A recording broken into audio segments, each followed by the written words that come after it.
There we go. Now that's a Tickill Velo shirt. So there's Max Davison there. There we go. And here we go. And this one's a special here because this is George. That's my little lad. So he's only ridden a bike he hadn't ridden one for 6 weeks, and he's only ridden it about 5 times. So can we make sure we have a special cheer because it was very hard to get him to do it. Okay, for the people who don't know the circuit, again there is a map on the inside back. But what they do is they start from the Scarborough Arms. It'll be a standing start, so everybody's equal. Sometimes races use a rolling start, but that kind of sometimes can give a little bit of an unfair advantage to certain riders once they get the off. So if we all start them off standing start, 1 foot on the ground, and it's not a flying start like Formula 1. Obviously, they've got to get going.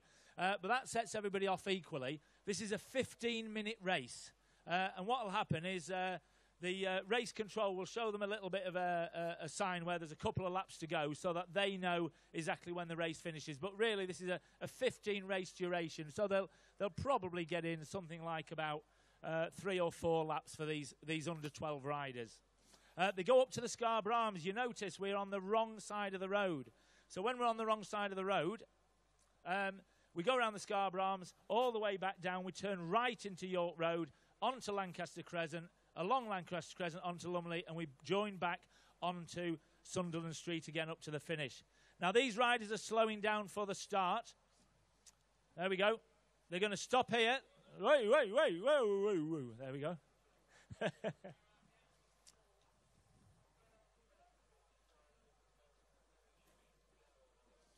Okay, we're going to wait for the riders to line up, ladies and gentlemen. We've got some young lady riders in here as well. On the start sheet, we've actually got 4 young ladies as well. So I want, do not think for a minute that the young ladies are going to get beaten by these lads. They're going to show them a thing or two. They are under 12s. We'll just wait for the other riders to join up.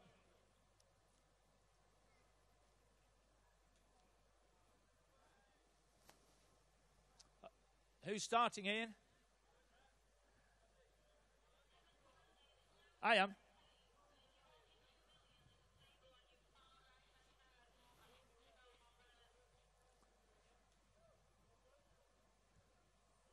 I think we're going to...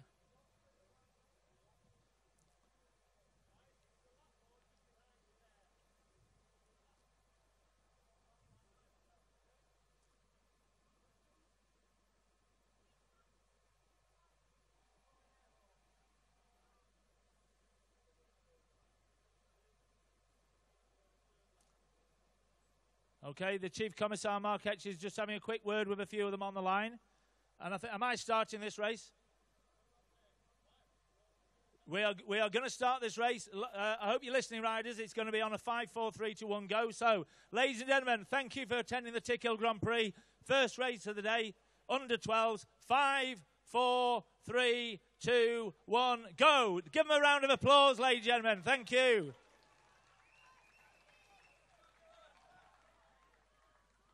Remember, don't worry about the others. It's only the 2 lads in the Tickhill Velo kit you need to be cheering on. Nobody else.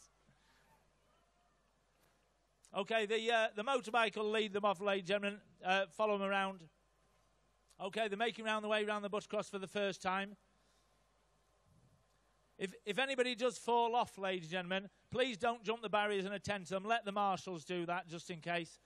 And as you can see already, now these lads are taking it seriously. Let's have a round of applause again. Fantastic.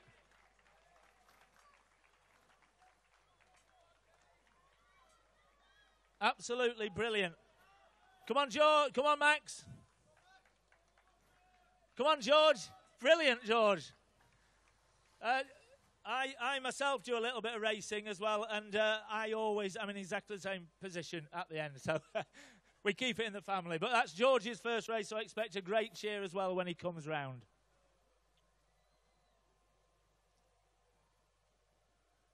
Okay, if you don't know, we've got the big screens to show you as well. We'll start getting the cameras work on those properly. So you can see different things throughout the day. But what we have got at the Scarborough Arms, we've got a bit of a merchandise area. There's lots of things down here. We've got a lot of food. We've got a fantastic fast food bar. We've got a hog roast down here. we've got a cake stall, and we've also got the Tickill Lions who are doing burgers. And that is an important one because every single penny they are making is going to Yorkshire Air Ambulance. That's a really, really important one there. We've also got some Tickhill Grand Prix mugs. We've got some all sorts of things. We've got caps for sale. We've got wristbands. So anything you want, take a memento of the day. It's not just cycling stuff. And then we've also got Yorkshire Air Ambulance tent there as well. Come on, lads.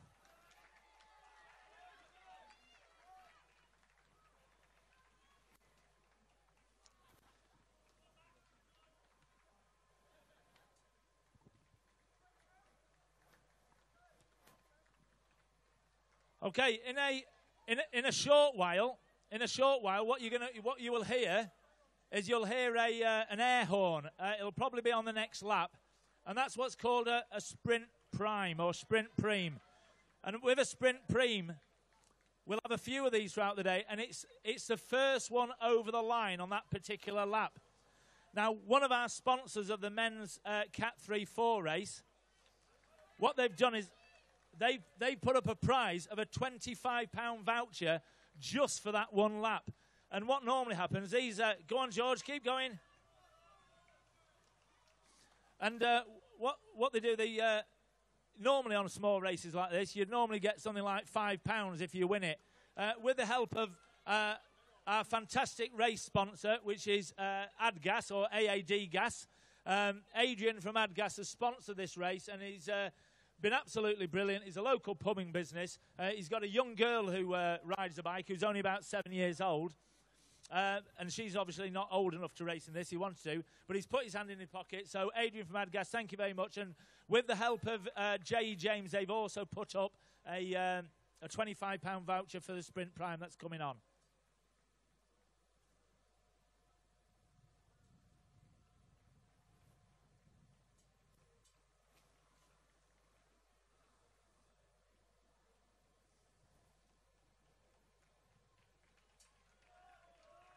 Go on, George. You're doing brilliant, George. Later on in the day, when we have the riders, we'll just see who's coming on first. This is one of the Bike Box Allen lads, ladies and gentlemen. I can't see the number on that. Can you see the number on that, Ian? I can't see.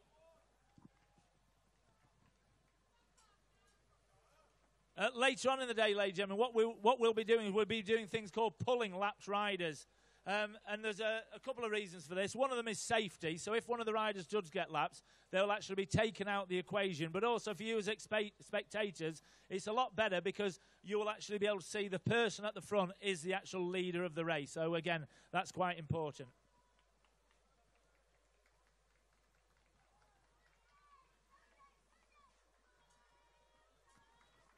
Now, the other thing I think you'll probably notice, there we go, I'll be able to see his number now. There we go. The other thing you'll notice is if you stand all these young lads and ladies up, they're all of completely different sizes. Even though they're all on the under 12 category, there's a complete difference physically between a lot of them. And there's a lot of difference also with just the experience. Go on, Max. There we go. We've got a Tickhill Velo lad. Max has never raced before at all. He just goes out with his dad on the odd Sunday. So a big cheer when he comes past, please.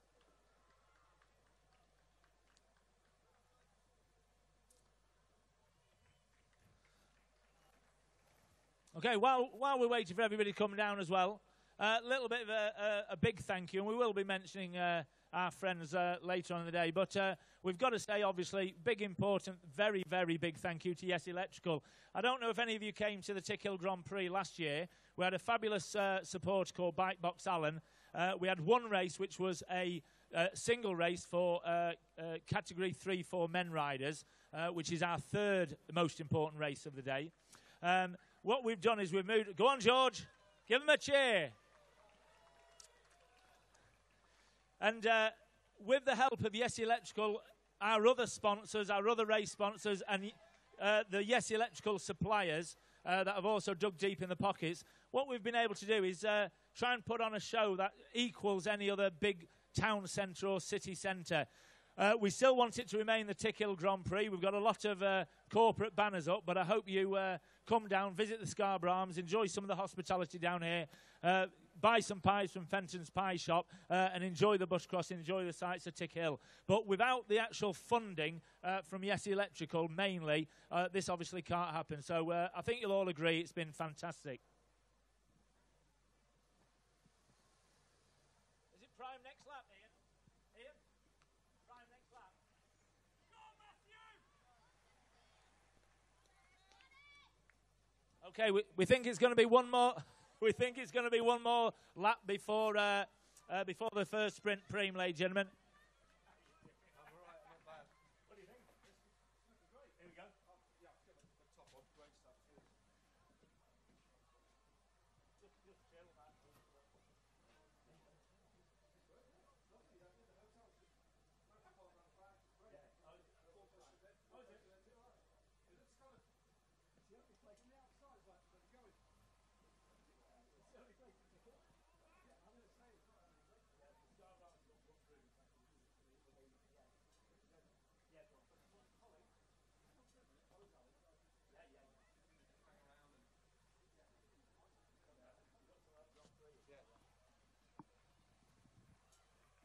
Okay, we've just because it's just been mentioned, I know it's probably not suitable for mentioning it during the junior race, but the Scarborough Arms, we have got our own Grand Prix ale, so probably not the best time with a junior race, but if you're just a little bit thirsty, a little bit later on in the day, we've got some fantastic 4.1% Acorn Brewery Grand Prix ale, and we're going to be certainly having a little bit of that later, but that's available at the Scarborough Arms.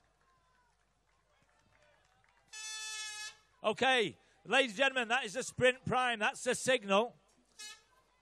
Now, these riders here, they're actually racing just for a fantastic prize. It's one lap for a £25 voucher from J. James Cycles. For an under-12 race, you normally don't get £25 for the overall winner. So I think this little group here are going to be very, very pleased to be able to get that voucher.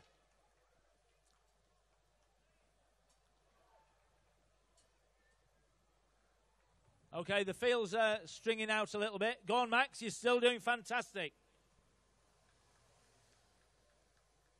If you're not experiencing riding, I tell you something. Your cheering really does motivate these people. You can see everyone's getting really tired now, but I tell you what, I can still see a smile on the faces here. So give them another big cheer.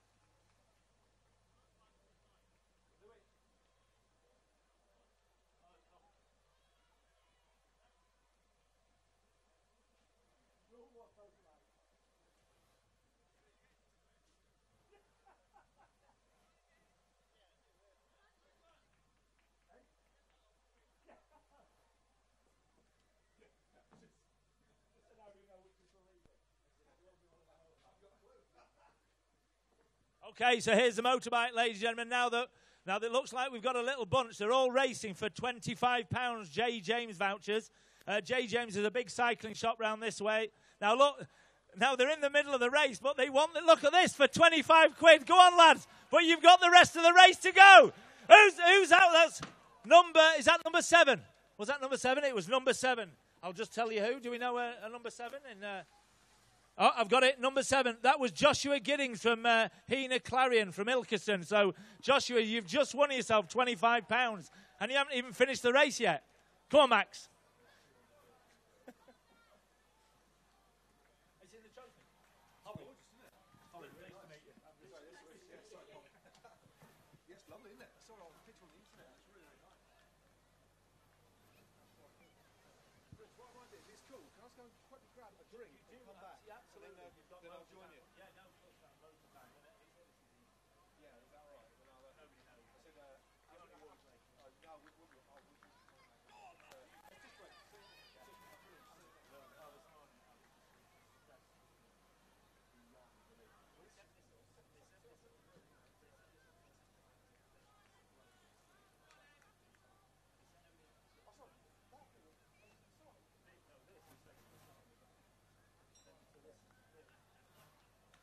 Okay, is that, are we on timing? Is that 2 laps to go, Mark?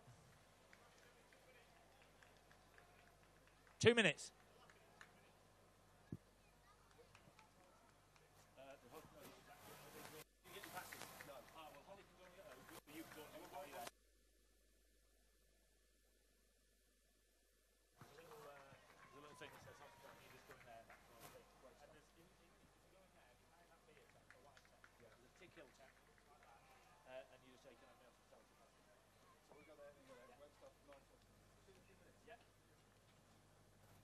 Right, here we go. Here's George. Come on, George, you're still doing brilliantly. Are you all right? That's some real effort, ladies and gentlemen. So come have a big cheer, ladies and gentlemen. George is coming along from Tickill Velo. He's representing your local club. I can see him going up towards the Buttercross, so let's have a big cheer, please. It's like a Mexican wave. Go on, let's have some cheering up there. Okay. That is the last lap, ladies and gentlemen. Okay, the top riders are on their last lap now. I think what they've what those top riders have done is probably tired themselves out going for that £25, but they are on the last lap. What we're going to do is the first 3 prizes will be given up onto the stand here.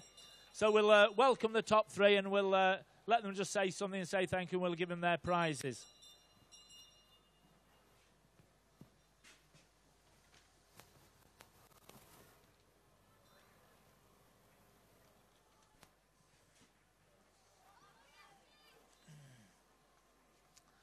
Although it's not in the programme, the race winner, not only will they win their £15, but they'll also win what's called a Rafa cycling top. Now, Rafa is one of the leading teams. I think we've got a couple of riders from there later on. Rafa cycling wear is it's very good quality, but it's also very expensive. So the winner will also receive a little Rafa cycling top. Now, ladies and gentlemen, if they're going to try and finish the way they did the Sprint Prime, I think we're on for a little bit of a flying finish. I can't quite see exactly where they are yet. I've just lost...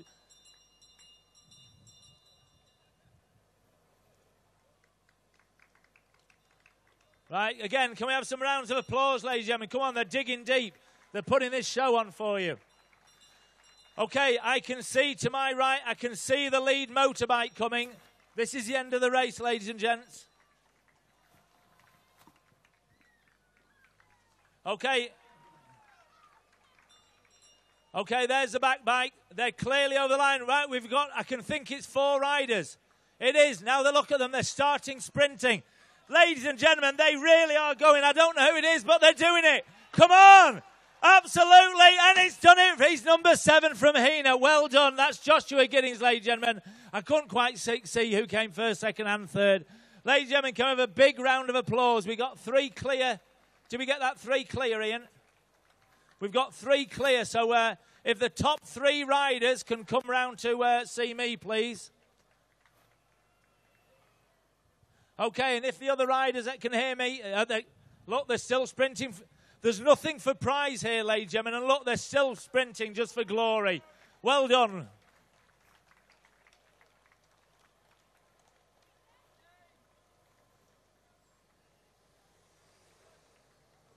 Here we go, and here's George. Come on, George, let's have a big round of applause over the finish line. Well done, George. And we get his hand in the air. Well done, George. Really proud of you. Fantastic.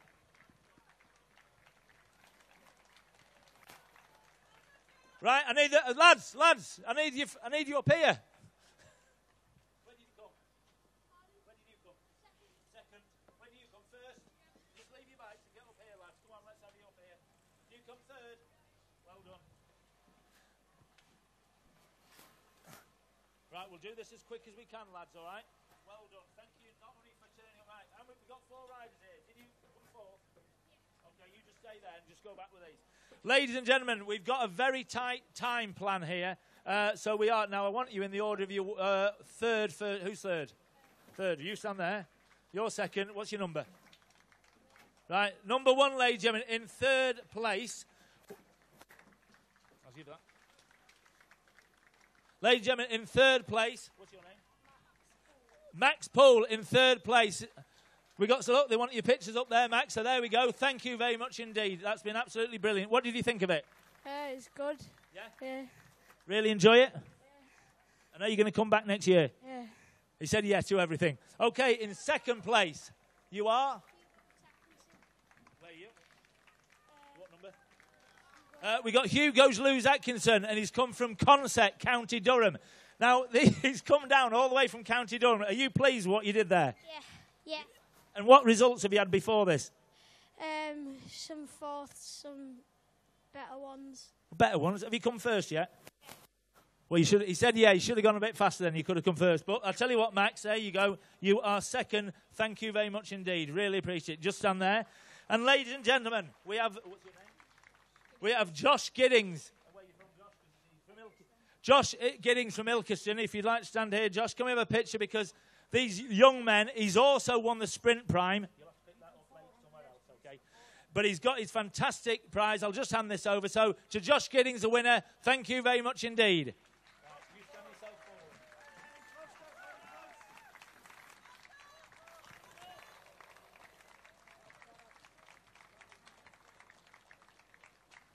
Right, gentlemen, we really appreciate you coming. If you want to jump back on your bikes, and what you need to do, you were supposed to go in your lot, so can you just quickly, Mark, do you want to just make a space to speed up? To get them back up rather than the whole circuit. Can we just do it there, Mark?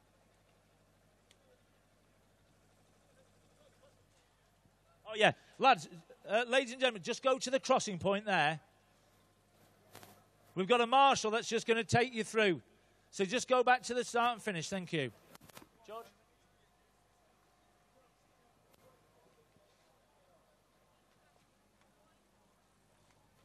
Is that you, Brendan? Can you make sure they go on the crossing point, please? This way. Straight across. Yep. Well done. Yeah, no. No, just go back to the... Yeah. No, go straight to the finish, George.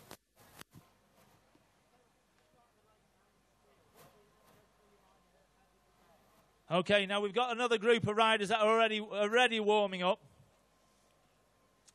They'll be joining the circuit very, very shortly. We'll just do this very quick interview.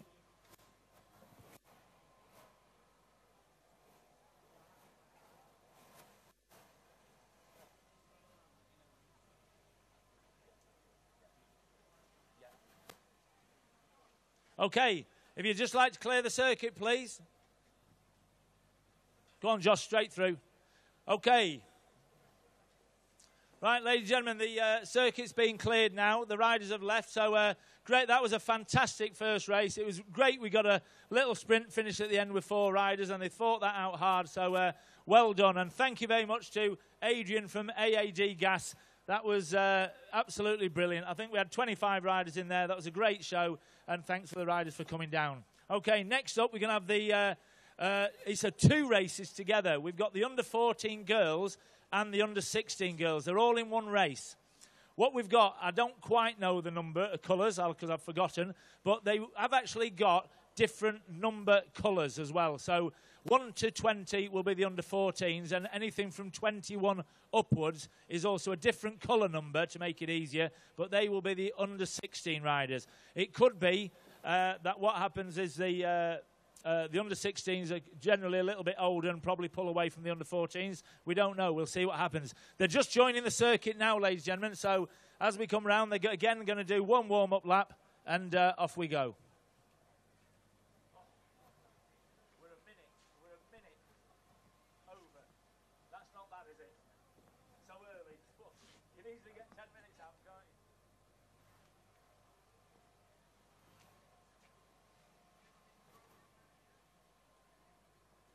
We've also got some brilliant local sponsors as well. You know, we did mention Yes Electrical, ladies and gentlemen, but it's not all about the big corporate people. You know, we've got Fenton's Butchers, we've got the Scarborough Arms have actually done everything to put on this area here that we can show. So make sure you get to the Scarborough Arms. We've got Taylor's. in the village. You know, they've been fantastic. The Davy Gallery and Art Gallery. What they've done is everybody's kind of dug deep. We've got Torn Valley that year after year, or second year, dig in. We've got Polypipe. We've got a lot of local sponsors, and these local sponsors are really, really important to us. Again, just because they're supporting us and obviously putting something for the community on. I'll try and go through a few while we're waiting. We've got Blizzard Physiotherapy, Harworth. We've got JMS at Doncaster, the Garden Room up at Braithwell. Everybody's listed in the centre pages of the programme. Lockwood Florist, later on we'll be giving posies, or fantastic bouquets, I should say, to the riders later on. We've got Bawtry Motor Auctions.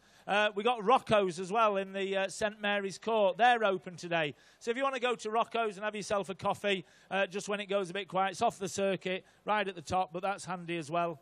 And the other one is if you want something to eat, the Wellington's Bistro, which is actually out of town by about 500 yards on the garden centre, but it's a great place if you're thinking of having an hour out. One thing I'd like to thank is there's a lady called Pamela from Jayden Press.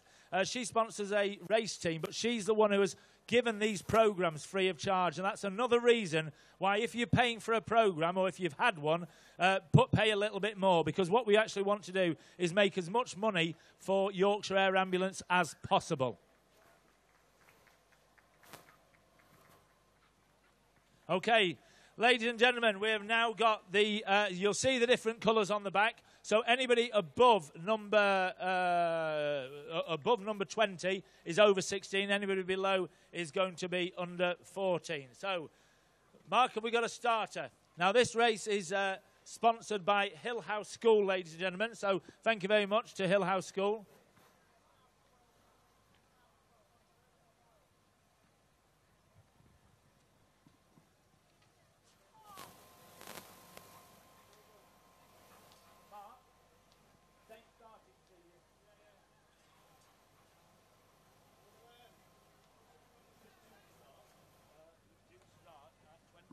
We're about 2 minutes late. Right, okay. No, we're 4 minutes late, so... Okay, do you want me to start?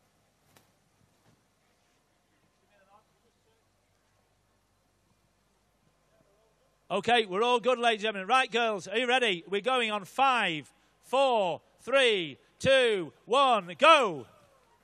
Come have a round of applause. Let's get this racing underway.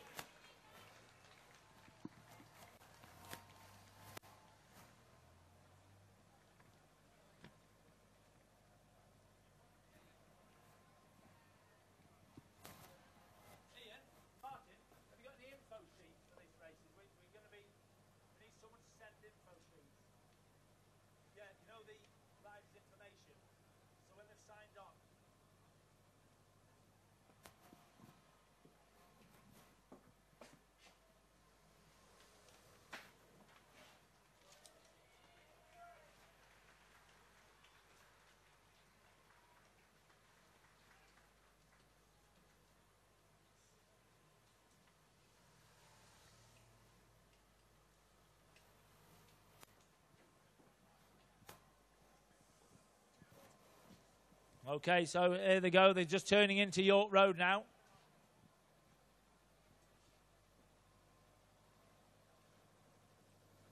Looks on the early parts of the race that the under-14s are still keeping up there. Obviously, it gets harder and harder as they tire through the race as well. Obviously, especially if they're a little bit younger, they generally do tire early as well. So we'll just see how it goes out. I think if you look in your programme that you should have been buying, you should be buying a programme. I want everybody here today, please, to have a programme. We don't want to go back without any. Every single penny from that programme goes direct to Yorkshire Air Ambulance. The programmes, there isn't even any cost to the programme. As I said before, Jayden Press over at Hull have donated the programmes, 3,000 free of charge. So it's a huge thank you. And that money, because there's no cost of making the programme, and it was Crimson that put it together, there's been, here we go, straight over the line. I can't see the number. The number is number 2. That's Rachel Earnshaw from Clifton in Gould going over the line.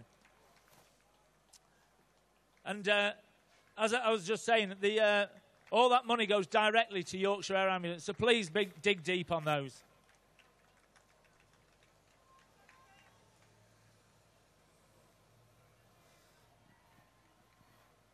I think also there's a lot of youngsters out in the crowd there. Some of you haven't probably considered racing bikes. People, I can see one there like Charlotte Copley. There we go. She could possibly start racing bikes because I can see her there. But, you know, anyone around that age, if you fancy getting involved, one of the ways to start racing, the first thing to do is get yourself involved with your local club. Obviously, Tickill, we have our local club, but there's plenty around this area, and that's what you need to do is kind of get to your local club, find out who they are on the British Cycling website, and then all you do is you start riding, and once you start riding, then you can actually start entering races. And they're very, very easy. To give you an idea, an entry fee for this sort of race costs £8. Obviously, it's got to be run by British Cycling, their insurance. So these races are run by British Cycling on behalf of them.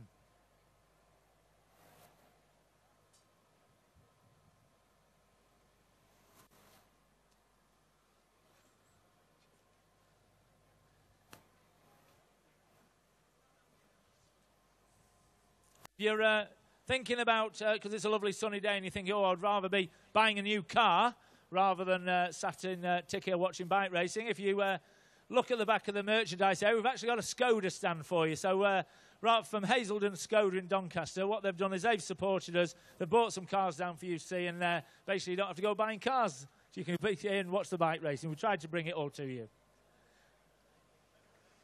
Right, here we go. That looks like Rachel's come back on the end. There we go. Back to the start again. There we go. Number 2 and number 4.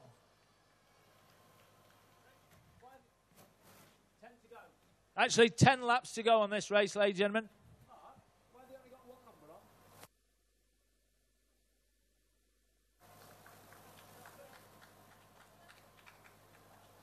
There's only one number they've got on.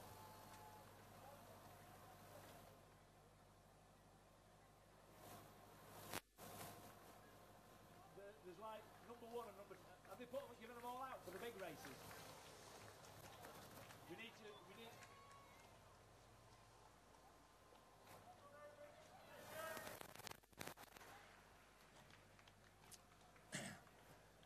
Now, what you see, we'll start getting this a lot more as we move on up the field into the bigger races. As the race kind of, you think, oh, well, hang on a minute, it's slowing down and the resting, they're not going quite as fast. And even on the junior races, when you're riding a bike, if you sit behind somebody or sit behind a group of people, you save about 30 or 35% energy just sat on somebody's tail. So what you'll find is some of the people, they shoot off the front, they try and what it's called get away. They try and pull away from the rest of the pack. But if you do that on your own, it's very, very difficult to maintain it. So what you'll find is, and that's why they ride in line behind each other rather than, say, 4 abreast. And the ones that are lining up behind, they're actually having a little rest while they're riding. And it doesn't sound much, but if you were out on a bike ride and you went, you're going along kind of fairly merrily, but you're getting a bit tired up, if somebody just stood in front of you with a bike, so you were following them, you'd be saving 30% energy, so you can actually rest while you're doing the same speed. That's what they do while the races. Now, this is, we've got the race, a 25-minute race, and it's, they've got to save their energy to get through the whole race. 9 laps to go, this one, ladies and gentlemen. Just time this nicely, if we can work this out.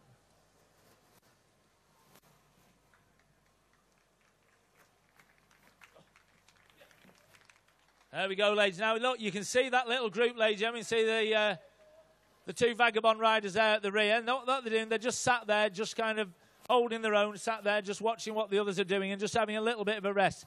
There is, as I said, 9 laps to go. There's not really much point in shooting off the front. And if they did that, they could probably maybe get away for a few hundred yards. But what happens is you tire on your own, and the next minute the peloton or the group does actually overtake you, and it's all been done in vain.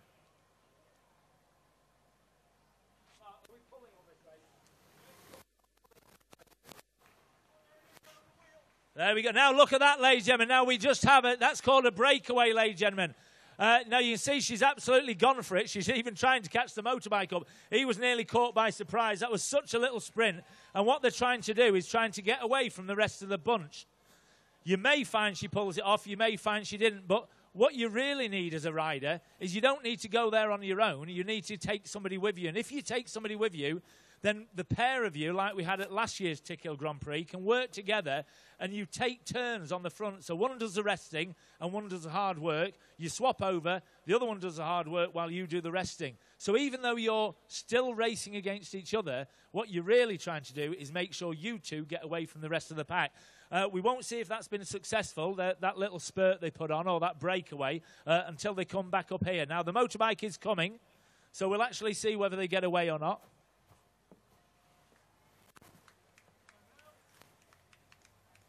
Well, I tell you what, it looks like they have. I can't see if it's one or two riders.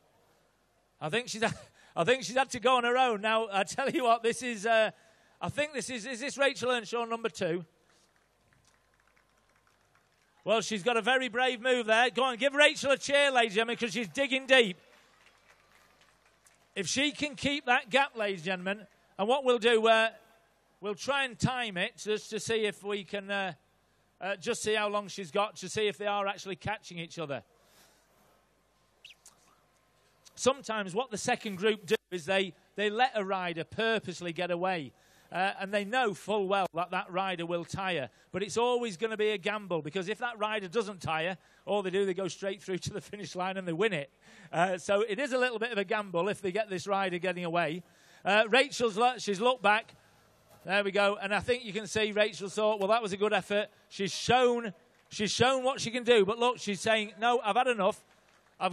There's going to be 8 laps to go, so I'll let them catch up and I'll just have another little rest. But what she's really done, she kind of showed a card and actually said to the rest of them, well, I'll tell you what, I'm going to show you a thing or two later on in the sprint. So let's keep our eyes on Rachel and see what she can do. She's really making a name for herself.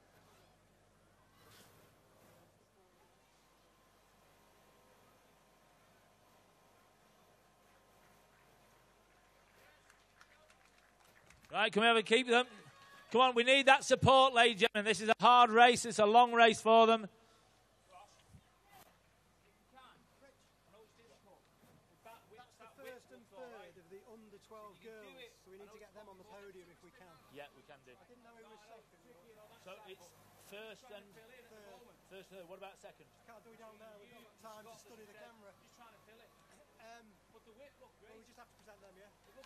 Yeah, they haven't actually got a prize.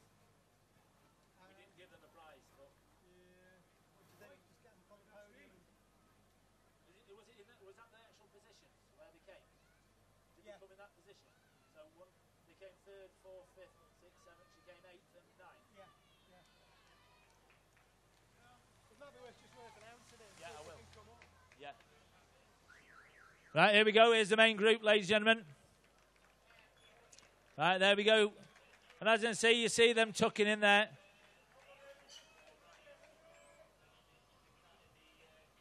I think you'll see. You can tell from these riders, they're actually just the way they're riding. They're a couple of years older or 4 years older than the other ones, and you can see the experience that they've got. We've got 7 laps to go on this race, ladies and gentlemen. 7 laps to go. I know you can hear me, riders, as well.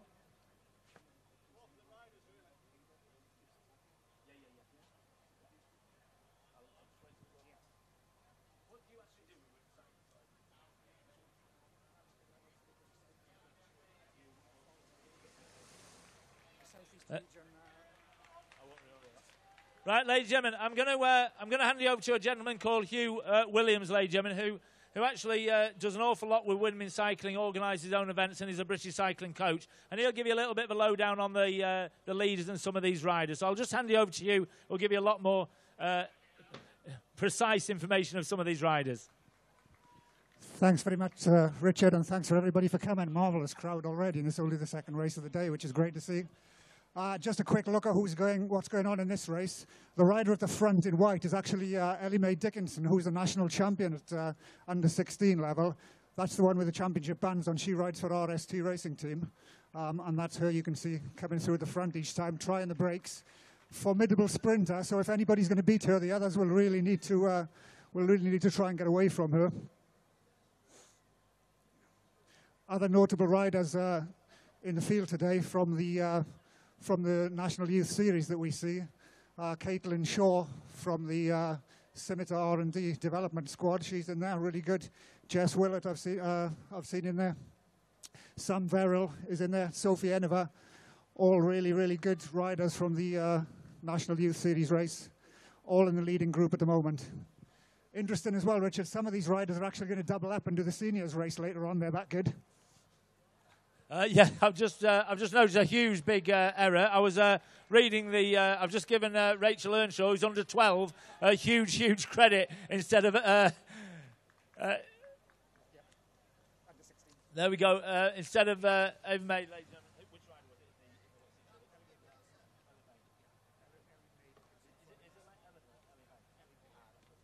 So it's actually Ellie Mae Dickinson in the white top, ladies and gentlemen, from RST Racing.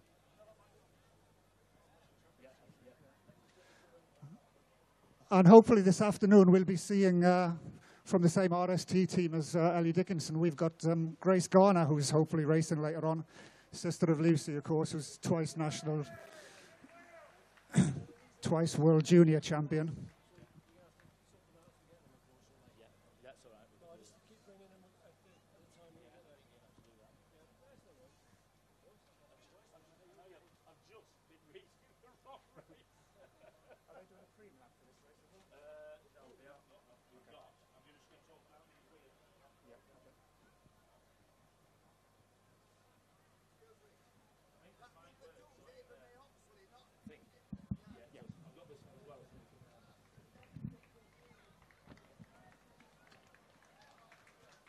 Okay, that's 6 laps to go, ladies and gentlemen.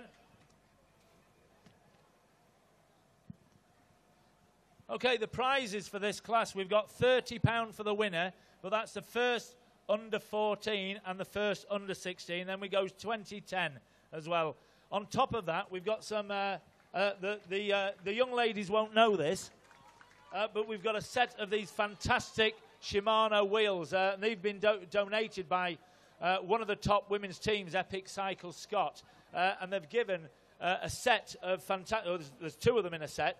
These are probably worth about £200 each. So these winners are actually going to get not only the prize money, but the top 3 will equally, in both categories, get a set of wheels. So there's an awful lot to ride for on there. So. Okay, riders coming through with 5 laps to go next time. And on the front there, you've got Ellie Mae Dickinson again. Sam Verrill's in there.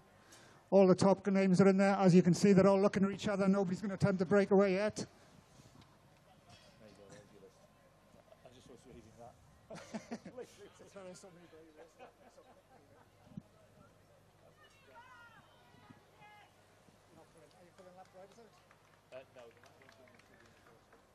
Okay, lead group is coming up on the back of the lapped riders here. We're not actually going to pull any riders out.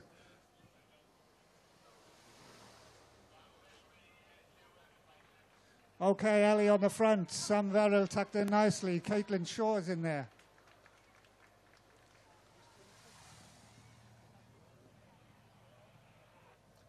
Hugh, can you tell us, Hugh, you saw Ellie Mae jump off the front earlier on and she had a go and then she stopped and looked like she was having another go there. Is there a reason why she'd do it kind of once or twice? Do you think, is it because the other riders are tiring and she may think she can get away? Exactly that, yeah. I think she's basically just testing out how strong the riders are. We know from the fact that she's won the national championship, she's strong enough to do a series of attacks and break the size of the group down. So if it does come to a sprint, she's only got a few riders to go against. So each time she does it, you're seeing some riders falling off the back. It's less people to beat if it comes down to a sprint. Okay, well, yeah, that's really interesting. I mean, obviously being national champion, she's probably got a bit more fitness, a bit more power, a bit more stamina. And she's, I wouldn't say playing with them because obviously very talented riders, but is she kind of just almost seeing, you know, come on then, what can you do? Can you beat me? Is that what she's trying to do? Absolutely. It's a statement of authority. You know, I'm here, I'm the one to beat. I've got the stripes on my back, but equally it's a target. If anybody can come past her today, that's a really big win for them, so the incentive is there. So she's like the Manchester City of the. Everybody wants to beat them, but she is actually the best. As a Liverpool fan, I don't like to talk about Manchester clubs. Well, we see you Monday night. Okay, now. And as you can see, she's bridged across here and gone straight past the tail enders. Somebody's going to need to respond to this fairly quickly, or she'll stay away. I think she was very clever there, Hugh, because coming up to the lap riders, it looked to me like she saw an opportunity to kind of put a bit of an obstacle. And I know they have got round them now, but that was definitely a way of getting an obstacle as well. Definitely. It's down to the chasing group there to get past the tail enders in a structured way so they can put in a fairly comfortable structured attack. Otherwise, she's going to get away, and you can see how big the gap is. There we go. She's coming along now, but I think again she's just sat there. She's quite happy. Give her a round of applause, ladies and gentlemen. Come on, but that group is still working closely together, and they're working quite nicely, aren't they? The one thing she will be concerned about is after all these repeated attacks, she hasn't actually managed to break the elastic entirely yet. And obviously the efforts are taking a lot out of her, so if it does come down to a sprint and they're on her, it could actually cost her quite dear. So 1 minute we're saying that she's doing something clever, but it could be that that turns against her later on. There are actually 4 laps to go, ladies and gentlemen. Is that right, Ian? Next time round, it will be 3 laps to go, ladies and gentlemen. So next time round is 3 laps to go. Yeah, sorry. Okay, this race has actually been sponsored, this race and the next race, by local Hill House School. You'll see the banners up there. They've got the advert in. So I would like to say thank you very much because of that, you know, they've been able to actually put this race on. It's not just about the prize money or anything like that. It's more about having the time in the day and the actual cost of putting on a 9-hour road closure. And while I've just got this little gap, I would like to say thank you very much to the residents who have been, I hope you all enjoy it. Most of you have been absolutely fantastic, and we appreciate you getting on with us. A round of applause, ladies and gentlemen. You can see them really pushing at the back. Okay, 3 riders, 3 laps to go. Time the riders come through this time. Give them some applause. Bang on the boards for them. Come on, let's get some atmosphere going. 3 to go, riders. 3 laps to go, riders. 3 to go.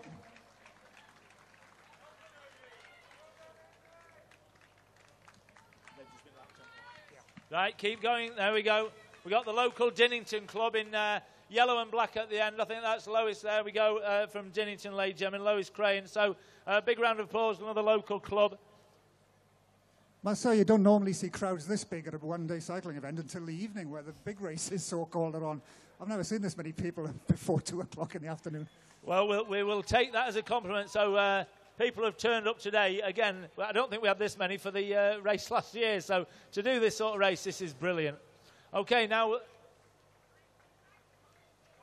it's going to be last lap. Now, as you can see there, Ellie's just gone back into the pack. I think she realises that all of those efforts have taken something out of her, and it's going to come down to a sprint, so she'll now quickly try and recover as much as possible and go for it on the last lap.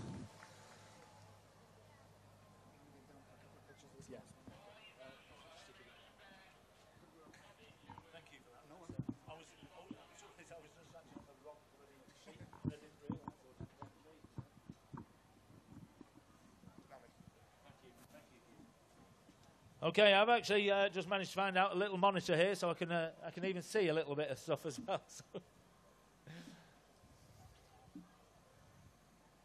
Okay.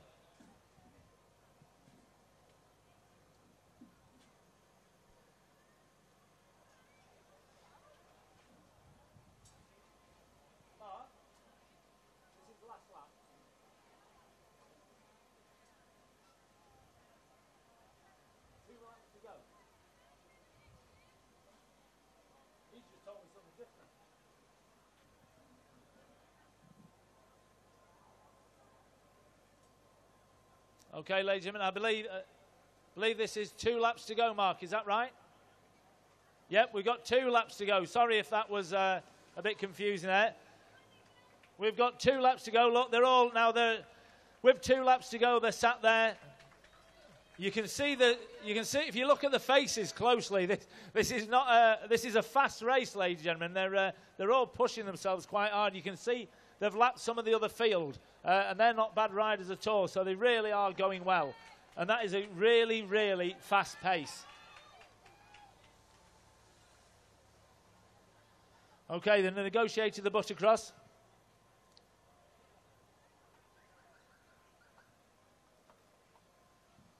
I think what Hugh said there kind of speaks volumes to the team that have organised the event. It has been non-stop. These riders are, just be careful, the riders are coming. They're going to be lapped now. Okay. Ellie Mae's positioned herself at the front there. Not quite sure whether she'll go off.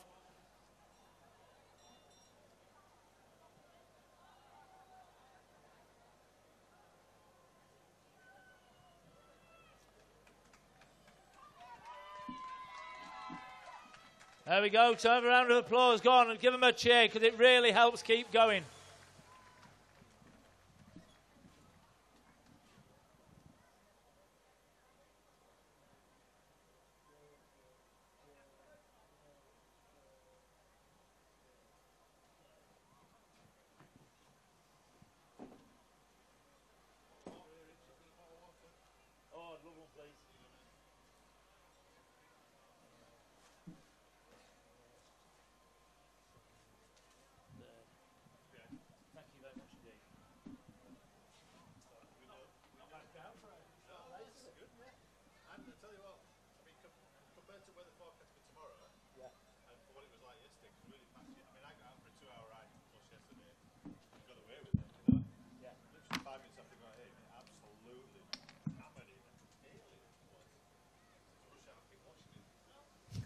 Here they go, ladies and gentlemen. So you can hear the bell, ladies and gentlemen. Get that bell, Zane. This is the last lap, ladies and gentlemen. There's going to be a lot of... thank you, Ian. Okay, we've got that nice group. Now, there's two ways to handle a last lap. You can either just think, hang on, it's the last lap, and it's only 2 minutes, and I can give it absolutely everything and see if you can get away. But don't forget, you just have done 20 minutes of riding or 25 minutes of riding, so you are very, very tired. The other way of doing it, and sometimes you see this, the last lap can sometimes slow down a little bit, and they put everything into the final sprint. This doesn't look, it just looks as if they're just feeling the way. So it's still not a bad pace, but the most important thing here is going to be position. Coming out onto the long main straight back down from Lumley Drive. And also, if you have ridden a bike round Tickhill, just coming up from Lumley Drive, you probably wouldn't notice it, but it's very, very slightly uphill, and that extra little bit of uphill really does take it away from you. So it is a hard, it's fairly flat here, but there's a very slight gradient. And after 25 minutes of racing, that really is difficult, to do it on the last time. Okay, I'm going to attempt to see if I can call numbers with looking at the numbers as they go over the line, but I'll soon be told by Ian over there. Come on. Okay, so this is we're going to be looking out for the overall winner, obviously, but we're going to also be looking out for the highest place under 14 and the highest place under 16, because we've got prizes for the two races in one, so to speak. So if a number is over 20, it's an under 16. Under 20, it'll be an under 14. Now, here they go, ladies and gentlemen. They're sprinting. It is Ellie Mae. But I tell you what, they are coming up for it. I think she's got it. She has. Ladies and gentlemen, that is Ellie Mae. Get it, and yes. Now, I tell you what, that was very, very... I didn't see who came second.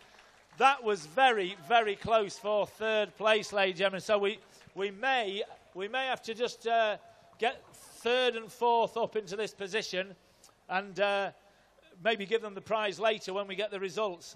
Can we tell them anything, Ian? Is there any sort of coverage you can give me on third and fourth?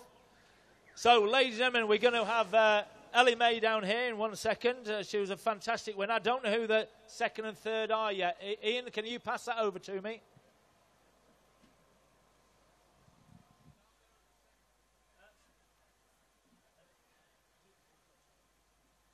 Okay, a great big round of applause, ladies and gentlemen. Ellie Mae Dickinson, rider 22, won it on the under 16s. I'm going to find out a little bit more later from RST Racing Team. So, can I have the top three? I don't quite know we're going to do this, Ian, but I'd like Ellie Mae. Were you second? Thank you. Do you know what? Were you third? So it was your teammate who... Right, can I have your top three up? You're all over 16s, aren't you? Okay. Get yourself up here, please. I think what we're going to have to do, ladies and gentlemen... Ian, have we got any results? Do you think this can... will it be shortly? You've done them? Okay, well, let's have the top 3 overall. You're all over 16, so we'll have you up first of all, and we're just going to try and sort out the under 14. So I'll have you up in order. Ellie Mae, if you just I'm going to give you your prize last of all, so if you just stand there, well done. What's your name? Samantha Beryl. And Samantha, Second. Yeah. Yeah, Samantha, just stand there for 1 minute. There we go, and 23. This is Sophie, is it? There we go, Sophie, just stand. So, what we've got for you, ladies and gentlemen, I'm just going to give you some prizes on the 16. So, let me get your names right. Okay, so, Sophie Eniver, yeah? So, where do you live? Newcastle, yeah? Right, if you'd like to step out here, this is third overall in the race, but it's third under 16 for the ladies or the girls. It's Sophie Eniver, and she's come all the way from Newcastle upon Tyne. So, a great big round of applause. Sophie, there is your prize money. Thank you very much indeed. Also, Sophie, you may not know this, but you see this set of wheels here? The top 3 in each class, there's a set of wheels for all 3 of you as well. So, and also for the under 14s, that's going to be available for you to collect back at Race Control. So, well done. Thank you very much, Sophie. Second place. Who was it again? Samantha Verrill. Samantha Verrill has come all the way down for Whitby. I told you we were going to get some great riders. They've come. We've got the prize money. She wins the wheels. Samantha, there you go, second place. Thank you very much indeed. Yeah, and the winner, ladies and gentlemen, we have got the fantastic, she's put on a big show, national champion. It's Ellie Mae Dickinson from RST Race from Carlisle. Ellie Mae, thank you very much indeed. Thank you. Well done, girls. Absolutely brilliant. Thank you. Cheers. Ellie Mae, very quickly, what did you think of that race? Have you enjoyed it? Yeah, it was really good. The course is good. The course is good. And what do you think of the spectators? There's loads.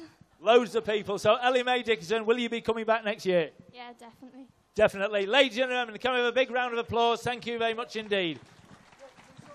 Under 14s, Yeah. number 3, number 4, number 2. I need this, you can't have this. Yeah. Okay. Can I have riders 3, 4 and 2 from the under 14s, please? Can I have riders 3, 4 and 2? Do you know your numbers? Have we got a 3, 4 and 2? Well done. Here we go. Now this is the under 14s, ladies and gentlemen. It's rider 3, 4 and 2. What's your name? Lizzie Potter. Where have you come? I don't really know. 3rd, 4 and 2. So what number are you? I'm 3. 3rd, 4 and 2. It's that order. So what's your name? Eva, you are... Sorry? Ava, you've come 3rd. So Ava, there you go. You've also, I don't know if you heard, you've got a set of wheels as well. Thank you very much indeed. What's your name? Isabel. What number is it? Number 4, look in your programmes. What's your second name? Darvel. So there we go, 2nd. Thank you very much indeed. What's your second name? Say your name again. Lizzie Catlow. She's won the under 14s. Look at that. You've got some support there. There we go. Thank you. And don't forget wheels. Can we just have you at the front, please, for a photo?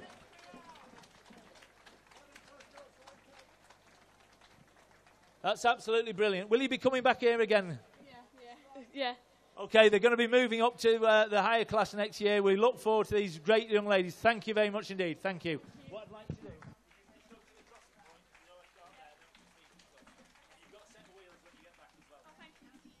There we go. We're nearly going to be clearing the circuit, ladies and gentlemen.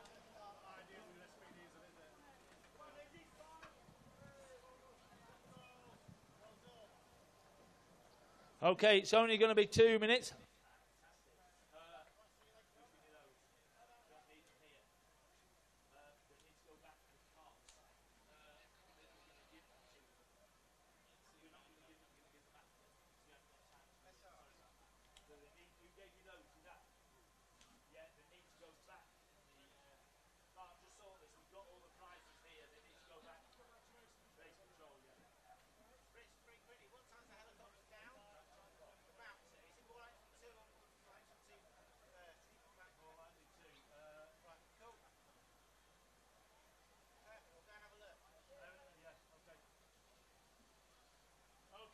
Ladies and gentlemen, we are going to start hotting things up a little bit, ladies and gentlemen. As the day goes on, the riders, I wouldn't say they get any better. It's just they've got more experience and they're older, and they're better. They get faster. That's probably the word I'm looking for. The racing, the fields get a little bit bigger. There's a lot more prize money to go for. And we're going to have the fields are kind of going to get bigger, stronger. And we've put under 14 boys separately.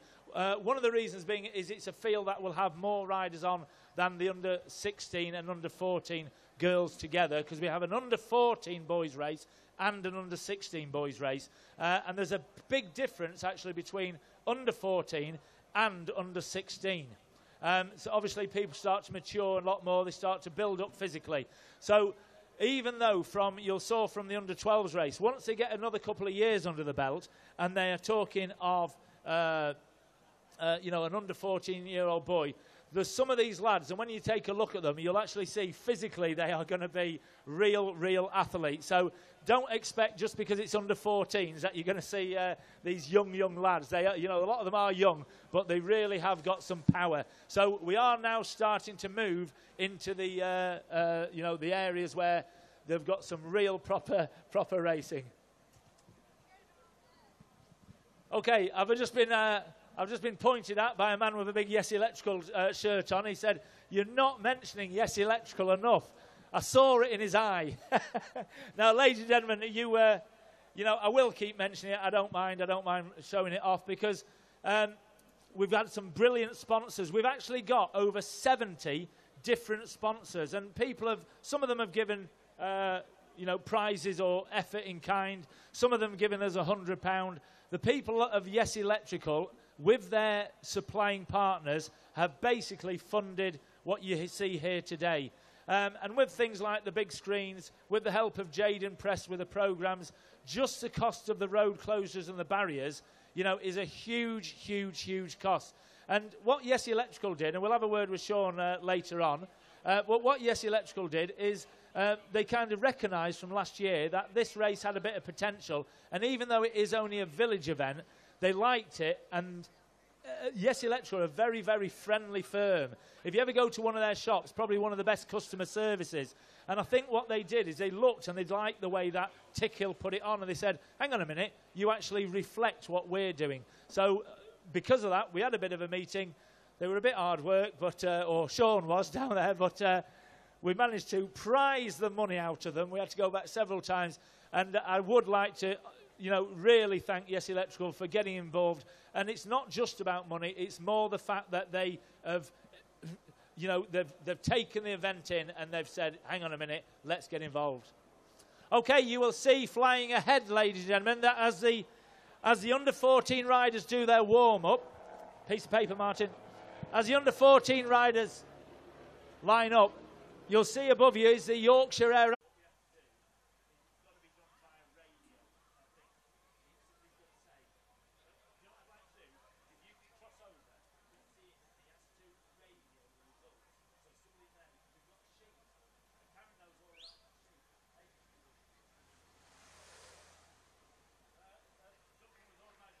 There we go.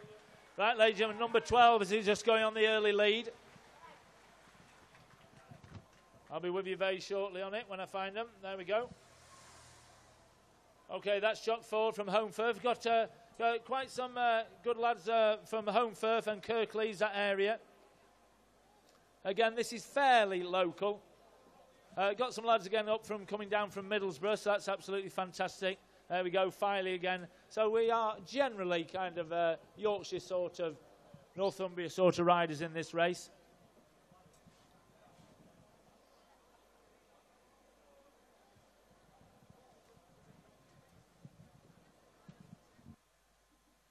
Did it land that helicopter? Karen, did the helicopter land? Has it landed? Did it land or just fly over? The helicopter, did it land? Yes, it's landing. It's landing over there. I've seen it in the sky.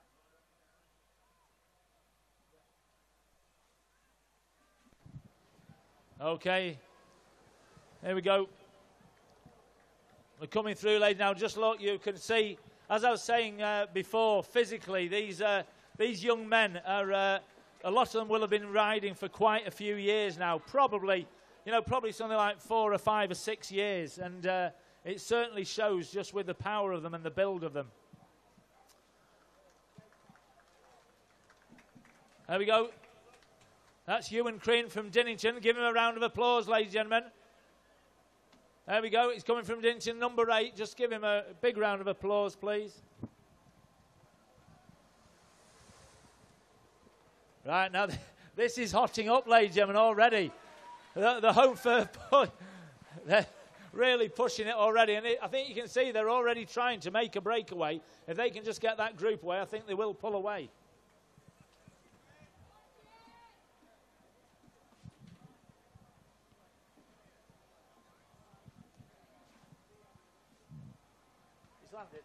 The Yorkshire Air Ambulance has landed.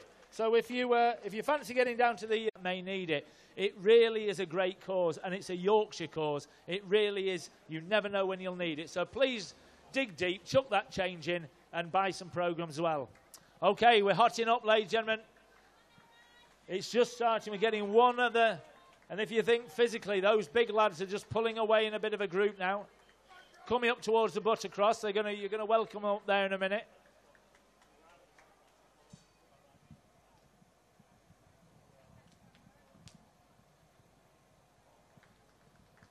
There we go.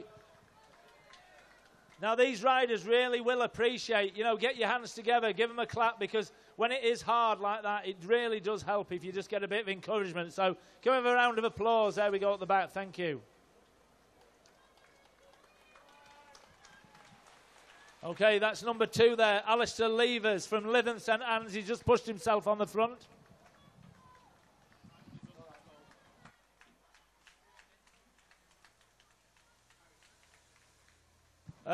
If you want a tea or a coffee, ladies and gentlemen, if you're up towards the Buttercross area, there's a couple of places there. If you turn right towards Doncaster, the parish room is open there. So there's teas and coffees, and I think they've got cakes up at the parish room. Fenton's Butchers is doing burgers, and we've also got Rocco's in St Mary's. So up at the top, just make sure you please go to the parish room. It's a nice little place. It's in the heart of Tickhill, and it is just actually our thing. So just get yourself there, please, and have a coffee. If you're coming down towards the start and finish at the Scarborough Arms, one thing we haven't mentioned yet is we've got something called Roller Paluzza. Now, if you fancy trying to win £1,000 for Yorkshire Air Ambulance, if you're the fastest person on Roller Paluzza, and I'll tell you about that in a minute, you can actually have a go.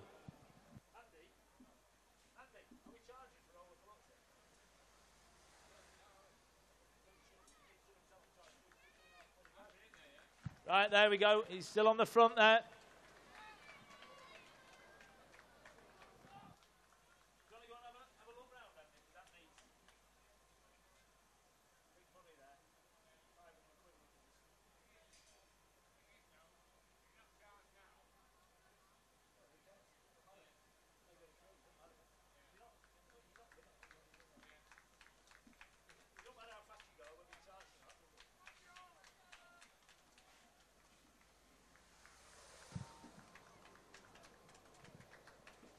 There we go. That's he's not on my list, number 23, so I don't quite know his name.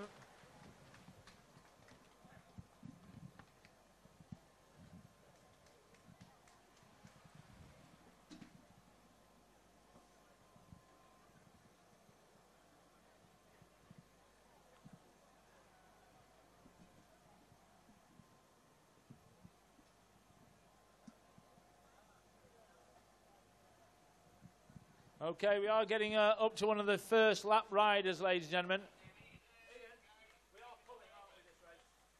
Okay, we're getting up to one of the first lap riders, ladies and gentlemen. In this race, again, because it is a much faster race, we will actually get the riders will be pulled, which means 10 laps to go, lads. 10 laps to go. Can you hear me there? 10 laps to go.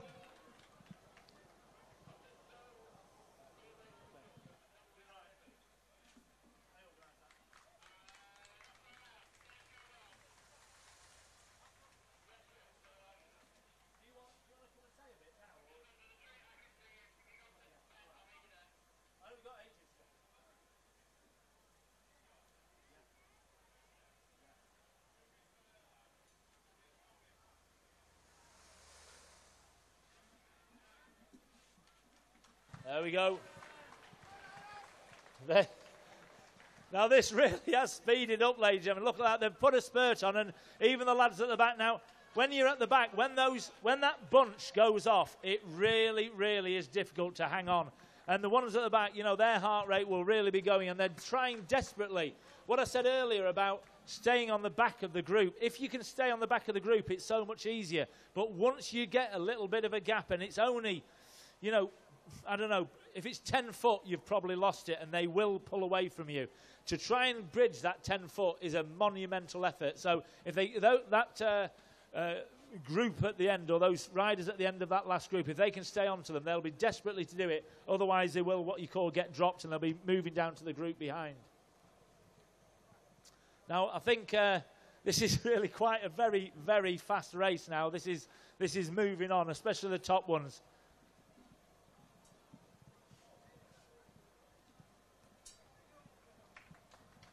There we go. Right, number of laps, 9 laps to go. Okay, 9 laps to go, ladies and gentlemen. There we go. It's just, I think they've probably done a bit too much there. They've all just backed off a little bit, just thinking about it. They know they've still got the 9 laps to go. Going up towards the Buttercross.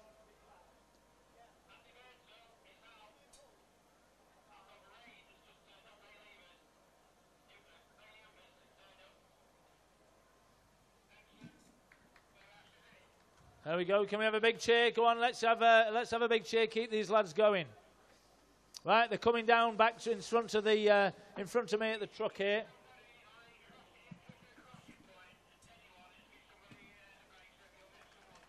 There we go. Fantastic.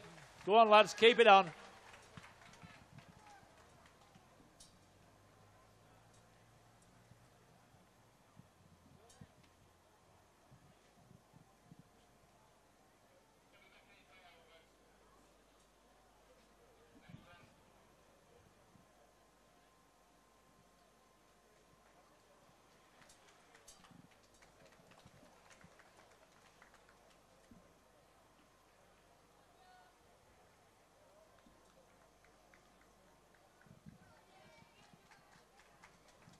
Okay, as I said earlier, this is the Hill House School have sponsored this race. They sponsored 2 races for us, and that was absolutely fantastic. So Hill House School have basically allowed us to put this race on. Again, it's not just about the prize money. There's, to give you an idea, this has taken 10 months in organising.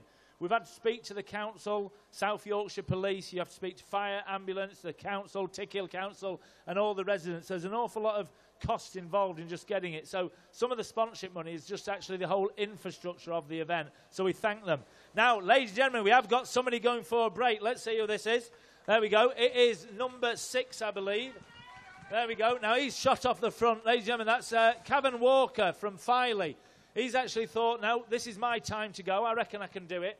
It's always a very difficult thing as a rider, speaking from experience. Not, but as a rider, if you're trying to get away, if those lads catch you, as we said before, you've expelled all that energy. But if you can make it stick, if you can get on the front, it really does show something. Okay, they're back on him. He's just looking back. He thought, no, I've had enough of that. He's just shown him a little bit. Well done, Cavan.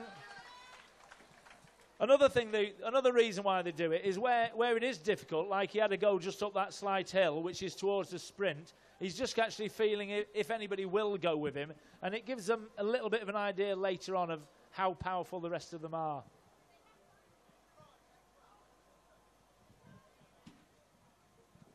Right, we'll be shortly having a sprint preem, ladies and gentlemen. It's going to be very shortly.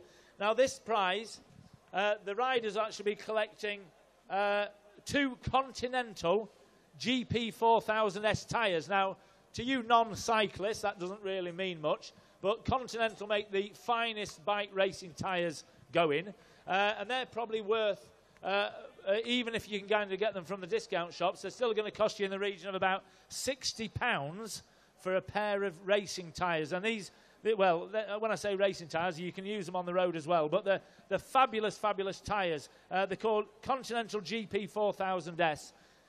You know, a bike tyre isn't just a tyre like on your cheap bike. You know, it is engineering. And Continental, I've done a lot of work with Continental on the road cars. And, you know, there's a huge... Now, there is going to be a Sprint Prime on this, lads. I'll just introduce for a second. Okay, Sprint Prime, lads.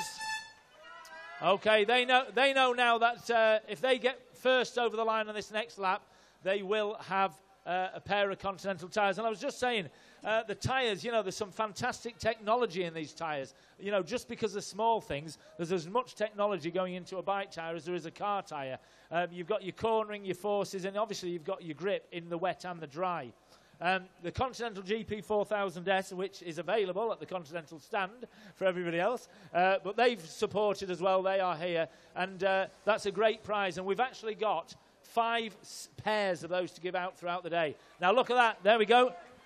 He wants those tyres, ladies and gentlemen. That is number 19, who is on my list. That's Matthew Taylor from Brighouse, from Pedal Sport. Now, he's just gone for it. Now, I think Matthew is... He's actually gone for the glory. He's going to say, well, I'll tell you what, if I get my tyres, I've still had a really good day with £60 worth of tyres and a Continental cap.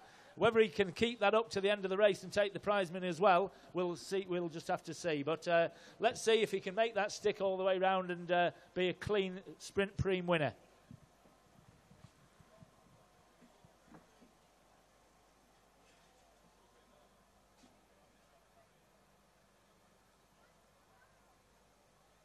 So you'll be watching for the motorbike coming.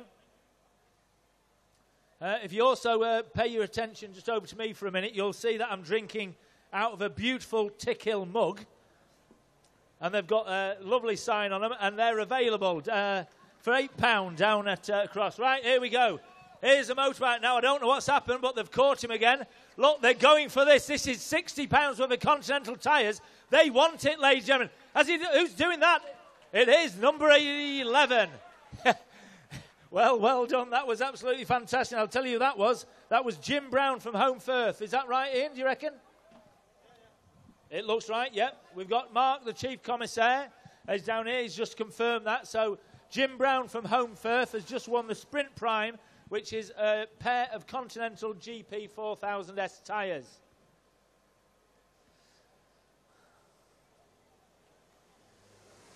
There we go. Well done. Oh, not him. There we go. These lads here. There we go. Well done, Jim.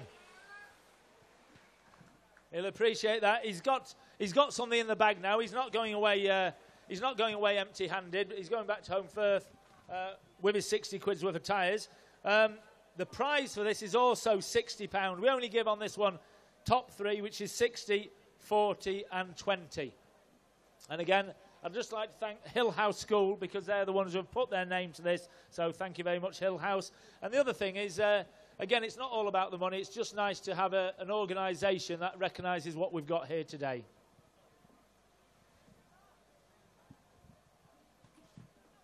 There we go. And that's lovely. If you look on your big screens, that's Hill House School. So thank you very much indeed.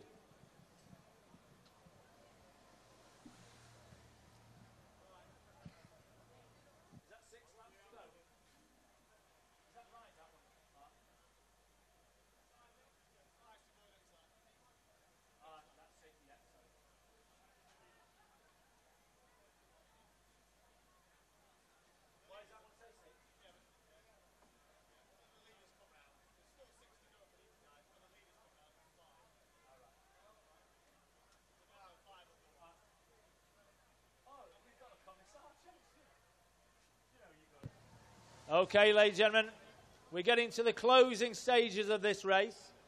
Okay, I know these lads can hear me as we pass. This is 5 laps to go. You're putting on a great show, lads. 5 laps to go. Think carefully. Right, they've had... there we go. As I just heard somebody shout, get back on. As the riders just slowed there, they're thinking, right, 5 laps to go. We're all together. This race is going to be between one of us lot. So let's just calm it down a little bit. Let's just back off, get ourselves a little bit of breath back, get the heart rate down, and then we'll just see how it unfolds. That also gives one of the lads who had just been dropped, he's managed to get himself back on, and he'll be sat there on his bike at the end thinking, oh, thank goodness for that, and he'll be having a nice little rest. It could be that he really benefits from it. But having said that, here we go, look at that. He's saying, no, we're not going to have any more of that, and here we go, it's number 6, there we go. That's Cavan Walker again. He said, I'm not having any of that, and he's off again.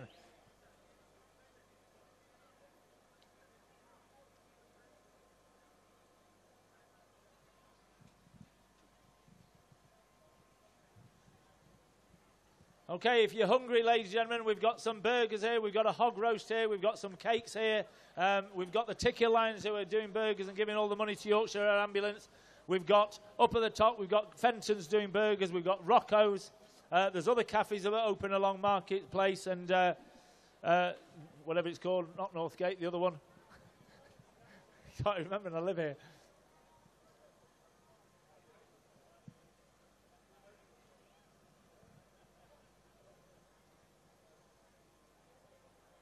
Now, I don't know, I've mentioned again, ladies and gentlemen, we've got some programme stands that I don't know whether we're selling out or been sold out, but we really want you to have a programme. And for those who have just turned up, these programmes are free of charge.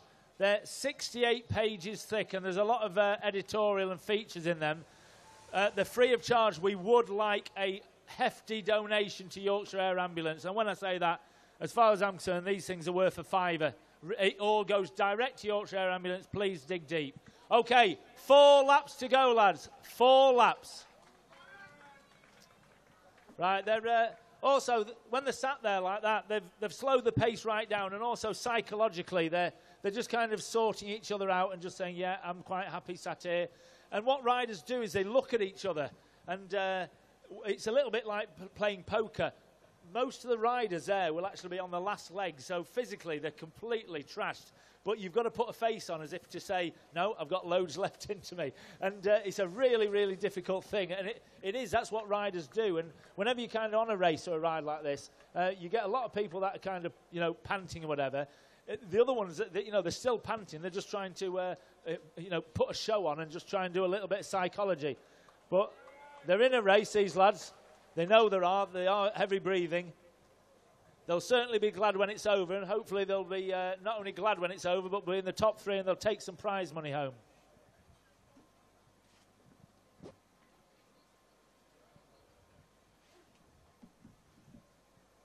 Okay, they're just turning into York Road there. See the crimson banner in the background, and that crimson banner, Crimson are the people who put the programme together. You know, they did it completely free of charge. So thank you to Simon and Chris at Crimson, and obviously they work closely with Jade Press, who sponsor one of the women's teams later on. So Jade Press from Hull, their adverts on the first page of the programme. And I keep stressing these programmes. If you'd like to find one of the programme sellers and give them some money, yeah, they are free of charge, but it is purely the thanks of Jade Press who have managed us to put that programme available.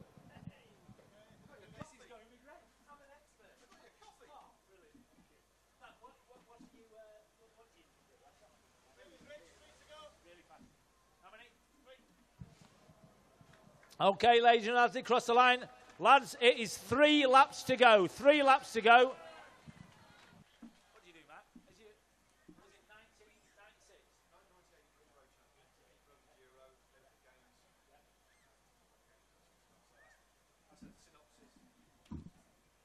I think what we'll... I'll tell you what, do you want to finish off this race then? Just so, because there's going to be a break after this. So do you want to finish off these 3 laps to go? Yeah, how many mics is there? You've got 2. You've got that one and this one. I'll tell you what, take continuity, we'll finish it together, but I'll join in. Yeah, that's what I meant. Yeah, sorry, yeah, of course. Oh, yeah, definitely. Okay, ladies and gentlemen, I'd like to welcome on stage Matt Stevens. Matt's going to be helping me commentate today, but Matt isn't anybody like me. Matt does actually know a little bit about cycling. So I say. So they say. We'll just let these lads go, but Matt's done a little bit. Matt is an Olympian in 1992. He did the Olympic Games. He's also British champion British road champion in 1998, and he's done some racing. One of them's called the big one, the Giro, which is in Italy. Italy. Yeah, I'm learning all the time. So the I love your Giro knowledge. is the Rich, same you're as a the legend, mate. I love your level of knowledge, mate. It tickles me. It is, honestly, I'm learning every day. But what he hasn't done, what he hasn't won is it's not worth writing about. Well, I've not won the Tickhill Grand Prix, and maybe that will never happen. So that's one of my big regrets of my career, because what an event it is. And only its second year, absolutely fantastic. I've already had a rosé, and now I'm on to my cappuccinos. Wonderful stuff. Well, that's from somebody who's done the Giro in Italy. That's fantastic, and obviously an ex-Olympian. So I think we can have a big round of applause to Matt Stevens, because he actually got our British cycling team, there we go, in 1992 onto that team. So well done, Matt. Did we win? Chris won, didn't he? Chris Boardman won, Oh, didn't he? Chris Boardman won. Right, there we go, ladies and gentlemen. This is going to be 2 laps to go. It is great to see these youngsters riding, but a bit of a discussion going on the front there. It looks like between David and Goliath. It's at this age group, as you said before, Richard, such a massive difference between the physiology of some of these riders. Some riders maturing earlier than others. So, but great to see them aggressive and riding very, very strongly. I do like this course, though. A bit of a drag strip course, isn't it? Really, really good course. Bit technical too. A couple of nice turns, but a course you can really get the power down on. Yeah, I think the other thing is there's a lot of people standing around here, but if you actually go down and go into the corners down at York Road, as Matt said, it's very technical, and watching them on those corners, that's where a lot of it is actually made up, and some of the racing can be won down on that technical part of the circuit. Without a shadow of a doubt. Getting a little bit tactical now, bit of cat and mouse for the closing stages of this race. Looks like unless one rider does try to go for it, we could end up with a bunch kick here, which could be very, very exciting indeed. When you have a whole bunch coming over the line, it makes it very, very difficult for the judges. What we've done, we've got camera systems here. We film them in all different angles, and it's technology on it is sometimes you're talking about the difference between, you know, literally less than quarter of an inch, isn't it? Well, it's thousands of hundredths of seconds, isn't it? So the photography is extremely important to separate the riders, because it'll be very, very tight. Essentially, all given the same time, of course. Yep. There's one of the Derby Mercury riders still persevering, number 7 there. Give him a big round of applause. It's really important that you keep getting behind all of these riders, regardless of what position they are on the road. They're out here entertaining us. And remember, these are the stars of the future. So please give them a round of applause as they go through. Really wonderful to see. Yeah, you know, Matt's obviously done it at the front end of the field. I've obviously done it at the back end of the field. But when you do get your name shouted out or somebody gives you a little bit of a cheer, it really makes you dig deep. You know, at the front or the back, it's really important, isn't it, Matt? Of course it does. It does keep riders going. Cycling, as we all know, everybody here knows at varying levels lots about cycling, but it is arguably the hardest sport in the world. So any encouragement you get certainly works wonders as we head into the final lap. And that's the bell. 1 lap to go. Okay, now it looks like 1, 2, 3, 4, 5, 6, 7, 8. It looks like about a dozen, maybe 14 riders there. Yeah. His name's number 12. Number 12, isn't he? Jim Brown as well. Jim Brown's forward. Jack Ford, national race champion. There we go. We've got some good riders in here, Matt, then. We've got Jim Brown from Home Firth. He's the national champion. He certainly is. Under 14 national. Which one? Hang on, we got the wrong one. Jack Ford. It's actually written on his jersey. Second place there. There we go. Resplendent in the national champions jersey. Looking very, very aggressive early on. Attacked in the first 100 metres of the race. Tried to split the field. Certainly whittled it down. But now an elite group of around 12 to 15 riders left. And in a few short moments going to be thundering down this finishing straight. So make sure you do give them a tremendous round of applause. It's going to be a very exciting finish.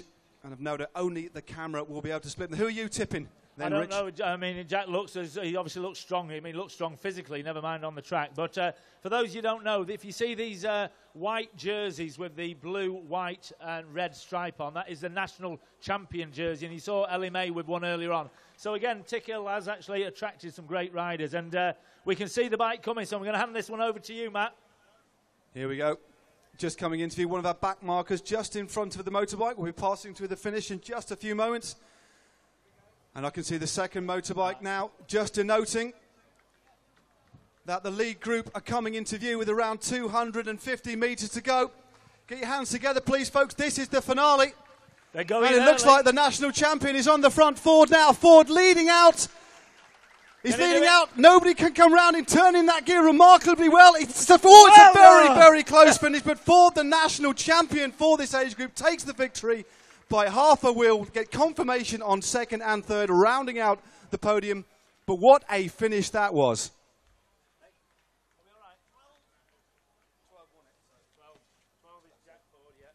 So confirmation that Jack Ford, the national champion from Holmfirth Cycling Club, is the winner. And as soon as we get news back from the commissaires, we'll have second and third place announced for you. Put a round of applause. Again, a few back markers going through. Number 18 just popping through there with a lap to go. 12 to 11. 12 to 11. Remember that. Do you want to look at that? I'll find my pen. I don't know. And second place, Alistair Levers from Blackpool Youth Cycle Association. And in third, it was Jim Brown from Holmfirth Cycling Club. So we can have those three chaps up on the podium, please. And you might notice that riders in this age group do actually ride lower gears than the seniors. And that's primarily to protect their muscles as they develop and get older and stronger. But some really high speeds. I think even my strength is trying to struggle to stay with these lads today. Really put on a remarkable show. We'll just do a bit of a... 12, 2 and 11, was it? So 12, 2, so 11. You have to help us here, lads. So number 11 is Jim Brown. Which one's Jim? Jim, right, okay. So I've no microphone. Here we go. Jim Brown in third place, please. A round of applause for Jim Brown from Holmfirth Cycling Club in third place. What's your name? Alistair Levers. What number, Alistair? Alistair Levers. Number 2. Second. And second place, a round of applause, please, for Alistair Levers of Blackpool Youth Cycle Association. Great ride there. Pushed him very close in the final. I think there was only about a wheel in that in the end. Just take us through that final few hundred metres. It looked very, very close, and you were indeed closing on the national champion. Just came around the last corner and left it a bit too late. So he just gained away from me and ended up getting it by half a wheel. So what's it like to finish so well in front of such an appreciative crowd? What a wonderful event it must be. Yeah, it does feel really good where everyone's cheering for it. It's a lot different from the usual race and all. It's much better. Great stuff. Well, very well done. That leaves us just to crown our victor today. Was that you, Jim? Who was Jim? Jim Brown. He also won the sprint Prix as well, so we'll pick that up later, but he won it as well. So it's Jack Ford, the national champion. Step forward, please, Jack. The winner today. A fantastic sprint. Congratulations. So, Jack, another victory. How did that feel? You went very, very long, and you went on the first lap. You attacked just as the flag dropped. What was all that about? That's what you got to do to win. Yeah. Attack. Yeah. So what about the sprint? You went quite long, and you were pushed very close in the final, but just held on. Yeah, I like long sprints. That's what I'm good at. So who's your hero? What's the professional rider that you look up to you'd like to be like in the future? Mark Cavendish. I thought you might say that. Very well done indeed. And thanks again. Just one thing, that's all the winners get. You didn't know you were going to get that. So if you'd like to hold that up for this camera. What we'd also like to just tell you, ladies and gentlemen, all the winners in every single race today are going to get this lovely bronze medal. Can you just hold it up to this camera here? And if you look at that medal, I don't know if you can zoom in, but that's a lovely bronze Tickill Grand Prix trophy picture. Not the actual trophy, but all the winners get that, and they take that home and they keep it. So they didn't know they were going to get that, and the race is earlier on. So thank you very much, gentlemen. You're coming back again? Thank you very much, lads. All the best. Thanks very much indeed. Well done, boys. Let's go the money and stuff in as well.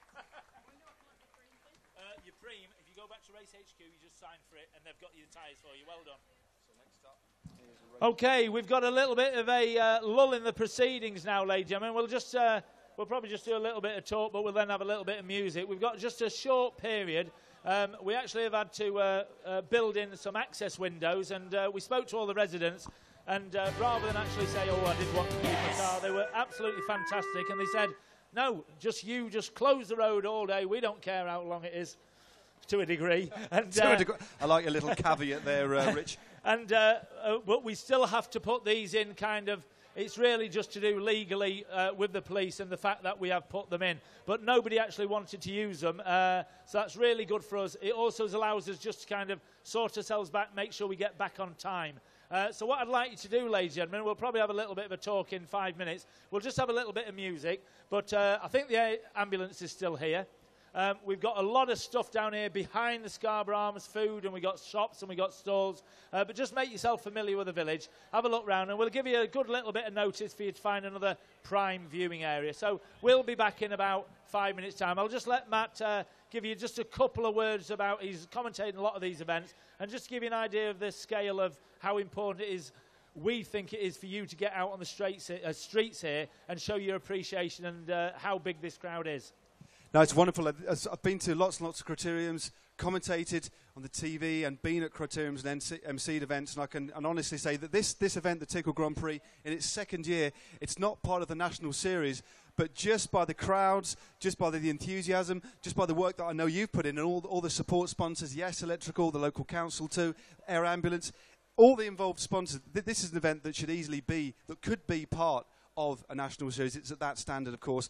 And there's races for every single age group, and that really happens. Generally, you'll get the elite race, 1 or 2 other races, or completely separate events for the younger riders. But it's great to see all the riders of different age groups here, the stars of the future, who can stay around, do their race, have the time on the podium, up on the big screen.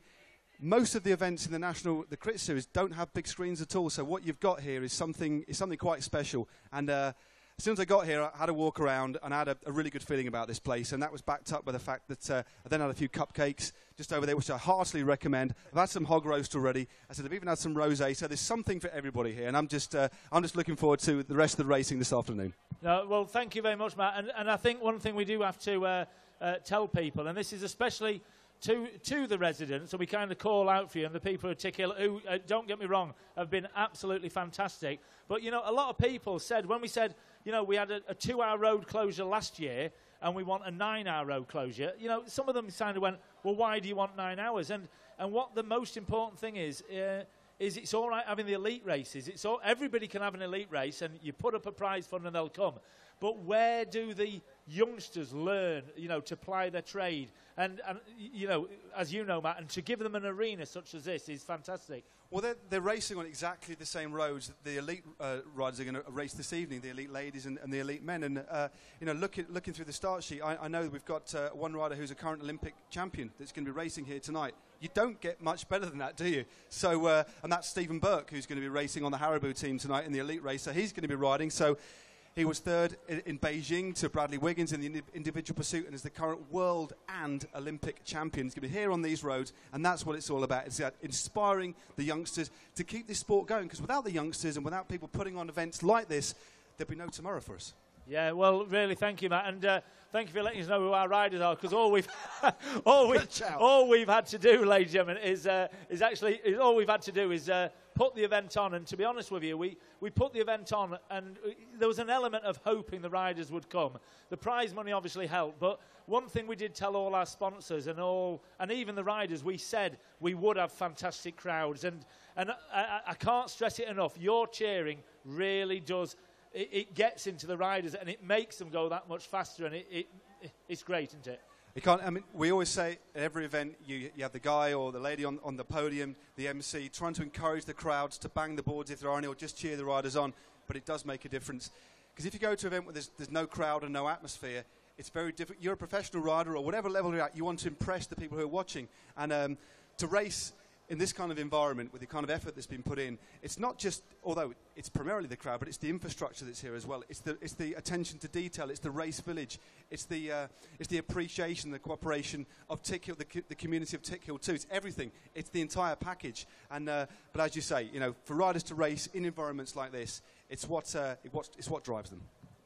Well, thank you very much. We're going to leave you with a little bit of music. The last thing I'll say at this minute is we want to get across to the Roller Paluzza. So we want you, as the public, you can win, you don't win £1,000. You win £1,000 to give to Yorkshire Air Ambulance, and you're going to do it. So So what we want is we want you to get on that roller paluzza. They're static racing bikes. Anybody can do it. And we've also got, for the junior riders, the Tickill Lions have donated another £500 for the junior winner of the roller paluzza. So all you've got to do is do 500 metres on a bike that doesn't go anywhere. If you're the fastest, you will be donating, and I've got the cheque up here later, £1,000 to Yorkshire Air Ambulance at the prize presentation this evening. It's just at the Scarborough Arms here. You don't have to have shorts on. You don't have to do anything. You don't have to be fat, thin, fat, thick, medium, tall. Richard Stoodley is just comedy gold, Whatever. isn't he? I love working with this guy.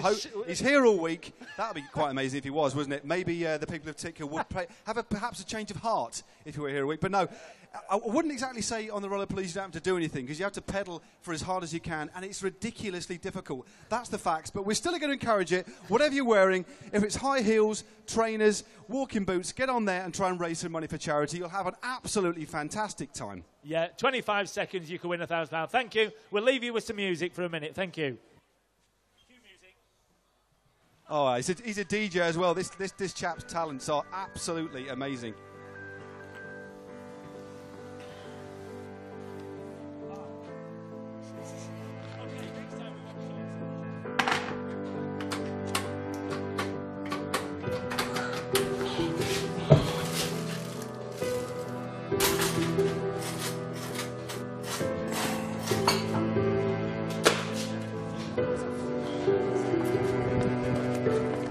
Hiya, morning. Have you got the fuse box and cable ordered? You told me you'd have them in for today. I needed them. I'm going to have to go elsewhere. See ya. Hiya. Yeah, I'm really after a fuse box and we need it this morning. Oh, you've got them? Oh, that's great. Right, I'll be straight over.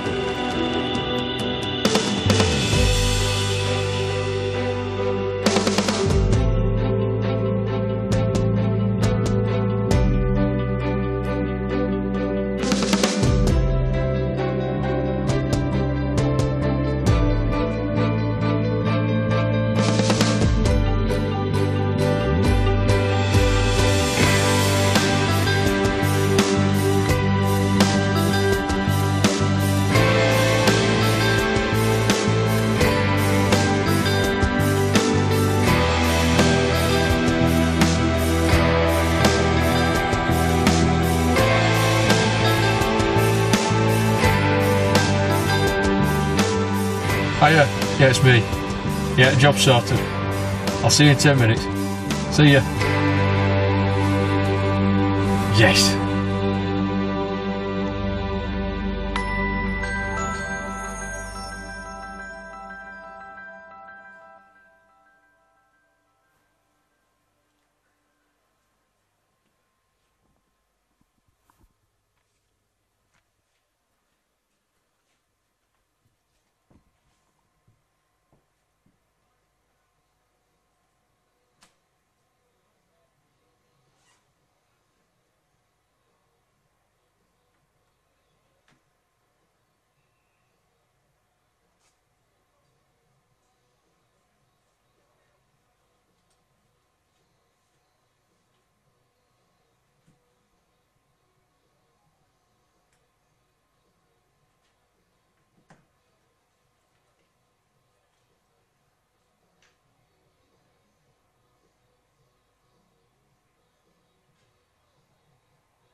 Right, ladies and gentlemen, we're back on it, so to say. Again, I will mention, because I've got one in my hand, which the cameraman may, when he's not taking selfies, may, I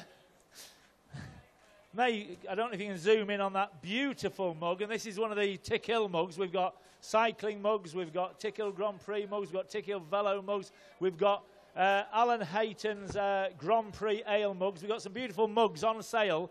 We've also got these beautiful caps you can see, which I modelled particularly well.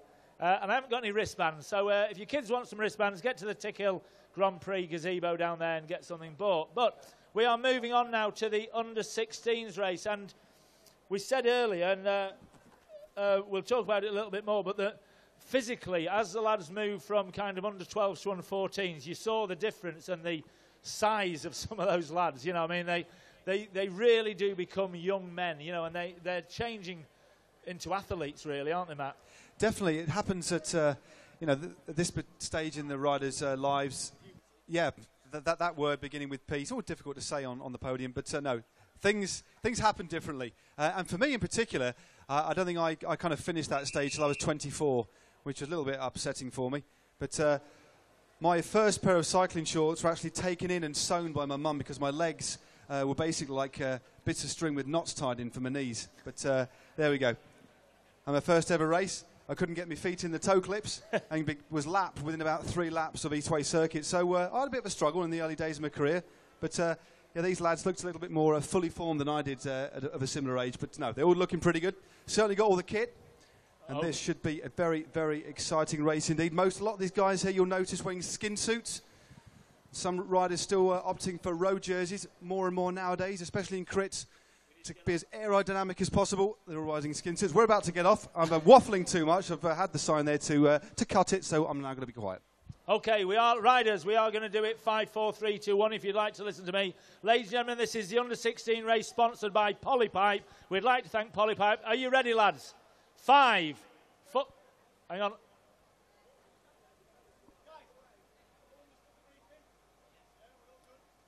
Just checking from the Chief Commissaire that they understood the briefing they've had. He'll give me the signal. This is the under... We are ready. Lads, 5, 4, 3, 2, 1, go. Ladies and gentlemen, let's have a round of applause. Okay. As in the previous races, the speed high, straight out of the blocks. Almost a sprint finish as they started there, Rich. It's so vital in criterium racing, the technical nature of these courses, that riders get a good start. That's why we see them explode out of the starting blocks, almost as if they're in a 100-metre race. Positioning absolutely vital. And looking at the speed these young guys are going, I don't think I'll be able to keep with them. And we've got a breakaway already. Well, I tell you what, sometimes people kind of do go for an early breakaway. We saw it up at the Commonwealth Games on one of the road races, didn't we? And he nearly lasted in that rain all the way. That was Pete Kenyuk, the national road champion, riding on Team Sky, and only went for a very long move. I don't think it was Mark Cavendish on that particular day was his director sportif. I don't know what he exactly said to him from the team car. But sometimes it can work out. But in this sort of racing, that was number 37, Jake Beach from Velocity WD-40, based out of Goole. Gone for an early one, perhaps feeling strong, or perhaps trying to entice a few riders across in the early stages of this race.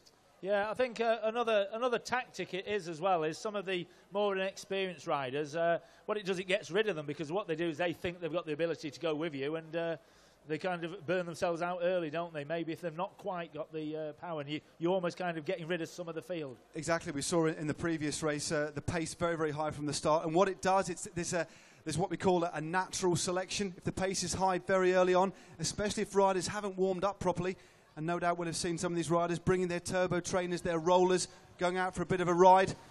As we see, a little split now. Two riders there. Looks like one rider from Windy Miller going through. That's number 22. That's William Turnbull. There we go. Now this is that's a pretty good field there. And again, you can see, again, I keep mentioning it physically. These lads, you know, this is now starting. There will be some riders that do drop off, but the majority of them, you know, they really are they've probably been riding at least, I'd say, kind of 6 years, haven't they, Matt? Yeah, I mean, riders come into the sport at different ages, but I'd imagine just looking at the way these guys are riding, they've got good positions on the bike, they look natural, the bike doesn't look like it's completely separate from them, and they're certainly aggressive. Another attack, spinning the gear very nicely there. That's number 20, Adam Hall from the Salt Air Codsec team. Really stringing out this bunch, and 1 or 2 riders already starting to lose contact. Yeah, we've got there's somebody we know in this race. He's a local rider. He's just changed from Dinnington Club to Bike Box Allen.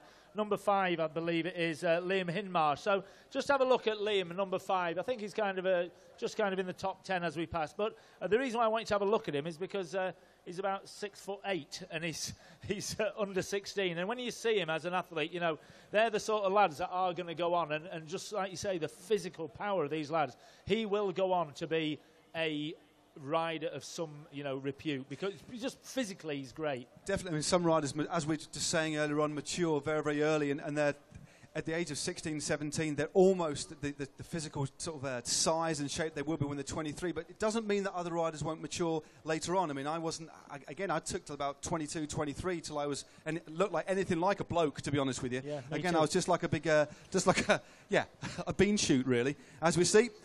And the rider creating a bit of a daylight, really good aerodynamic position there. There we go, that's 28. Now that's Adam Hall from Salt Air Cogsett. They've come a long way from North Lancashire. We've got a good team there. We've got 5 of the riders in there, so he's certainly making it worthwhile by coming down all this way. Let's just see how long that lasts. Oh, we have a rider down just in the finishing straight there. I don't know what happened there, maybe a touch of wheels. Fortunately, he's up. That's Robbie Sturdy. Robbie Sturdy there, back up and running, very, very quick. Look at that. Give him a round of applause. Give him a round of applause. He needs a little bit of help just to get back on. Well done, Robbie. Well done, Robbie. Hopefully you might get in contact, but 2 or 3 riders just eking themselves clear of the peloton now, and it's the Clifton team trying to bring the gap. That's Robert Gray and Benjamin Waite of Clifton CC trying to bring these 3 breakaway riders back into the fold. Yeah, it may have just been a touch of wheels. They were very close. I don't quite know what else happened, but here he is. Come on, let's have a round of applause this time as he's coming down. You know, he's straight. I tell you what, whatever speed, it hurts falling off a bike. Come on, Robbie, you got. Well done, lad. Keep going. We will keep reminding you throughout the afternoon to keep cheering these riders on, especially riders that are in difficulty or have mechanicals. And I tell you what, that rider there, Robbie, hit the deck at around 25 miles an hour, but in moments, he was back up on his bike and he's still battling away, and that's what it's all about. It's about bravery, perseverance.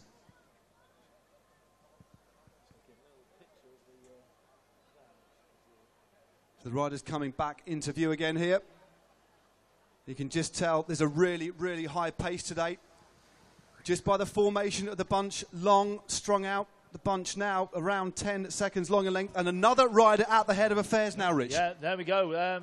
That's Max Williamson. He's the chap I was saying, Liam. He's his teammate, but Max has been riding for Bike Box for a while, and Bike Box were the sponsors of our event last year, and he has his own team, and he's obviously knows who he's selecting as well with the way Max is at the front. Certainly is a good style there from Max Williamson from Bike Box Allen. Had his hands in the middle of the bars, trying to get low and as aerodynamic as possible. Also had the aero helmet on there. As they say these days, aero is everything. And he's still clear at the moment. That very distinctive style there. Very, very aerodynamic. Hugging the side of the railings on his Scott bike there. Looking very strong at the moment, Rich. Yeah, they are. So there we go. I think it's a long way to go, though. You know, this is a lot of, you know, it's a big race, this one. There we go. We're, you know, we're talking 35 minutes. And 5 minutes doesn't sound a lot. But, you know, chuck another couple or 3 more laps in when you've really, when you think you're finished, it makes it that much harder, doesn't it? It is very, very tough racing, criterium racing.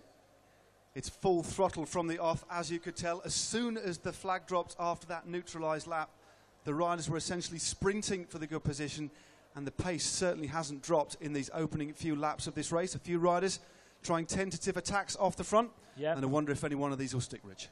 Yeah, well, I think it may do, but I think one of the things to let the crowd know as well is trying to make you understand how difficult it is, you know, these riders are really kind of travelling at speed, and to give you an idea, you know, most of the people who are here, they're relatively fit people, you know, they wouldn't even be able to get anywhere near these riders, you know, they're that far ahead, you know. It takes a lot of dedication, a lot of work, and as we say, 2 riders have gone clear now. It looks like the riders that we mentioned on the previous lap, Rich. Well, yeah, look at that. There we go. And that's number, was that 39? There we go. Have we got a number? Number 39. We haven't got 39.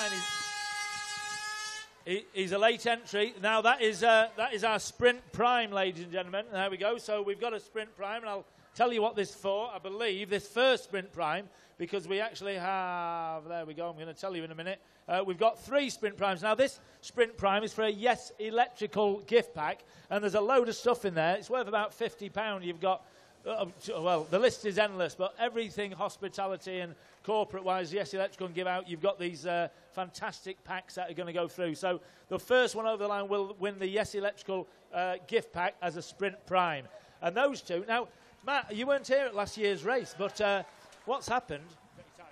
Yeah, I've got just 2 riders have just gone clear. We'll get confirmation of who number 39 is as soon as we can, a late entry to the race. But those 2 riders now working well in tandem together have opened up a gap of 10 seconds at this very early stage in the race. Yeah, well, looking good at the moment. Matt, this is just the same as the men's 3-4 race last year. You weren't here, but we had Andy Robertson and Michael Timmis. They set the standard and they went off on the front, and everyone was saying, will they make it, will they not? And what they did is they held it. And it's very, very similar to the last year's men's 3-4 race. So let's see what they can do. It certainly isn't unheard of.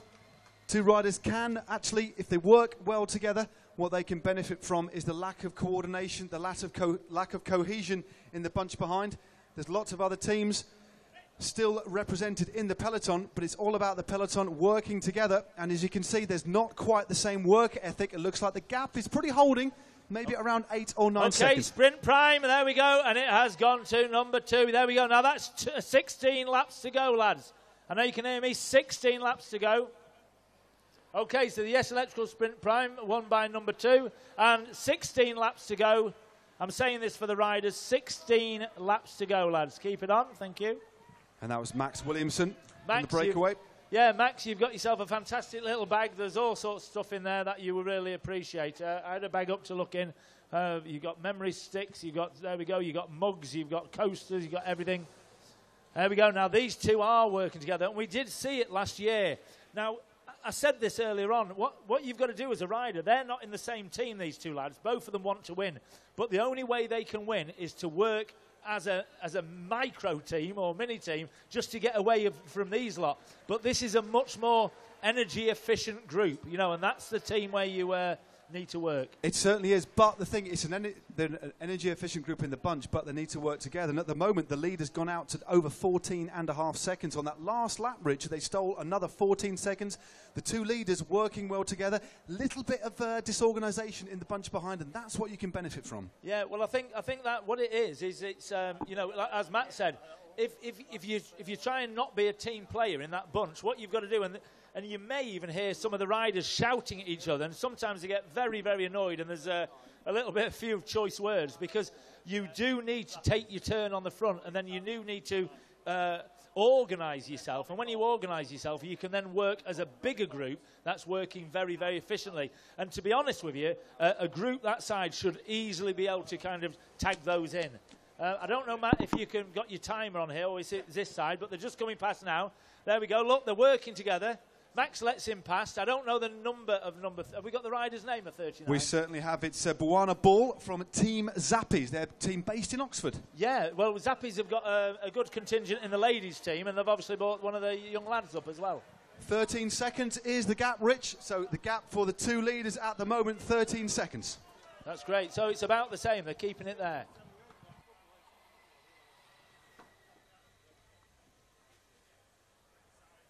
So we'll give you as many time checks as we can. Just shout out to the leaders. Lights, guys, you have 13 seconds on the bunch. 13 seconds. I think one thing, Matt, which, you know, going on to the whole thing of community and, you know, getting people out on the street, is a lot of these riders, you know, and it is a bit of a cliche of getting people off the street and getting things doing stuff. But, you know, these are 16-year-old lads, and, you know, they aren't...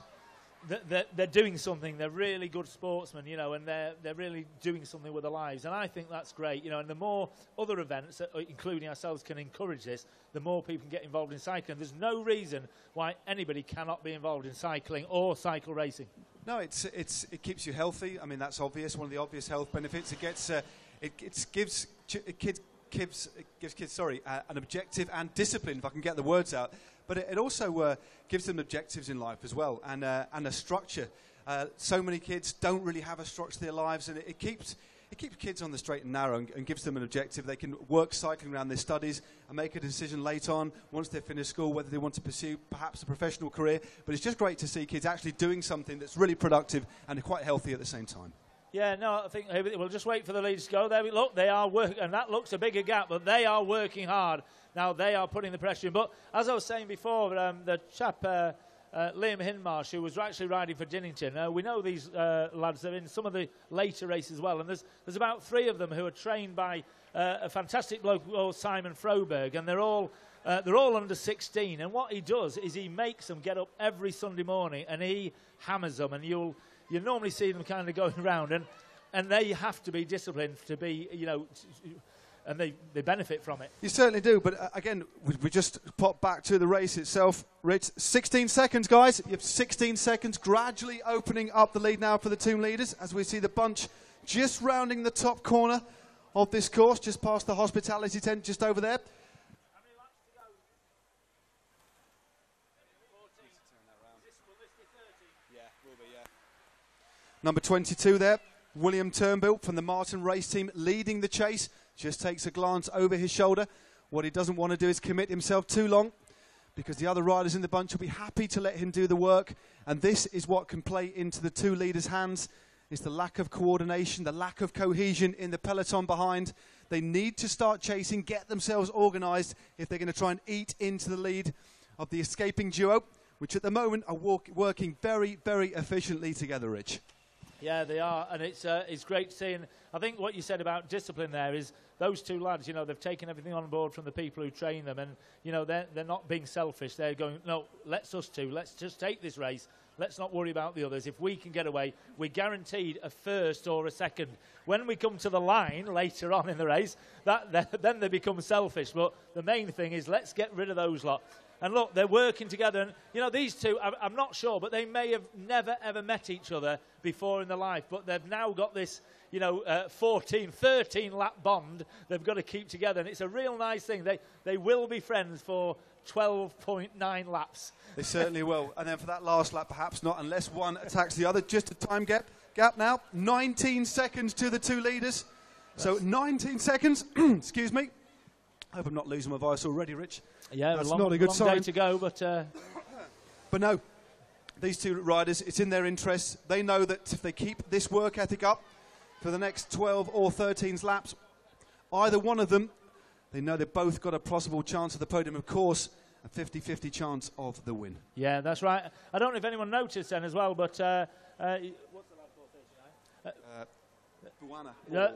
Buana Ball, he was just taking on some food, some energy. He's drinking, eating an energy drink. So even as he's racing, he's taken on this obviously I'm not any dietitian or cycling expert or anything, but they're taking on the energy, the high sugar drinks. Yes, nearly. Isotonic carbohydrate, Isotonic even carbohydrate. things with a little bit of caffeine in. Although it's a relatively short distance compared to the pros, it's important that they again, the sun's come out. I mean, the gate around 10 or 12 degrees today. I think it's more like 18, 19 degrees. It's pretty warm, and the sort of effort that the riders are putting in, it's important that they keep the levels topped up. As soon as they start to become dehydrated, the performance levels drop dramatically. So I've no doubt a couple of the riders will have like a gel in their pocket, which essentially has some sugars and some carbohydrate in, sometimes a little bit of caffeine to perk them up just before the finish. Yeah, well, that's what they're taking on, and look, they know they need to work together. I mean, what they've got to do is just make sure they don't get too near and just clip a wheel, as you saw earlier. I mean, it could end in tears. So they've got to be, again, disciplined with their positioning of the bikes and positioning to each other as well. Well, it's a fine balance, Richard. That they've got to be very skillful at first at riding together, because they want to share the workload, and one rider will sit on the other rider's wheel, sometimes just a millimetre, and the gap now 21 seconds. Wow. So 21 seconds, riders, to the 2 leaders. Well, 12 laps to go. I mean, that's kind of looking... I mean, that's not impossible. Don't get me wrong. That gap is nothing. If that group, that bunch, work together, these lads will be tiring, and now they're looking very strong, aren't they? They certainly are. That was Buani Ball in the blue of the Zappis kit, number 39, taking his turn on the front. It looks like he's still on the front now. Normally the riders will take... when there's only 2 of you, it's important that you split the effort evenly and share the pace. Looks like the peloton at the moment, there's a little bit more cohesion. You can see that by the formation of the bunch, the shape of the bunch, the way they're all in one line, that the speed is quite high. But as you say, Richard, at any moment, if these riders really start to get coordinated, or if there's several attacks off the front, especially in the closing stage when riders tend to tire, that gap could tumble in moments. Yeah, I think that's it. I just don't think the group are working together. Matt, can I just ask you, we're talking about riding and following another rider to get in the slipstream. How far behind? When does a gap suddenly become the slipstream doesn't work? Because they're riding kind of 6 inches or 3 inches apart. How far does it kind of start to then to not lessen, be efficient? There is some quite incredible research. The nearer you are to the rider in front, the more shelter you're going to get. And the riders at the moment, they're riding millimetres from the rider behind. Depending on the wind direction, if the wind's coming from the left, you're going to sit just to the right of the rider behind. Okay, we've got a sprint prime, ladies and gentlemen. So we know on this sprint prime it's going to be one of those two. Now, what they're riding for now is another set of these fantastic Continental GP 4000S tyres. They're worth about £60. They're going to win a pair of those. And even though these are riding for a team, there's limited finance, and they will be very, very happy to pick up £60 worth of Continental tyres. They certainly will. And the chase being led in the pink by William Turnbull there. Very active earlier on. I'm going to set the clock on these two riders now. Okay, we're getting, they're coming up to lap a rider now. I think that was our friend who had a tumble early on, I think. But they're coming up to lap him, and what will happen, as I said earlier, he will be pulled from the race. He'll be taken out, and that's really for the benefit, safety for you as a spectator, but mainly, safety of the other riders and the well running of the race. 20 seconds to the leaders, 20 seconds to the leaders. Right, well, it's maintaining now, and it's, it's not growing. So maybe, I think what we really need, we nearly need kind of a little earpiece in them and tell them to work together, because they need some direction as a group. That's it. As these riders are still very young, they'll be learning the ropes. We call it roadcraft, and it's not just about riding your bike. It's you hear the phrase often used in TV. It's a chess on wheels, and essentially it is. It takes years and years to learn the subtle nuances of riding in a peloton, the tactics there is. But what's wonderful to see is the sheer raw aggression of these young riders, just getting the bit between the teeth and riding. But again, a lot of these riders now, there's so much knowledge out there for them to draw from, to look at the professional riders, how they ride. These two riders here are riding just like two young professionals. 10 laps to go, lads, 10 laps. Sharing the tempo, just a quick glance over the shoulder there from Buana Ball, letting his compatriot come through. Max Williams now heading to the front, and they'll be soon rounding that corner, and of course they'll be able to see the peloton.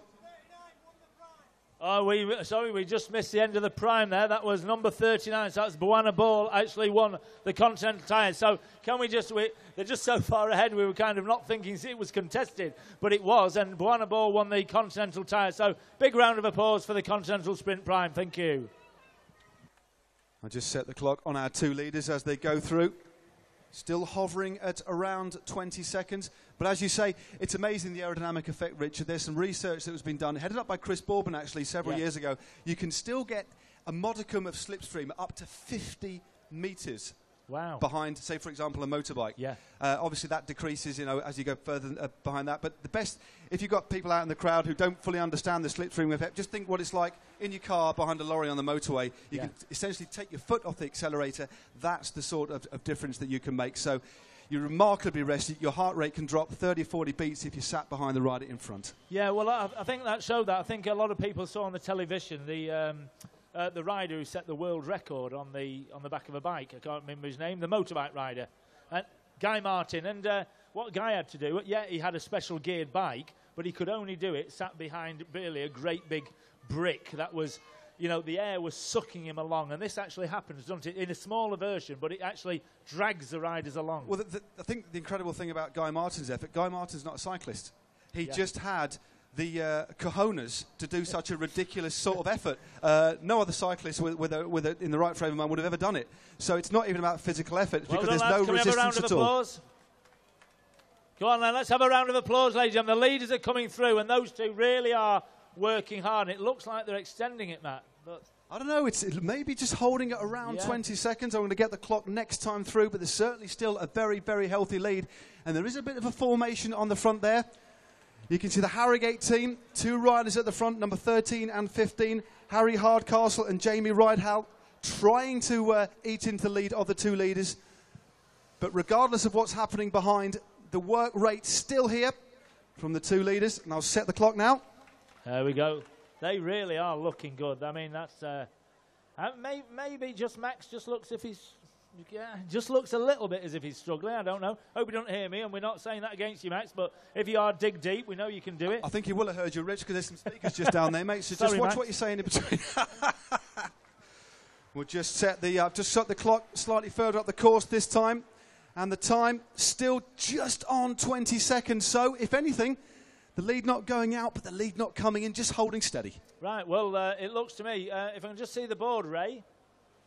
This will be 8 laps to go, so you know there is definitely still time. We just don't know how much energy they've expelled, those 2 lads. So just remember, folks, when the 2 leaders come through, Max Williamson from Bike Talent, Ball from Team Zappies, please make sure you give them the round of applause. They've been out in front for the majority of this race, got 8 laps to go, and they come through. This is now the hardest part of the race.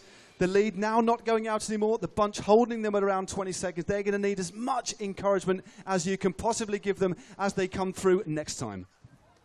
And here they are. Here they are. Come on, let's get your hands together. Come on, we've got 8 laps to go. Let's give them a cheer, ladies and gentlemen, like Tickill can do. Come on, they're coming up towards the buttercross. I can hear you there. I can see your hands moving. Let's give them a big cheer as they come towards the buttercross. You just see, again, the gap holding. It might have gone out a little bit. As you can just see, the formation of the bunch here, Richard, changed again. Rather than being one straight line, the group bunching up, which indicates the speed is low. Rather than a concerted chase, riders are attacking off the front in 1s and 2s. The gap now 21 seconds. Well, another second game. Yep, that's right. So 21 seconds, chaps, is your lead. 21 seconds. Matt keeps telling them, you know, he's giving them time. They are listening. They can actually hear every word we say. And it just gives them a little bit of an idea of where they are. With the Tickill circuit, it's quite good because they can see where they are. They can judge on the way down. But it's quite nice, and they can judge whether they've gained, you know, another 10 yards. So, and the riders do like this circuit as well, or we've been reported back. 17 seconds now. So those 2 riders just shaved 3 seconds off by virtue of that attack down the finishing straight. 2 riders managed to extricate themselves from the peloton. Well, if we've got another 2 and they're kind of been working with the peloton, they may be quite a lot fresher. And maybe we get a second break that can wheel them in. Exactly. We've seen lots of riders not contributing to the pace at the head of the peloton. And as you correctly say, Richard, they're the riders that can remain fresh, bide their time, and then counter-attack and go off the front. It looks like that is exactly what's happened, because I haven't seen those 2 riders that have just gone at the front do too much work. Yeah. Okay, here they come. Right, we're looking good. This is, there we go. This is the 8 laps to go. They're coming up to lap number 31. So, round of applause there. These are, you know, very talented rider, ladies and gentlemen. You know, these are the lads going off the front. Really are. They're really putting it in. I think very important. We did advertise this race on the website. We've got a website, TickhillGP.com. And one of the things we said is, in the later races today, especially the men's elite, we've got some very important team managers here. They're called Directors Sportifs, or DSs. And these DSs are always on the lookout for up-and-coming talent, even though they're riding for other teams. So it's a little bit like playing for Tickhill Juniors with Manuel Pellegrini kind of watching from the Scarves or something like that. It's, you know, they are looking for them. Obviously, being the best manager in the world, play tomorrow night. But it's like it is like being kind of what's the word? Scouted. Scouted, yeah. And you know, and these lads know that there's important people here. That it will be a really big thing to win the Tickhill Grand Prix, as is any crit. But something like this with the length of the race and the quality of field, that's another thing, Matt. You know, anybody can win a race, can't they, if there's nobody else in it? You know, even I could do that. We're only halfway through the day. Already we've seen the 2 national champions on the streets of Tickhill. And later on tonight, I'll say it again, an Olympic champion. Yeah, well, we've got an Olympic champion racing later on, ladies and gentlemen. You know, I've been organising it, and I missed that. I just accepted him. I nearly rejected him because I didn't like his name or something. But anyway, luckily we've got some absolute talent. We've also got a.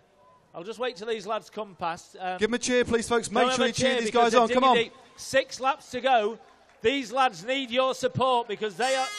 There we go, and we're on a sprint prime, ladies and gentlemen. Now, I'll just tell you quickly, sprint prime. They are now. How many have we done? How many sprint primes have we done? It's the 3rd one. Right, we are winning, ladies and gentlemen. They can win a £25 voucher from MG Plumbing. There we go. So MG Plumbing, and one of the lads is in the race. The son of MG Plumbing is in the race. It's a sprint prime for an extra £25. Let's hope the son of the plumber doesn't win it, because I believe that's the exact value of a U-bend. 22 seconds is the lead. 22 seconds. Keep it going, lads. 22 seconds is the lead. Such was with Andy Robertson winning it last year, who was our flying plumber. Obviously, the world's got round, and we have actually now we're actually attracting other plumbers and plumbing businesses to support the Tickhill Grand Prix. So, as you know, it's something. It's probably a niche market we've got. It's very niche. The plumbing road race world championships or something like that. Yeah, but you talk about that, but this is actually sponsored by Polypipe, who do lead the field in pipes. Local pipage. Sorry, Cameron, I'm sorry. We'll shut up now and just talk about the race, because that was just going absolutely nowhere. But basically, we love pipes.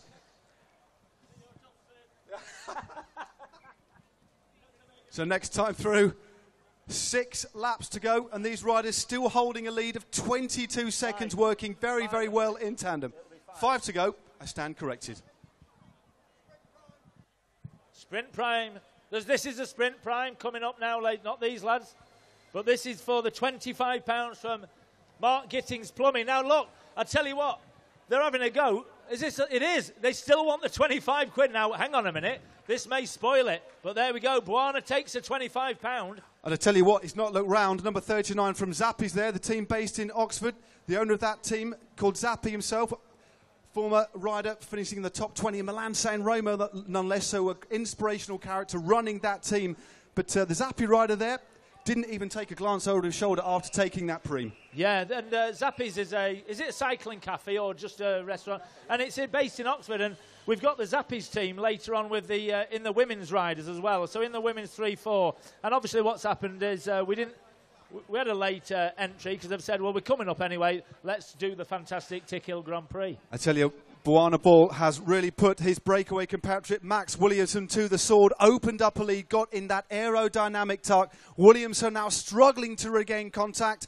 Superbly timed attack to take the Prix, but an ideal opportunity also to break away. But still, the peloton behind, very, very active. And in the red there, that was Robert Gray from the Clifton CT. Well, I tell you what, Matt, it just seemed to me then that all of a sudden these lads have thought, right, it looks like we can't do anything in 5 laps, but we're going to go for 3rd, and then now they start to be really pushing out. The thing is, what's happened now with the 2 leaders, they're not only working together, they're both 100% committed, but depending on how fit they are, depending on the energy levels, so we've still got 4 or 5 laps to go. That gap is still something that the bunch could bring back, and they certainly look very, very determined. I don't think they just want to settle for 3rd place just yet, Rich. No, but you're probably right. I mean, you just saw the way Max has kind of dropped off a little bit. I mean, it could be that his 2nd position isn't safe, so let's just see. Let's see how it unfolds. And I think you can see the riding style. I think Buana there, he looks a lot smoother. Oh, hang on, Max is coming back at him. He's putting the effort in. He needs to get back on his wheel, and here he comes. He certainly does. What an effort by Williamson. A pursuit there on the road of Tickill. It looks like Williamson is just about to make contact. Yep. But look, we have a counter-attack at number 3 from Clifton. There we go.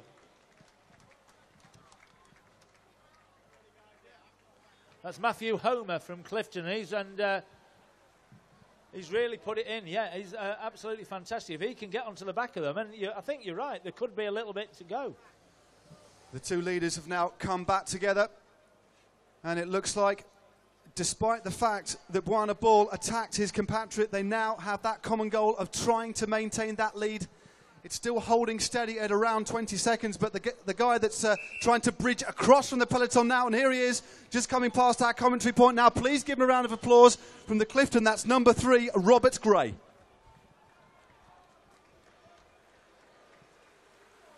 Look at the peloton now. The gaps between the wheels indicating that the hammer really is down and the pace very, very high. Interesting to see, Rich, if Robert Gray manages to cross that gap, he's got 4 laps to do it. Yep. There we go. The lap riders are being told by in no uncertain terms by the commissar that they have to pull over. The Yorkshire Air Ambulance has left for the day. So thank you very much. That doesn't mean to say you can't buy any more programmes and use the boxes and have a go on the Roller Paluzza and visit their stand and buy some Yorkshire Air Ambulance goodies. Please, we want to make this a fabulous, fabulous day. We've had 10 months doing this, and really what we want you to do is actually put your hand in your pocket. It's not much more. It's a brilliant charity. And here we go, ladies and gentlemen. There they come now. There are 3 laps to go, lads. You've got 3 laps. 3 laps to go. We'll start the clock on our 2 leaders, Max Williamson and Buana Ball. But look, number 3, Robert Gray, is really closing down that gap. He's got 3 laps to try and make contact. Give him a round of applause as he goes around the horseshoe at the top end of the circuit. Will he close that gap? What a thriller this is going to be. Well, I tell you what, the way he's pulled back, he's doing 2 things. Not only he pulled back on them who may be slowing, but the main thing is he's got away from this bunch, and that is a very difficult thing to do. This is absolutely fantastic racing. Great to see on the roads of Tickill. Just coming into sight is the pursuer. A quick glance behind from Buana Ball of Zappi, second in position in the blue. There we go. I think number 3, I think the people can see what's happening, and it looks to me like he's going to be the crowd's favourite. He's going to see if they can close that gap. So let's try and help, shall we? So as they come round, let's give number 3 a cheer, and let's see if we can at least make it really tight for the finish. William Turnbull there in the pink, number 22 from the Martin race team, being one of the most active riders in the bunch, trying to shut the gap down. Missed out on that counter-attack by Robert Gray of Clifton CC, currently trying to bridge across. Next time through, they'll have only 2 laps to go. And how much will the Clifton rider, looking very, very smooth, I must say, a really still, smooth style, turning a slightly larger gear than the riders in front, but very efficiently. He's gradually eating into the lead of the 2 leaders. Yep. And here they come. Yep, and here we go. We're going to have another rider. He's going to be lapped here, but there we go. Just have a round of applause because he's well done. That's a fantastic effort. There we go. Oh, Rich, look at the gap now. It looks like Robert Gray is really closing. He's agonisingly close. 25, 30 metres now to the 2 leaders, Buana Ball and Max Williamson. Well, Max is giving that. Now he's getting a cheer. That's what we want, ladies and gentlemen. Let's get behind him. Fantastic stuff. This is going to go right down to the wire. It looks like it's all over. It's a fight for 4th place from the peloton unless something untoward happens. The gap now over 20 seconds to the bunch, and it looks like it's just between these 3. Come on, but 25 seconds to the leaders. And back past our commentary point is the figures of Williamson and Ball. They really are going to have to work together. Here he comes. Here we go.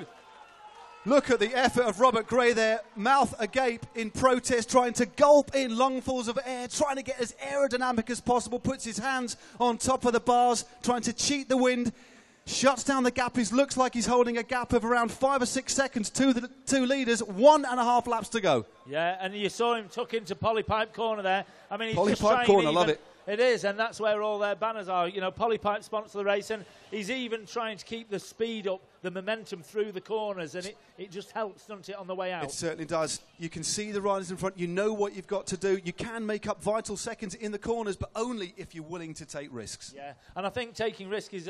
and also, don't forget, the other 2 are riding close together, so they have to be slightly more careful, just in case they touch a wheel. So he could, on the 1, 2, 3, 4, 5-ish corners down at the complex, if you want to call it that, after Polypipe Corner, he could easily make up maybe 2 or 3 seconds, so it could just be enough. But look at the gap now as the 2 leaders come into view. All it takes now is a bit of cat and mouse. We've got the bell lap to go. Williamson looks over his shoulder. This is the last lap, ladies and gentlemen. Now they are struggling, ladies and gentlemen. Don't mark him out yet. 5 seconds. Robert, you've got it. Let's go. How many seconds? 5 seconds. 5 seconds. 1 lap to go. What an absolute thriller here, folks. Please make sure you put your hands together as they come into the finish straight very shortly for the last time. Let's have them all the way around the circuit on this last lap, ladies and gentlemen. Come on, let's have some cheering all the way. The peloton now eyeing up 4th place. Bit of cat and mouse now. It's all over for them. And the 2 leaders now attacking each other. Still 4 or 5 seconds to the pursuer. And it looks like Ball now having a go. Looks over his shoulder, but Williamson is in close attendance. Come on, Robert, you can do it. We want to get it on that tail. Now we can see it's visibly closer. He's riding a lot smoother. He's look, hardly rocking his shoulders at all. A very, very aerodynamic, efficient style. And that's a gap, Rich, of only about 5 seconds. Yep. I think they may just have the legs on him. I think they're all shattered, but they've put on a fine race, and that was a great comeback from him.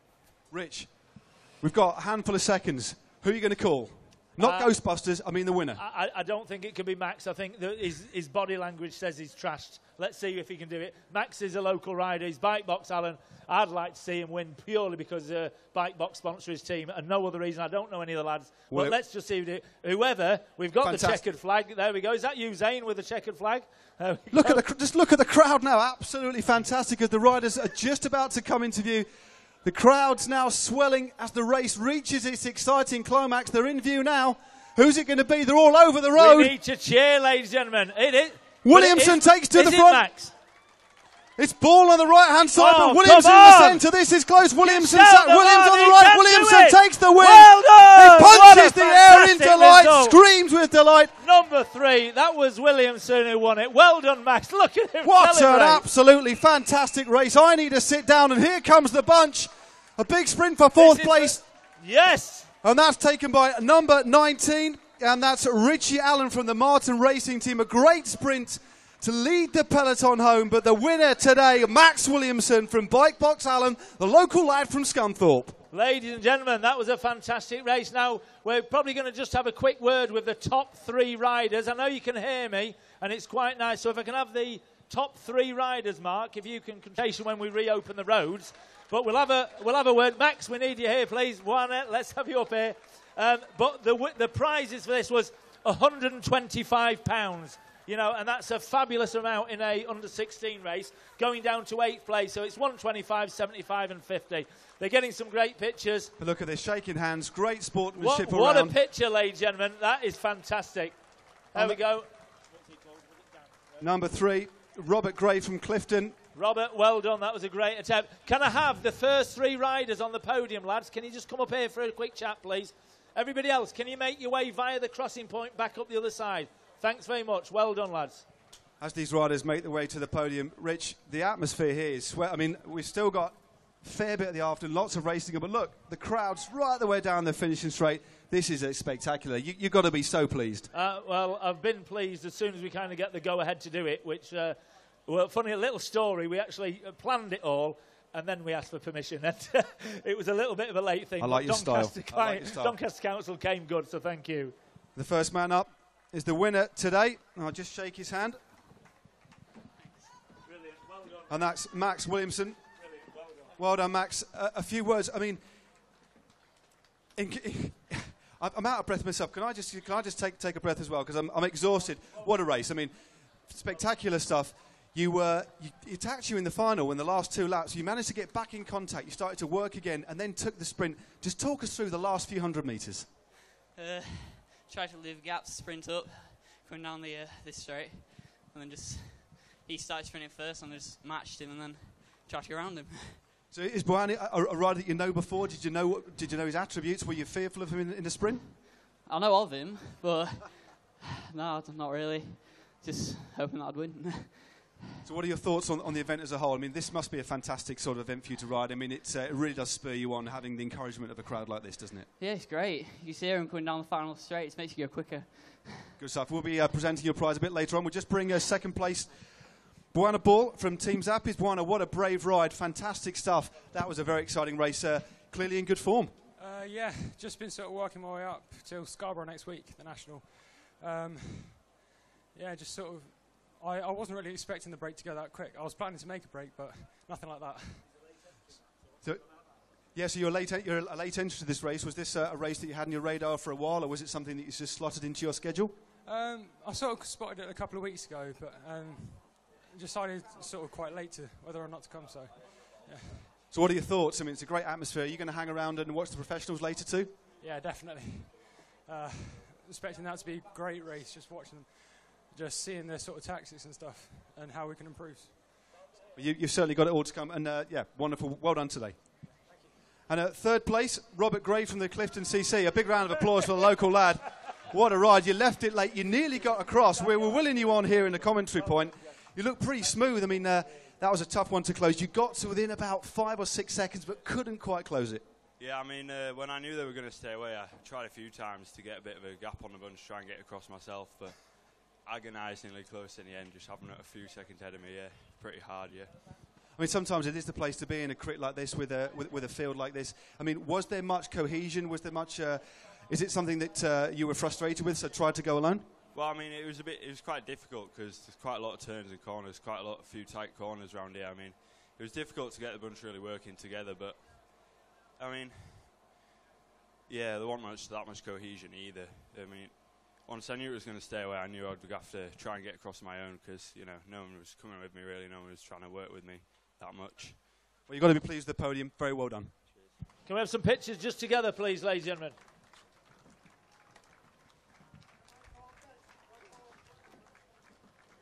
There you go, Robert Gray, Buana Bull, and Max Williamson, your winner today. A big round of applause, please. Thank you. We'll be formally presenting the prizes later on yes, at 8:30. Present. So you'll see these guys again. Well done, lads. Brilliant. We do us a favour. You just nip down the crossing point, and we really need you off the circuit. You're probably best going on the other side. Thanks so much indeed, lads. Well done. Cheers, chaps. You get your prizes later, yeah? Right, next up. Okay, ladies and gentlemen, we are moving on.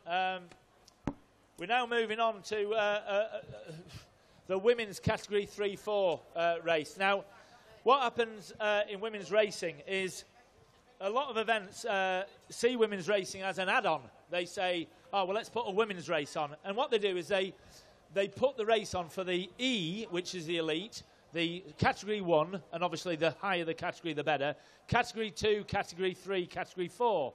And what happens is the category 4s can be quite good racers, or they can be absolute beginners, whereas the elite racers are kind of either professional or very, very highly talented athletes. And what happens is the elite racers don't particularly like to race with the, I'm not using the right words here, but the riders who aren't quite as good. But the riders who aren't quite as good don't want to get trashed by the elite racers, kind of moving at the two extremes. But a lot of events put them on. We spoke to gentleman Hugh Williams, who was here before when he was commentating, and we were going to have a penny farthing race, and it was there was a little bit of, there wasn't much commitment. So what we decided to do was listen to people like Hugh Williams and some really important people in women's cycling who run some of the teams that are here today and some of the elite teams.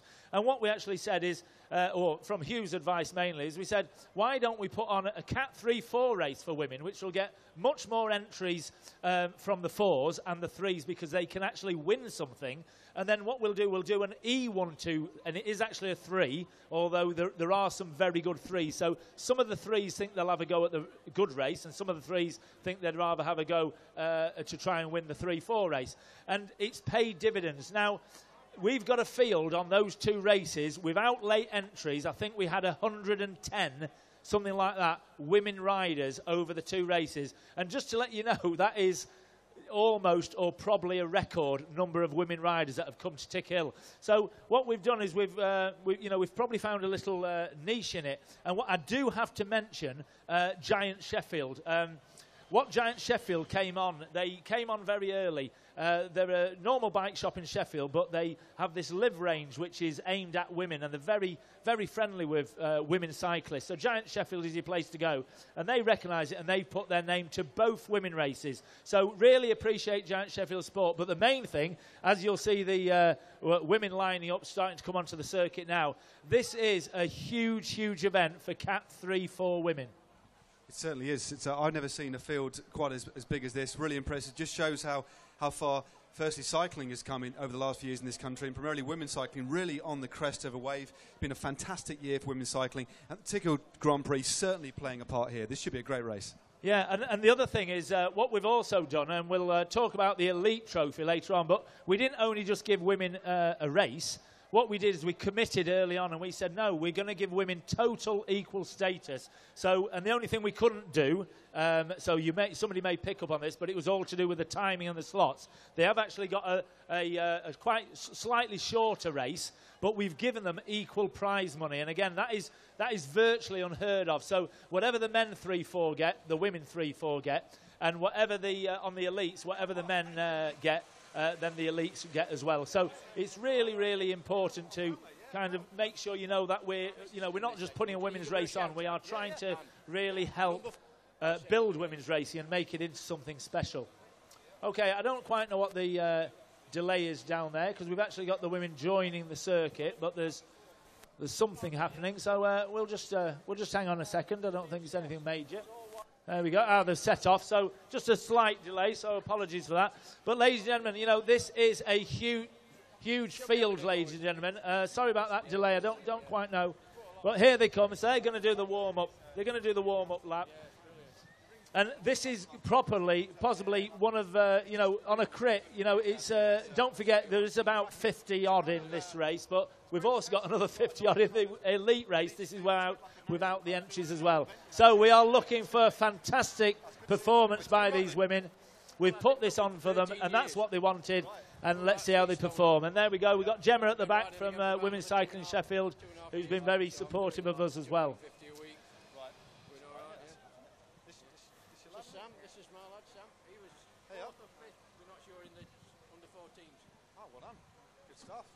Me and your dad used to, race 20 odd years. Oh, like Kenny, dear.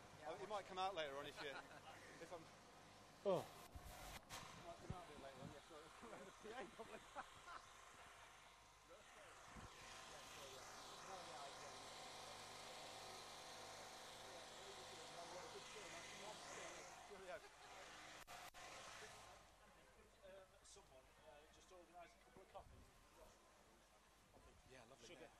Yes, please. Cappuccino. Two with sugar, please. Anywhere, please.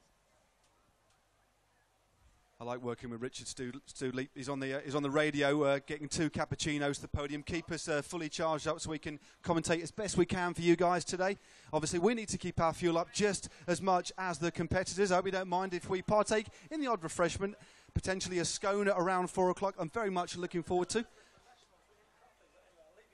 And here they come, the first neutralised lap for the women's 3rd and 4th category. They're just slow to a halt now. A very, very big field here on this tight circuit. 5 corners. Just because we know them, just look out for the orange and white from Women's Cycling Sheffield. They've got 3 riders I can see. There we go. There's Anne on the other side and Gemma. There we go. Number 45, Anne Walsham. She's the wife of former professional Mark Walsham, living legend back in the 80s and 90s. Winner of many stages and races on the domestic scene.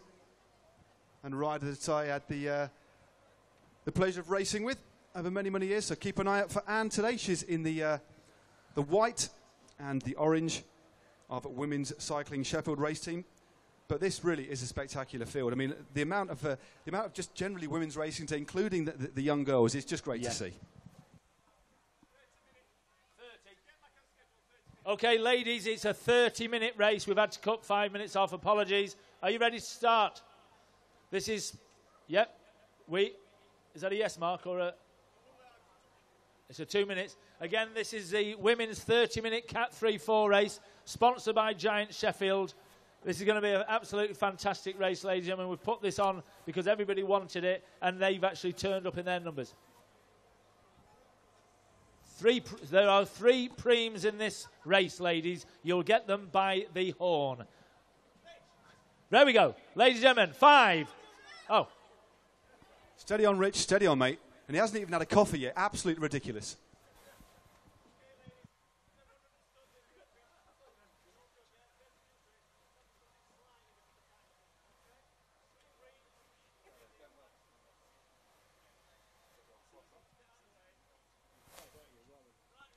Right, we're good. Ladies and gentlemen, this is the start of the Giant Sheffield Women's 3-4 ways. 5, 4, 3, 2, 1, go. There we go. Let's have your round of applause, ladies and gentlemen. Let's give these ladies some real support. There we go. We've had... Oh, crumbs. There we go. Are you on? Just bit of a tangle at the the start handlebars there. just got together on the start line there. There we go. That's Give us a push. That's the way. Emma Pulsford there from Albarossa Cycling Club. Please make sure you give her a cheer as she tries to regain the peloton. Very unfortunate touch of wheels there. And again, these riders, especially at the start of a race, riding in very, very close proximity. And this sometimes does happen, but hopefully she'll regain the peloton as quickly as she can. Okay, so here we go. The pace is already being set. There we go. Okay, I think they're just going to just feel the way round just for a couple of laps and just see exactly what the score is. And this is looking good already. There we go. Yeah, a few yells of crash, crash there. Sometimes what you do have in some races, you have a neutralised bit, but I think a little bit of confusion there. But hopefully they'll all get back together. A few riders just delayed there, just trying to chase to get back on.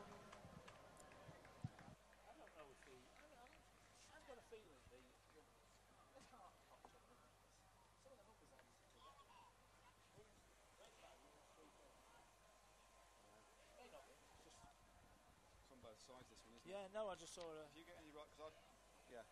There's only, I've just put, that's all right. Just set the clock.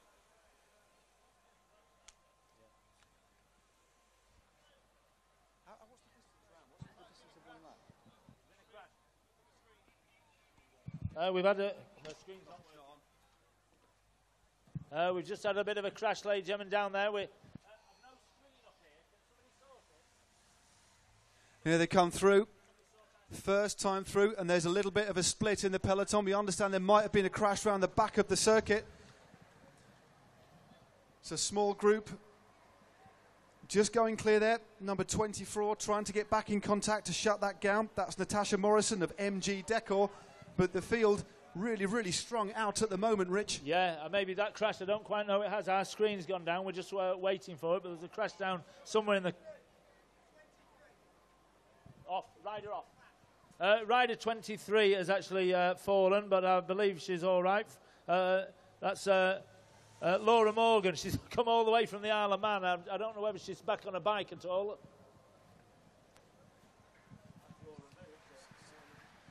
8 riders just going clear with a chasing group of 4. Then a couple of riders before we get back to the peloton. That's Anne Walsham there, number 45, the rider we talked about at the start. Just trying to close the gap in the orange and white. Looks like she's going to make contact.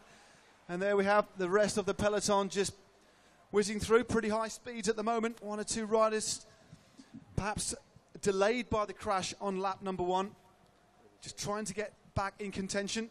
A few little groups will now start working together to try and get themselves back on. Yeah, I think that crash has just actually just spread it out a little bit because we've got some very talented riders kind of dotted around just near the back, and I think they've just got tied up with it, and they're going to have to kind of work very hard just to get back on. It is, as well as the actual delay in time that you lose when you crash. It's very difficult to get back in your rhythm, especially with the high speeds at the head of affairs. And it goes without saying, if you want to chase to get back to the front, you've got to be going quicker than the riders in front, and that's very, very difficult once you come off and your rhythm has been broken. There we go. There looks like a little bit of damage there with the rider number 14, is it, from Ilkley? There we go. A round of applause. That's Hannah, or Nina, as she's called. She's obviously had a little bit of a crash there, so hope you're all right, Nina. And again, guys, please make sure, ladies and gentlemen, that you give these riders a round of applause. Right, here we go. A lead group now forming. 12 riders going clear with a significant gap over the rest of the peloton, which is strung out. There we go. Now these are going to work together, ladies and gentlemen. I wonder where the Zappies teams are. What numbers are those? Have you seen them? 46, 47. Okay, I don't know if you noticed Anne Walsham we mentioned earlier on. She was just hanging off the back of that group, and then she's managed to catch them up.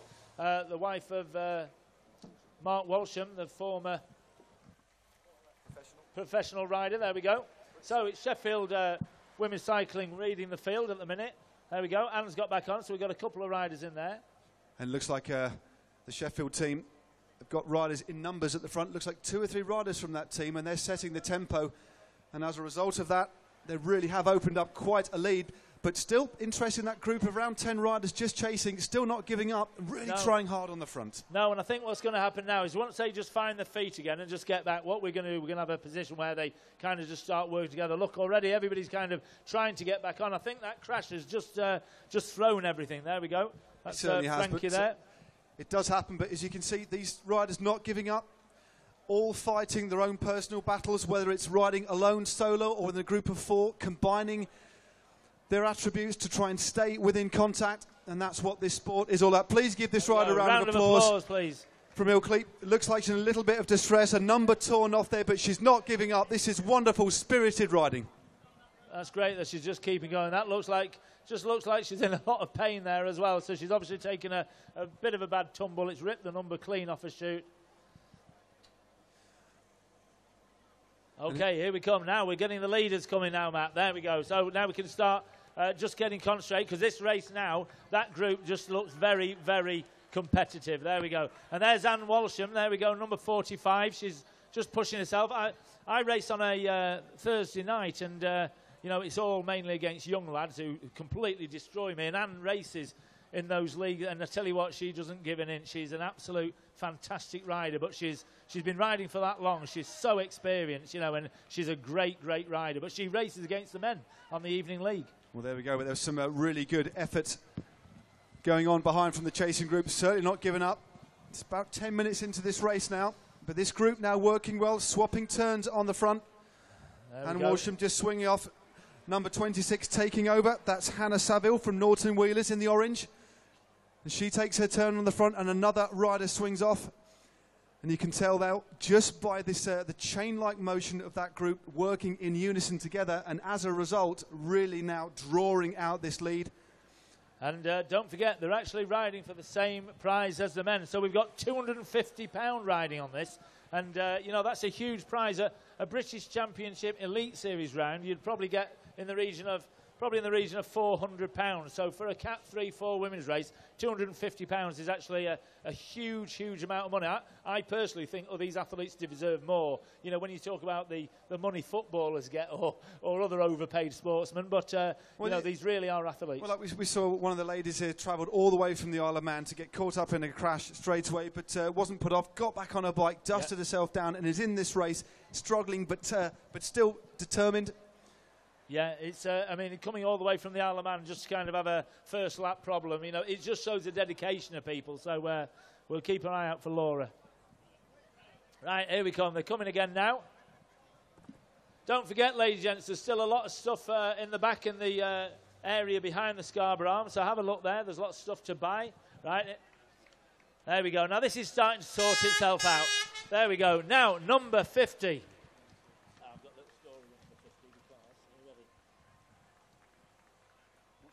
Right, number 50, ladies and gentlemen, who's just currently leading the top. She's a lady called Fiona Hunter-Johnson, and she's the daughter of one of Yes Electrical's partners, NVC. So she's come along. So not only is our NVC supporting it, that her father is managing director of the company, but she's also racing there. And if you would turn to the NVC advert in the programme, that's a picture of her racing. So that's one, and there she goes, number 50, ladies and gentlemen. So they're actually, she's not only racing, but they're, as a family, supporting the event. So I want a really big round of applause, please, when she comes round number 50.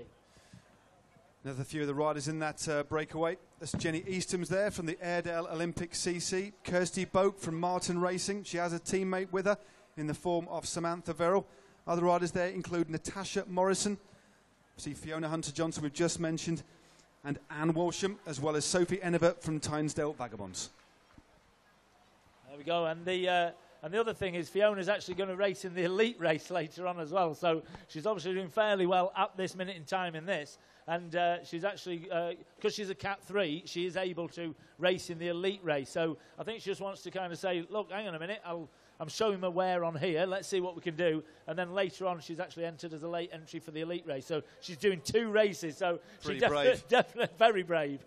But let's see how she's faring. I think. Lap riders must pull out, please. So lap riders are out, please. Can we make sure that happens?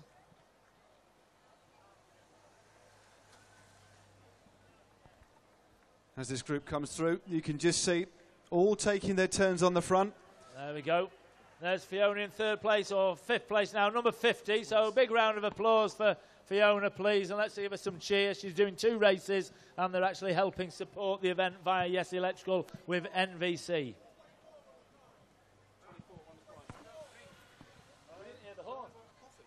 Sorry. We've just had a sprint prime, ladies and gentlemen. We do apologise for that. We didn't hear the horn. Number 24 won the prime.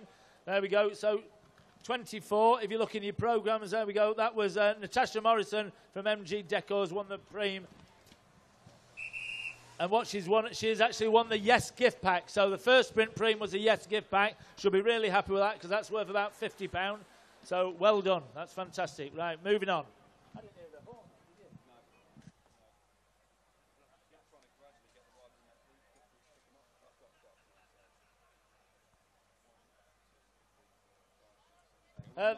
The other thing I'd like to just say is, you know, the Doncaster Council picked up on this event and have been really helpful. And people from Tickill may have noticed we've actually had 3 corners completely resurfaced just to make the event, not that it wasn't safe, but they've actually tarmacked 3 corners. So big thanks to Doncaster Council for really getting behind the sport.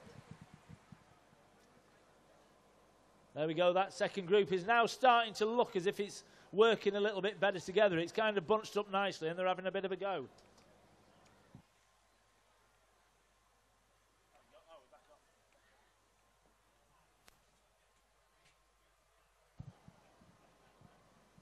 Okay, we can see them kind of pulling out there out of Bubble Master Corner, ladies and gentlemen, past the pits. That's coming up. They're startly coming into view. There they come.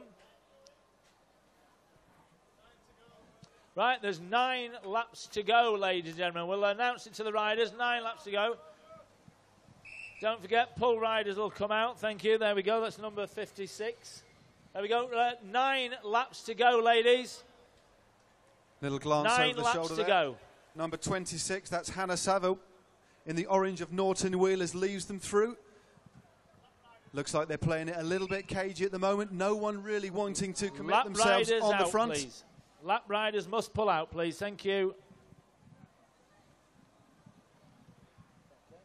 Yeah, interesting that lead group, but nobody really commissioned themselves yet, Rich, just perhaps saving themselves for the last few laps. Yeah, but it's definitely opened up enough of a lead now to stay away, but will one rider try to break clear as we see the chases? That's number 34, Jessica Willett from the Squadra Donne, that tries to go clear, perhaps to try and bridge across to the leaders, just coming past our commentary point now. There we go, yeah, I think they're just, look, and there's Anne, she's just sat on the back, she's decided, right, she'll just have a little bit of a rest, but I think that's going to just start now with, it's going to be 9 to go next time, or 8 to go next time.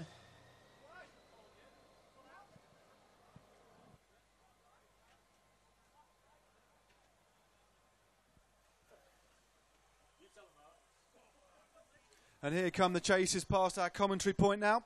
Right, this has turned into 2 races, ladies and gentlemen. Obviously, these aren't, they're not going to go for the prize, but this is still a good race in that one as that little bunch. And they won't be, you know, they won't want to actually come at the end of that bunch. That's going to be a little mini race on its own, how it's panned out.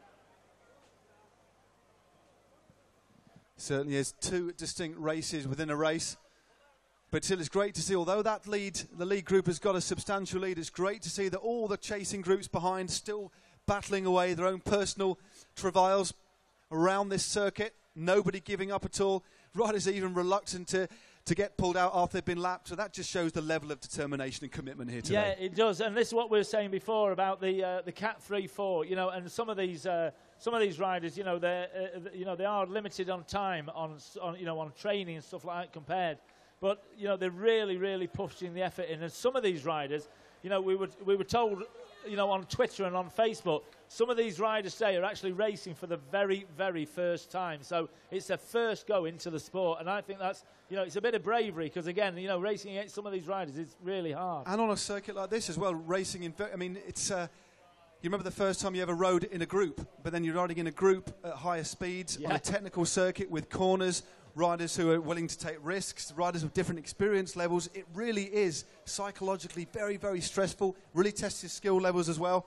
And you're doing that when your body is exerting itself. So it's extremely difficult. But my hats off to all of these riders today, really making a race of this. There we go. There's the leaders. Now that's a leading group coming past the commentary box, and they really now are kind of working and looking together as like a little determined bunch. And I think they're going considerably faster than the second group. And look, they're already turning into Polypipe Corner as the other group is round the Buttercross. So that group is a fabulous group. You can actually see in your programme whether they're a Cat 3 or a Cat 4 rider. It doesn't necessarily make that much difference because you can have fantastic Cat 4 riders, but generally any new rider will be a Category 4 rider. So there are ladies here today that have raced for the first time.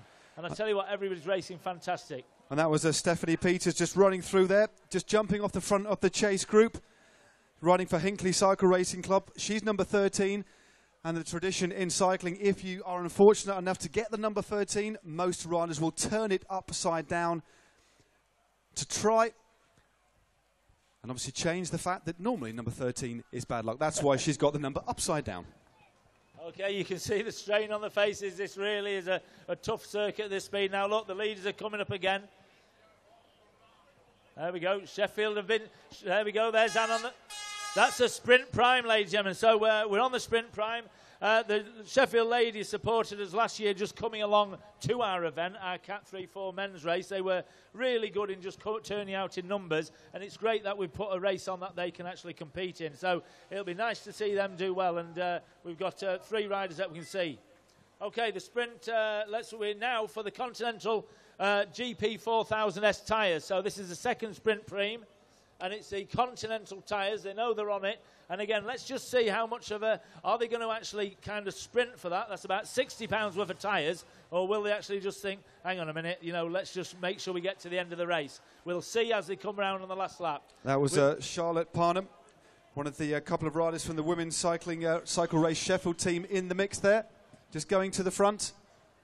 Really high speed being set. Just considering, Rich, that these riders, as we said, you described before, 3rd and 4th category, but really cruising around this course at some fantastic speed, just showing that they really have got a really fantastic skill level. It is. I mean, I've been racing on Thursday nights, and I'm pretty rubbish, but I'm for a man, physically. And Anne Walsham just trashes me into the ground, but I do all right, and I'm relatively fit, but she just absolutely destroys me. So that gives you an idea of speed.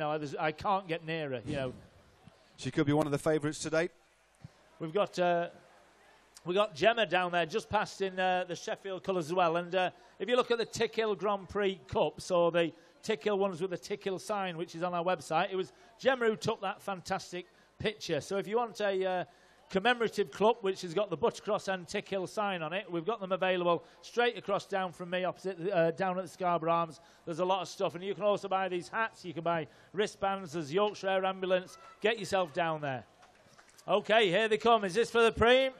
Yes, it looks like number 22. And that was Samantha Verrill from the Martin Race team who took that Prix. Is that 22 in? Has you got that? Number 22. She's won the Continental GP 4000 tyres. As I've said, they're absolutely fantastic tyres. If you're riding a road bike yourself, best thing to do is get Continentals on. Same as cars, fabulous. And we've got a Continental stand down there, and they'll tell you about them. They'll give you some technical advice. They're really, really helpful people. And the other thing is they put an awful lot back into the sport. They certainly do sponsor lots of teams. I, for one, am a big fan of Continental tyres. Used them for years. Great grippy tyres. Very durable too, and extremely fast. As we see our group come through, number 24 leading the group through. That's the figure of Natasha Morrison from MG Decor. Really driving hard on the front and lining them out. And it looks like our commissaire, they're just pulling out a group of riders that have been lapped by the leaders, just so there's no confusion out on the course. And of course, for safety reasons too, it's always a bit of a safety challenge, or it can be quite potentially difficult when groups merge that have been lapped. So it's for the safety of everybody concerned that those riders are now removed from the race. Yeah, that's right. And there we go. And I think the leading group's going to... I think they're actually catching them again. They are going to be coming around very, very shortly. So that leading group really is pulling away. It's going to be good.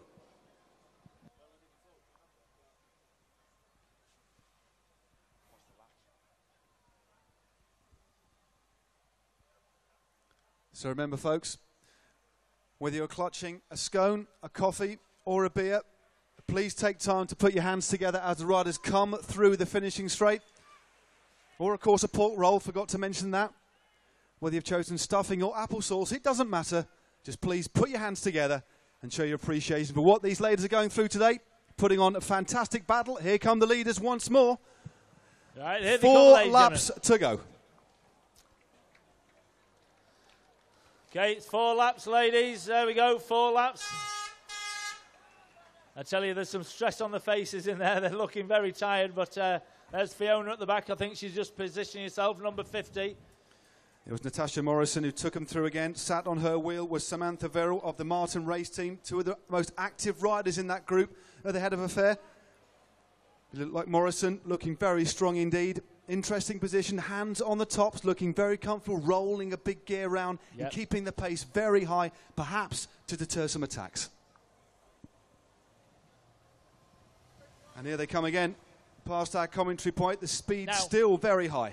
Okay, we've got another sprint prime in the makings, ladies and gentlemen. So as they come around the next time, we will have our 3rd sprint prime. There we go. We had with a little bit more commitment on the last one. They wanted to win those £60 worth of tyres. The next sprint prime, ladies and gentlemen, I'll tell you exactly in a minute. Probably better. We've got a £50 J.E. James Cycles voucher. So the sprint prime, which will come round next as the leaders come, they can win £50. Quite often, you wouldn't even win £50 in any women's race, you know, for the leader, and they're getting a £50 cycling voucher from J.E. James. Guess what I won once in 1988 in a race for a Prix? 4 shillings and 6pence. A lettuce. A lettuce. I'm not lying, folks. It's a true story. And the podium was a step ladder. Not a word of a lie. That's what cycling used to be like. Dramatically changed. This is what it's like today, thankfully. A lettuce and a podium as a step ladder. I'll leave that little thought with you. We'll we may go back in time for next year if we don't get, if Yes Electrical don't carry on. Indeed.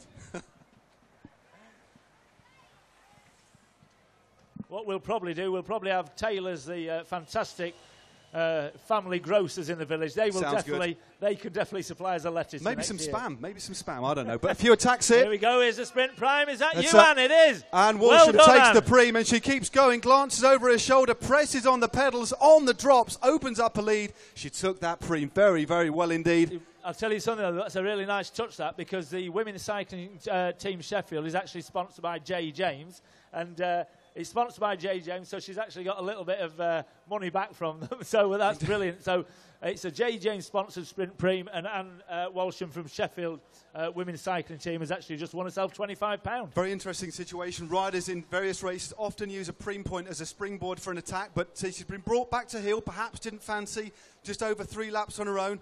Just easing back now. Then the lactic sort of diffuse from her muscles, because a sprint like that really takes it out of you. So tactically, I think a good idea to wait, regroup, and get back in the slipstreams of the other riders. Yeah, Anne's son was actually racing in the under 14 boys earlier on. So her husband is a national champion, and she's racing today, and her son's racing under 14. So it's a really family affair. That's absolutely brilliant. So my favourite, Anne Walsham, let's give a big cheer for her. You know, let's just see if she can do it. She'll be coming round now. This is great. But look at this, still battling behind this group.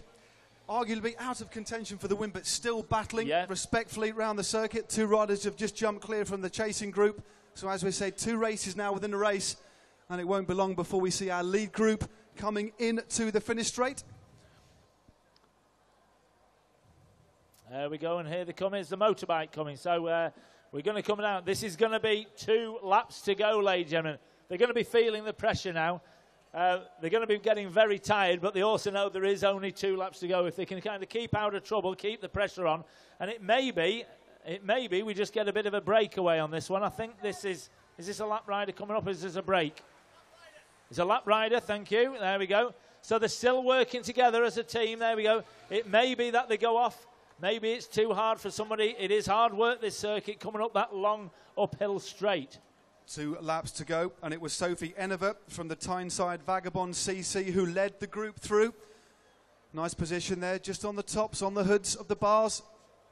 Driving the group through, keeping the tempo very, very high. It's looking likely now that this may end in a sprint, or will one of the riders try and jump clear to go solo?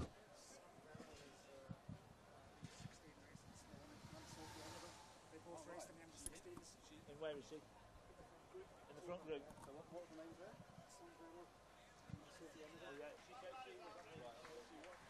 There we go. They're very slowly approaching the last lap. There we go, and they're all thinking, right, let's just get it for the last lap.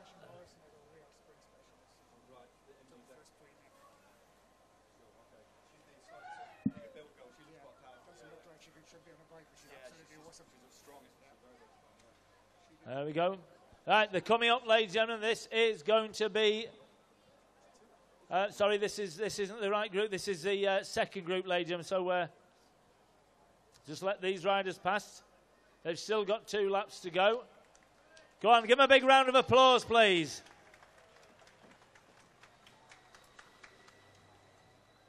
Is that a bit of cramp there, Mark?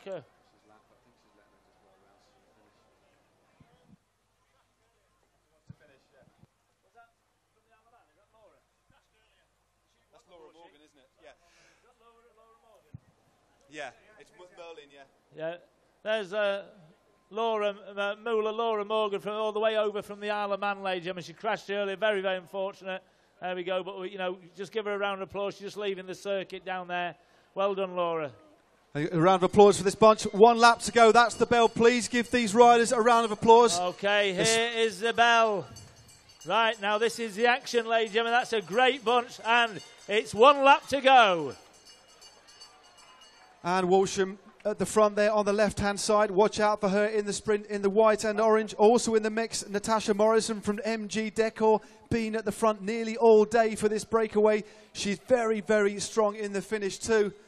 It's certainly going to be close as they round the top part of the circuit. Okay, just before the riders come, we've got Laura there just in the Scarborough Arms. She's walking up. Give her a round. She's just here opposite me. Give her a round of applause, ladies and gentlemen. She comes all the way from the Isle of Man and gets involved in an accident. Laura, we really appreciate you coming, so thank you very much indeed. Well done. Fiona Hunter-Johnson there, number 50, is attacked off the front of that group.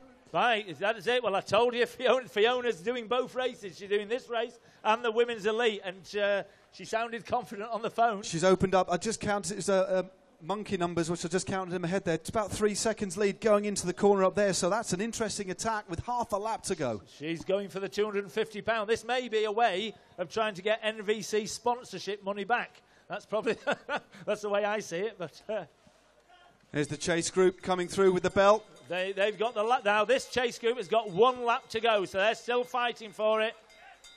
Number 13, there we go, the upside down numbers. Ladies and gentlemen, this is building up to a great finish. I wonder if Fiona Hunter-Johnson is just, it looks like it. She is clear. Well, I tell you what, she's got to be clear. Ladies and gentlemen, there we go.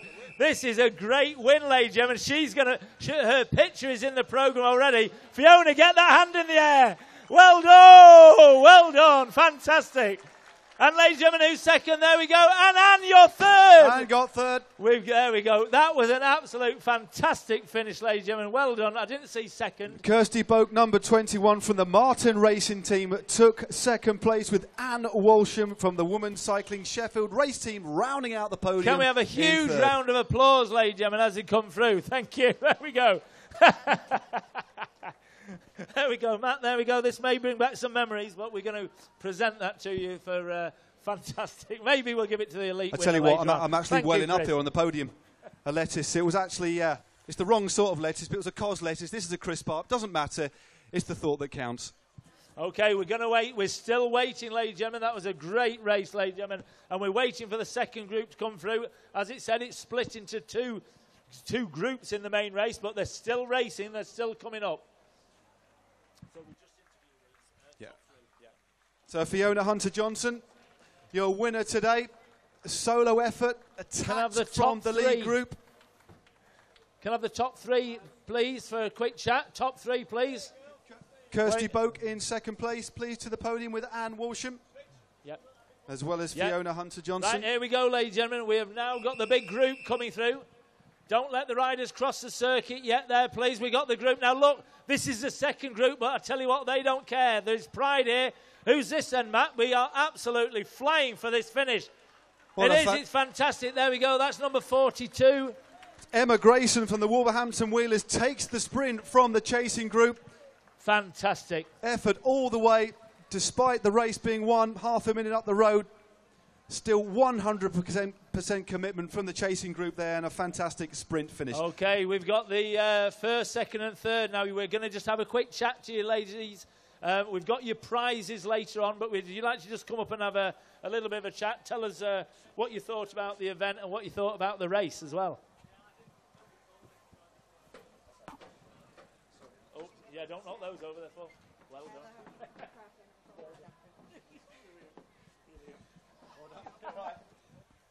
Okay, there you go. Fiona Hunter-Johnson, want to come forward? Fantastic victory. Congratulations. And a good attack with half a lap to go. You're obviously feeling very good today. Was that a plan to go early, or were you afraid of leaving it to a sprint? I'm not quite sure what the plan was. I just went around that final corner and thought, well, I've done it now. I've got to hold on. So didn't give myself much option, but yeah, I felt quite strong, so I was happy. You held on for about 3 or 4 seconds in the lead. Did you have any furtive glances did you throw over your shoulder in the finish straight? Just the one, around the final bend, and then thought, well, there's nothing else I can do now, so don't look back. Just a couple of words. Sum up what it means to win in front of such a fantastic crowd on the streets of Tickhill tonight. Yeah, it was amazing. I didn't know what to expect to come to this event, and I've come quite a long way, so it's really nice to see so many women racing as well, and so much support. Yes, good for women's cycling, definitely. Congratulations. You'll be back for your prize a bit later tonight. Well done. Thank you. Go a round of applause, please. There we go. Okay, come here, just have another word. Sorry, Kirsty. Kirsty in second place today. Narrowly missed out on the win, but you won the sprint for second place there. That was a really hard-fought sprint there. I was looking behind, and she was coming close. I was like, I just had to go. Did you see the crash on the opening laps, or were you far ahead? Because that seemed to split the group. I got caught behind it. I had to chase. It took us about 2 laps to chase and got properly back on. And how does it feel again? I'll ask the same question, to race in such a fantastic environment tonight. It's amazing. You can hear everyone screaming and shouting from all the way around the circuit. I mean, we say it a lot on the podium, but it does make a difference, doesn't it, when you've got the crowd right behind you? Yeah, it really does, yeah. Fantastic. Thanks very much. And finally, in third place, we have Anne Walsham, ladies and gentlemen. Anne Walsham, I've known you for many, many years. We won't say how many years, but it's been a long time. Your husband did tip you for a good placing tonight, but you were looking very strong all night. Yeah, I struggled early on because I got held up with the crash, so I had to really fight to get back up to the leading group.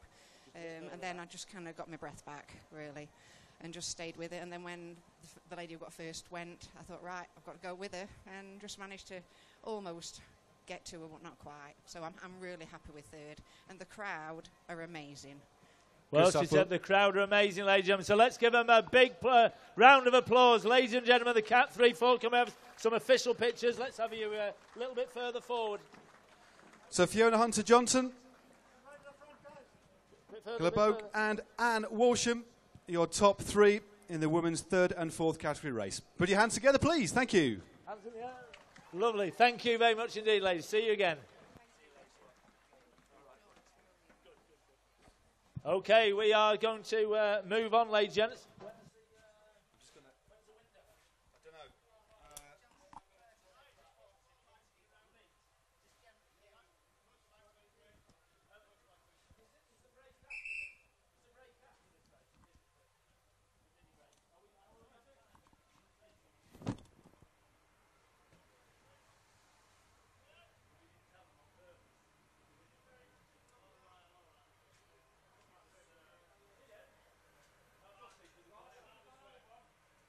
Okay, ladies and gentlemen.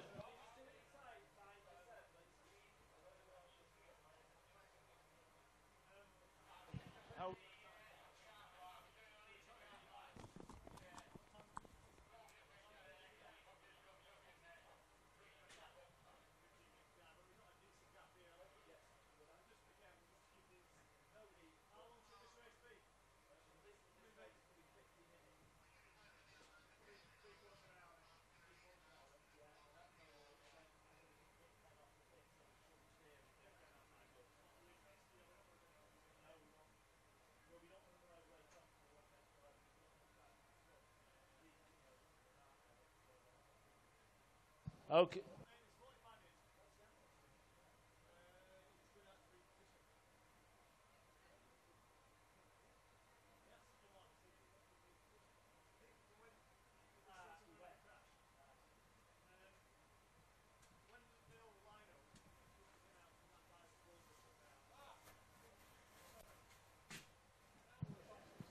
Okay, ladies and gentlemen, we're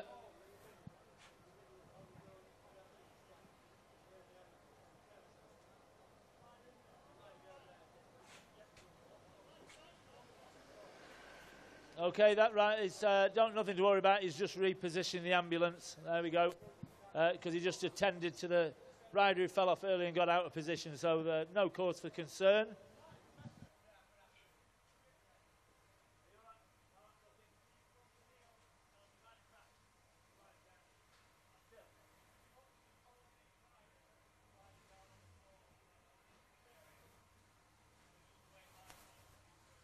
Okay, we have just got a rider down. We're just going to hold the riders for a second and just see how this goes. So what we're moving on to, ladies and gentlemen, we're moving on to the Cat 3-4 race for the men. And this is a race that Tickill did last year. This was the single race we did. It was a 50-minute race. We're going to have to cut this for 45 minutes or 40 minutes, depending upon the ambulance. But this one was sponsored last year by Bike Box Allen. There we go, who have several people riding throughout all the categories, and they were a great sponsor. But this year we've stepped in, or who have stepped in, is J. James Cycles, and they're a great family business. They've got shops in Sheffield, the two shops in Sheffield, Rotherham and Chesterfield. So they're also a very South Yorkshire shop. But the great thing about J. James Cycles is they cater for. It's not just racing, it's everybody across the range, you know, from children's bikes to mountain bikes to BMX bikes. They do absolutely anything. So any bike requirements, the reason why I'd like you to kind of think about J. James is because he put so much back into the sport. And you saw the Bike Box Allen lads, and I can talk about Bike Box Allen sponsors last year and J. James this year, because J. James actually sponsored the Bike Box Allen racing team. And we've got a lot of riders in the elite race. So J. James are not only sponsoring races, they're also sponsoring racers and race teams. And Anne Walsham, who came from Late Women's Cycling Sheffield, they also, as I mentioned before, they sponsor the women's cycling team as well. So J. James actually put a lot back into the sport. And then the last minute, we were struggling to find a sponsor for this race. And they came on board, and they want to get on board next year as well. And they think it's fantastic, and they weren't on here last year. So that was just word of mouth from what happened last year, and obviously the event video that we did.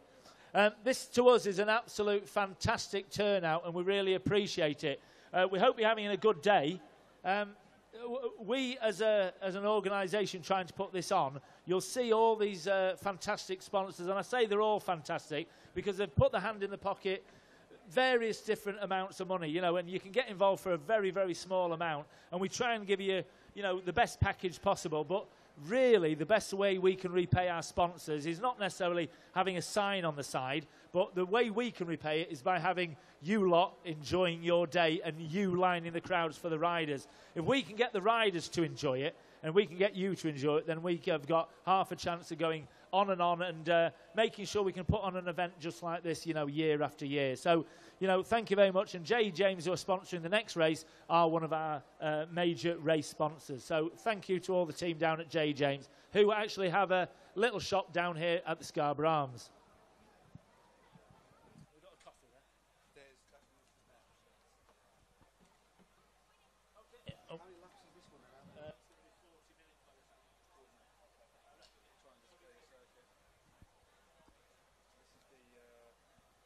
Okay, sorry for the delay. We've got, as I said, we actually do have a rider down, so we're just attending to them gently. We'll just see what, obviously make sure they're okay from the last race. Don't quite know what happened there. We didn't hear of anything, but we're just going to make sure that rider's okay. That's the most important thing. And even if we have to cut this race, you know, if we have to wait 10 minutes, we cut the race by 10 minutes. Those riders do understand for two reasons. One of them is we have to keep on time because of the road closures, but they would expect it on their side as well if it was one of their riders down. So please just bear with us. You know, that's an important thing. It's just one of those things, unfortunately, just by the very nature of circuit racing and road racing. From time to time there are accidents, but it's vitally important that we get the circuit completely safe. First and foremost is the health and safety of the rider that's down. Get them off the circuit, then make sure there's no debris in the road, that none of the barriers have been moved. So once the rider is up and out, then we get the circuit safe and ready, and then we can drop the flag for the riders. It's all about making sure that we've got a safe circuit for all the riders. Yeah, no, that's great. That's most important. I think this is a fabulous day, and I know you can all hear us up there. We've upped the ante for this year. We've got these big screens so you can see the action without having to move around too much. This Tickill probably doesn't allow, it's not like a normal city centre where you've got so many roads you can say, oh, well, it'd be great if we turn left up there and right down there. We are really, really restricted with what we've got on just the shape of the circuit. We've basically got one road and we nip into the housing estate. But I think this shows that if you put your mind to it, and if you work hard, and if you tell a few fibs and tell people how good it's going to be, you can actually turn up with something. And they're off. We are away. The riders are coming around. But as I was saying, what you need to do on any event, what you've got to do is you've got to have a little bit of faith. You've got to work closely with your team, and don't forget these are all volunteers who have worked on this. And with Tickhill Velo Club and the organising team, we've worked night and day to try and make this happen. So here we go, ladies and gentlemen. We have got the men's 3-4 race warming up. We've got some very, very good riders in this, and we've actually got. This is like one of those trains in America. This is 100, which is the limit of the riders for this course, ladies and gentlemen.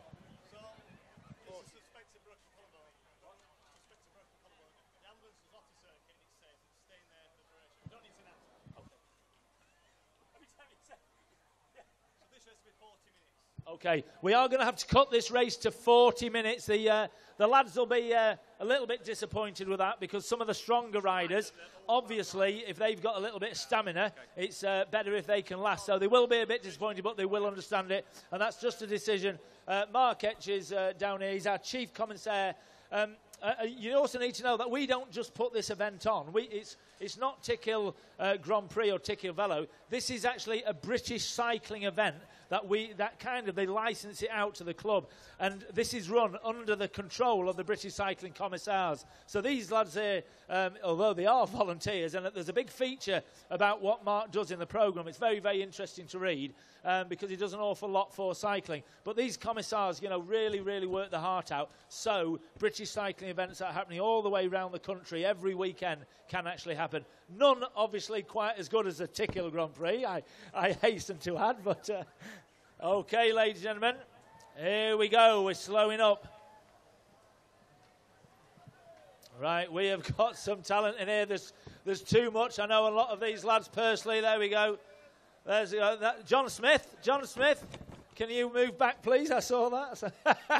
There we go. They're sneaking in. We've got a lot of Tickhill Velo lads in here, ladies and gentlemen. They're flying the colours. There we go. There's a lot of hands going up. Yeah, lads, Lord, can you listen to me? It's a 40-minute race. 40 minutes. Apologies for that. Lapped riders out. OK? Yeah. Yeah, and when we pull you out, please go straight back to the signing on area. Not that any of you will. Are you ready?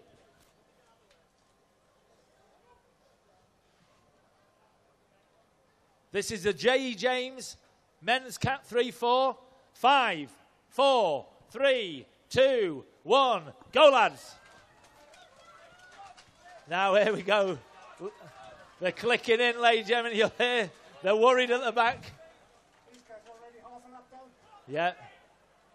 Now, this is a problem. We've got a bit of a problem where the British Cycling looked at this circuit and they said, yep, there's no problem at all with 100 riders on this circuit. They've actually licensed it. But look at it. This is a huge, huge amount of riders. It certainly is. The riders at the back will be battling to try and move up. They know they need to get up. There we go. We've got an early leader. There we go, 107. He's one of the reserves. There we go. Dan Cichero there from 3RT. There's John Lidster flying from Tickill. Look out for the magenta of Tickill Velo, ladies and gentlemen.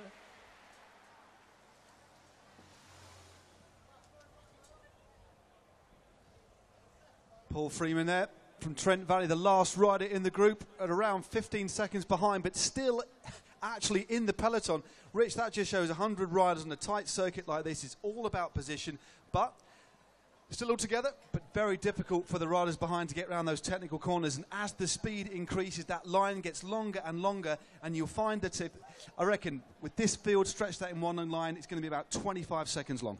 Yeah, well, it could be, Matt. But do you know the other thing? I think because they now know it's only a 40-minute race. Even more aggressive. Well, they've got to be more aggressive. You know, they cannot. As we saw in some of the other races, they actually sat there. We talked about having a rest. They've actually got 10 minutes rest because we're finishing 10 minutes early. That's the way I see it. So these lads are actually now, this to me, if I think I know who that is, there we go. No, it's not, but he's gone off early. There we go, 26. That's Callum Lawson from the Dinnington Racing Club. Based Callum, he's just changed team. He's riding for Andy Moore Auto Centre. It's his new team. Big attack off the front. The bunch in close attendance, though. You can hear the whooshing of the bikes on the tarmac, the rubber on the tarmac, that distinctive sound of the freewheel sprockets as they go past. That wonderful, unique sound of a peloton as it rushes by is really something special, isn't it? This is just absolutely amazing, just to see this. There we go. Callum has recently changed teams. He's showing us how to do it now. Callum sat on the front there. You may think, oh, well, he's working quite hard. But what he normally does, he's actually a sidecar passenger in a motorbike sidecar, racing passenger. So he normally doesn't do the work. He just hangs out and sticks his back end out. Well, he's certainly used to thrills and spills then. He's chosen the right sport, sidecar racing and criterium racing. Very different, but very, very alike. There we go. We can see Matt Gledall at the back. Give us a wave, Matt. Oh, a few riders detached now. Really fast tempo being set. We saw riders attacking from the gun. And there were some riders just going around the top bend. Some riders were just going over the line. I spoke, Matt, to a lot of the riders after last year's race, trying to get what their feel was it. And what they said it is absolutely horrendously difficult, this race. And one of the reasons being, and you kind of, you know, with your experience, what they're doing is that there's no time to rest because they're having the uphill bit, but they're all attacking out the corners. So they're getting the heartbeat up, and then they haven't got time. Then there's another corner, they're attacking again, just out of the corner. So even though it's not the big attack we're talking about, it's just sprinting out the corners is so hard. The only rescue you get, if you can say it, that because racing of half an hour, 30 minutes, 40 minutes or an hour in length, which is typical in criterium racing, as we see Daniel Stochero from 3RT lead through with the second lap, with the bunch pretty much all together, but really strung out at the head, at the back of the peloton, that recognisable teardrop shape. If Dan's still in the lead, there's a distinctive red and black. It's 3RT, the racing team. I just need to tell you about these lads. I don't think he's quite on the front now, but if you look out for the 3RT racing team, Dan and his friends in the club and in the team. There we go. There we go, and there's number one. That's another 3RT lad, Jake Beach. Are you sure? Yeah. Jake Beach, that was for the Velocity WD-40 team. Just attack going through. But the 3RT lads, as I was saying, whatever event they do, they go absolutely wholeheartedly into it. And we recently did an event, it's called Leroyca Britannia, and you ride old bikes, you know, pre-1980s. Up in the Peak District, yeah. Yeah, in the Peak District. It's a 130-mile race on old ancient bikes, and they turn up in all the old kit, and they really, really give their all to any event. And Dan is a very, very good racer. So come on, Dan, let's see what you're made of.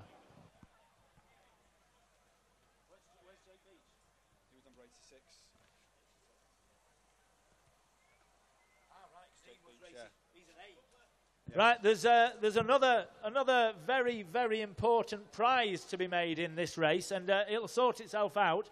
I'll probably just tell you about it after this group has gone past.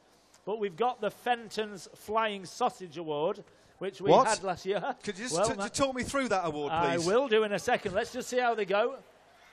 There we go. Josh Cutler. Josh from Cutler, number 1. 3RT. He's gone for it, Josh. He's wearing number 1, and he's riding like a number 1 at the moment. Look at how spread out this bunch is now. Riders really struggling to stay in contention. The pace really high at the front, and the riders at the back end of the peloton really struggling, but still digging in to try and fight for their positions. Yeah, ladies and gentlemen, you need to know what.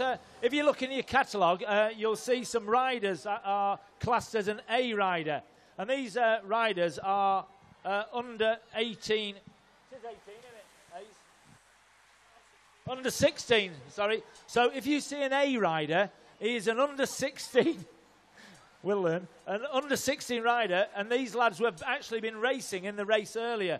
But what we do is, we did it last year, we give them the Fenton's Flying Sausage Award. When Matt, you're not familiar with this, it's a I'm liking it already, I just love. It's a beautiful little trophy. Is that the FFS award? Last year's winner was a gent called Joey Walker. And he actually came third overall in this race as an under 16. But not only do they win £50 just for that position, but they also win a huge hamper of award-winning pies, sausages, chops. I think it might just be Hassler, my favourite ever award pudding. ever out of all the stuff. Even better than a cabbage? Definitely. For those you can't see, because it is, it's just etched onto this rather delightful-looking trophy. It is in the programme, so you can have a look at the... there we go. Take a look at your programmes, folks. But it's basically a very small bicycle and then a sausage with wings smiling quite bizarrely. And it looks like a bratwurst, possibly a German sausage of origin, maybe a hot dog, I'm not too sure. But it's certainly interesting as the bunch speeds through. Really breaking up now. Look at this line now. This bunch now spread over around 30 seconds. Pace very, very high. And it's even more difficult for the riders at the back. They get less of the slipstream, and they get what we call whiplash round the corners. They have to chase, constantly chasing, and there's only so long you can sustain that for. Here we go, and then Josh is still on the front, ladies and gentlemen. But look, this bunch are coming behind him. Josh is going to have to pull his finger out. Look, there we go. There's Jake. By God, now Jake Beach is an A rider, and he's got, he's looking at the, if you look on page 52 of your programme, page 52, it shows a little picture of the flying sausage itself, and, you know, we are always promoting pork products, you know, in Tickill, as beef and lamb, but the Fenton's Flying Sausage Award just general is very meat important. Produce, but specifically sausages, always good to see. No, the FFS award. It's an important award, lads, because don't forget, we did talk about the under-16s, but these lads here on the under-16s who are racing in the higher category, they are under 16 years old, and Jake has just gone off for the, he's either second or off the front, but Joey Walker is, who won it last year, is actually racing on the Junior Tour of Wales, and even though we've got a fantastic field of juniors... Chris Walker's son. Chris Walker's son, and the if legend, you don't know who Chris Walker previous is, milk race winner, there we go. He won the milk race, and also we've got, in the ladies' elite, we've got... Jessie Walker. So, again, it's Tickhill with the Walkers has been absolutely fantastic. Okay, here they come. There are 18 laps to go, we've worked out, so that may be adjusted. There's Jake Beach. Great bit of riding there. There it is. There we from go. Jake Beach. 18 laps to go. 18 laps to go. Go on, Dan. Very, very brave move there by Jake Beach. Opened up a couple of seconds lead on the peloton. Couple of there's somebody counter-attacks. else having a go up there now. The bunch really whittling down, thinning out, which will make it a little bit easier for the riders in front. Not quite as big a bun fight for position. And a natural selection. Sprint. Riders really struggling to stay in contention, but a really brave move here by Beach. Right, there is a sprint prime next lap. So as they pass, the sprint prime will be in effect. There we go. Nice one, Josh. Jonathan Harvey from the Dinnington Racing Club chasing Beach. Looks like Beach is going to be possibly brought to heel as they just head into that corner. Still lots of damage at the back end of the peloton. Riders at 6s and 7 battling for position, trying to get back in contention at the relentless pace of this race. I think what I'd like you to do, ladies and gentlemen, is just try and watch the riders come towards you and look at the faces, because you know look in the eyes. Look at the eyes. Look at the eyes. Yeah, look at the eyes. Not around the eyes, round into the eyes. But look at the eyes, ladies and gentlemen. Again, look at the mouths. You know, they really are. They really are struggling, and it's a very, very high tempo race. There we go. There's Matt Gledall from out the saddle, number 53, shaking his head there. There we go. That's one of our friends. You know, he's a lot one of of our people, don't you? sponsors, actually, as well. So, Matt Gledhill from IFS Wealth Managers. He lives in Tickhill, and he's been absolutely fantastic. We've got a couple of sponsors in this race. We've got Darryl Tattershaw-Waller, who's riding for Tickhill. He's Bubble Master and Envelope Master. Here we go. They're going. There we go. Was that for the sausage? Was that for the... Right, 69. No, the sausage is overall. That's Liam O'Toole, took the Prix. Liam O'Toole, Chef not Rex. for the sausage. Well, he's just taken a fantastic, electrical gift bag worth at least 50 quid. And it's really nice, honestly, some absolutely brilliant stuff there. I thought it was bacon, that one. I No, stand corrected. the, I thought it was bacon. It's don't not. forget, It's Matt. electrical products. That's fine. Yeah, there's no pork products in any of the Primes today. It's only the Fenton's Flying Sausage Award. Jake Beach been brought to heel now. The bunch all back together. There's number 78. There's a number 78 is Darryl Tattershaw-Waller. He is in contention, sat there. He is up in that main kind of the back end of that main group. Keep your eye out for him. He's a very, very talented young lad. Or I won't say he's young, he's about 35, but he's a great rider, and he really puts a lot into it. And the other thing with Darryl, there's been a race up at the road, a road race this morning, a National A big road race, and Matt Gledhill, and Darryl Tattershaw-Waller, they're both kind of members of both clubs, and they've actually put a lot of money into Tickill Grand Prix and the Out of the Saddle road race. And I tell you what, they really do deserve a pat on the back, because they're racing, they're sponsoring, and they're involved in every club. So there we go. Full of energy. Here's Great Matt. to So see. big round of applause, Matt. There we go. Well done, Matt. Good Number lad. 53. I'll show you Darryl on the way past as well. What's the tattoo he's got on his right leg? Is it a sausage? No, I think it says Tickhill Velo. Tickhill, There it's we not go. a sausage. He's having the that Out would of be the Saddle unique. one removed. Imagine that, a tattoo of a sausage. That would be weird, unique. Maybe with wings. I don't know. Oh, there's Steve. Here they come again. It's all together, all fanned out across the road.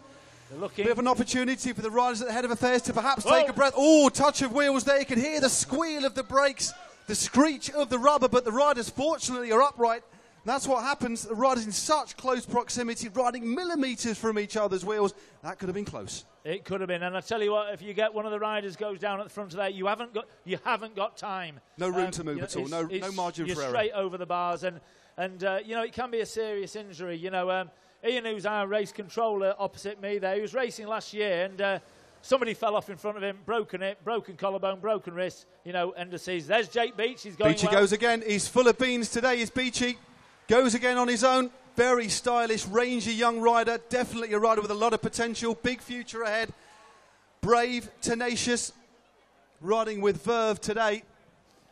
Earlier on in the year, we had the Doncaster Cycle Fest, which is the town centre version, same as this, but they do it in the Doncaster Town Centre. They had their first race this year, and they're going to go on. And we met Jake Beach there, and you know, we said, hey, he come to Tickill, and I think I met his mum, and she went, what? Is there another one yet? And they're so keen to, you know, make Jake race in anything possible, and again to get his name in front of these DSs.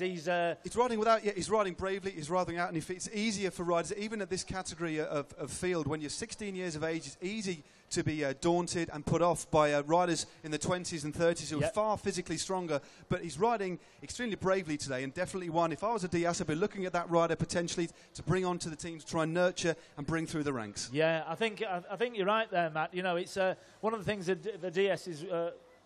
One of the things the DSs look at, you know, obviously is not only just skill, but aggression. You know, the aggression, the amount, you know, and also they can use them in different races, how they ride. There we go. He's just sat there. He's just backed off, but he's doing fantastic. Oliver Bridgewood there from the Rossington Wheelers in the brown, white and red, just taking the bunch through. And as you can see, the leaders there fanning across the road. That just suggests the pace has lessened somewhat. But I've no doubt there'll be some attacks. As soon as the pace lessens, that's the opportunity for riders to seize the moment and start attacking. It was a little bit like the races earlier on. You know, what they've done is they've put the effort in. We've still got 15 laps to go, or 14 it should be by the time we come round, I believe. Well, we've got another attack here. Oh, there we go. He's off his there, there we go. 60. Can you tell us, Matt? There we That's go. Oliver Bridgewood. He was the rider that just led the bunch through. I Obviously feeling very frisky today.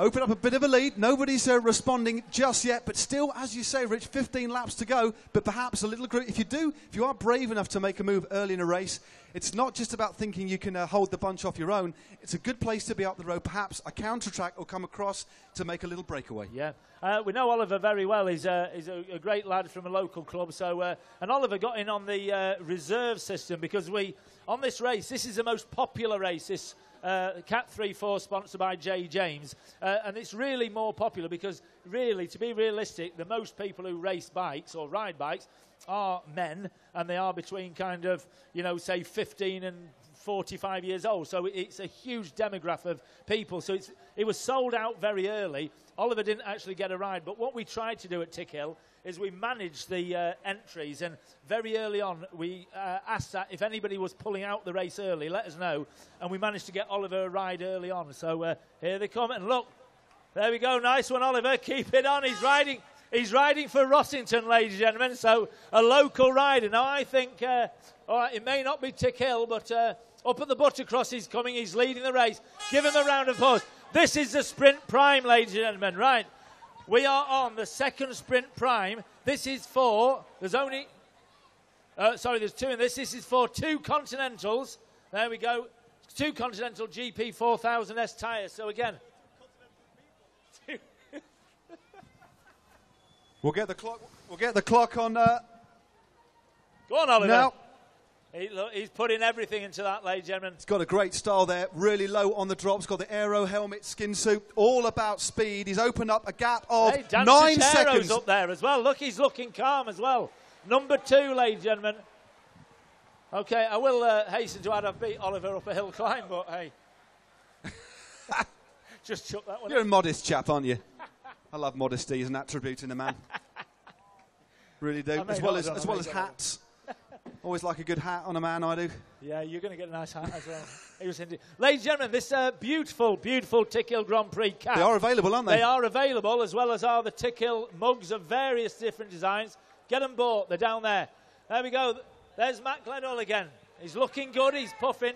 Rich, when we've got this opportunity to model your wares, is it possible you can just do the traditional peak-up style as well? Because hats can be worn in various styles for all tastes. This is a different style it's the first time it's been utilised today by Rich. But if this is the kind of thing that tickles your fancy, get over there and spend some money. Get yourself a nice peak cap. I think that's a fantastic idea. I'm not seeing many peak caps. There we go. But just get yourself down. There's Yorkshire Ambulance. There's a lot of stuff. J. James are there. There's a hog roast there. There's burgers there. There's Skoda, Hazelden Skoda. There we go. He's away. I've got the clock. Tichero, look at that. Now that, ladies and gentlemen, is he's on the back of it Daniel Stockero just going through. And the gap to the peloton now, 12 seconds for Oliver Beach. The good gap. I'll tell you what, if you just have a look at the way Dan Tichero rides, it's very smooth. He's got very a distinctive style, slow isn't he? cadence, but he's powerful. Obviously powerful. He's actually riding a bigger gear than the rest of them, so his legs are turning slower. He looks as if he's a lap rider because he's not moving as fast, but his bike is moving faster. Just look at him here. There we go. Look, he's giving it, and he's nice and smooth. Go on, Dan. Just turning that big gear there, but very efficiently, not rocking his shoulders too much. Very strong and smooth, but probably riding 2 sprockets lower than Oliver. Yep. But it looks like he's just making contact at the top corner there. If those 2 get together, a good combination. That could be a marriage made in heaven. Possibly. The Dan Tichero, he thinks he's Italian. He has actually got an Italian name, but if you can hear me on the circuit, he's actually called Dan Smith, but he changed it to Tichero because he thought he's looking a little bit Italian, a bit swarthy. He's got a bit of a sort of a midnight shadow on the chin there, but yeah, looking rather Mediterranean. He is. He's a fantastic bloke. And the other thing about Dan is we've been to charity dinners, and there's one you'll read. Lap Riders Out. There's a charity dinner you'll read about in the programme. It's called the Dave Rayner Fund. And the Dave Rayner Fund actually looks after up-and-coming riders in memory of Dave Rayner, who was a very good cyclist who had nothing to do with cycling but got killed, and that's another story. But when he goes to any of these charity auctions, not only does he attend, he puts his hand in his pocket, and here he is, and he's actually sat. Now, they're working as a team. Now, I'll tell you what, I reckon this group, there we go, or this 2 could be on a good breakaway here. I'll set the clock now. We've got a counter-attacker going through there. But the gap to the peloton's come down to 9 seconds now, Richard. So they're just dangling out there at the moment. The bunch clawing back 3 seconds on that lap to our 2 leaders. But now Sachero is across. It could be that these riders start working together and bring that lead out again. Only time will tell. Here we go. We got some Tickill Velo lads in there as well, ladies and gentlemen. So a big call for all the Tickill Velo lads. Really nice to get them. We got Dan Nortcliffe, Matt Shaw. We got Darryl in there as well. Darryl Tadshaw, as I said before. Lee Farmer and Gary Hides is in there as well somewhere. So look out for the lovely magenta. Here we go. There's Darryl. There's John. There we go. There's Lee. And Lee was winning a race the other day, just on the second in the Midlands Road Race League. Great lad. The 2 leaders holding a lead around 7 seconds. It was Jonathan Holmes trying to get across the gap, just attacking from the chasing group. And he rides to the www.zetnap.com RT team. So still lots of aggressive riders in that group. Perhaps not happy that those dangerous 2 riders are now in front. They certainly don't want to give those 2 too much leeway. Yeah. Nice to mention as well, he couldn't, well, I say he couldn't be here today. He's actually away on holiday. But last year's winner, Andy Robinson, he rides for Out of the Saddle team, which have got, they're the blue and white team. There's quite a lot of riders. So look them up. They're a very local team. They've organised a big race this morning, National A. But Andy Robertson actually just hasn't been racing this year. He's been doing time trialling. Right, here we go. Now, I think these 2 need to work together because they're coming up. Sachero is just... He's just forging it alone. It looks like Dan can't hold the wheel at the moment. There we go. Number 14 there's the winner, Wilkinson, of the junior race earlier on. So he's certainly full of fight. Is that quietly in the peloton? Max Williamson. Matt just pointed out the person in third place. Was he third then? Yeah. He was just sat in third with, well, it'll be 10 laps to go. That was Max Williamson, who's... riding for Bike Box Alan J. James, and here he comes.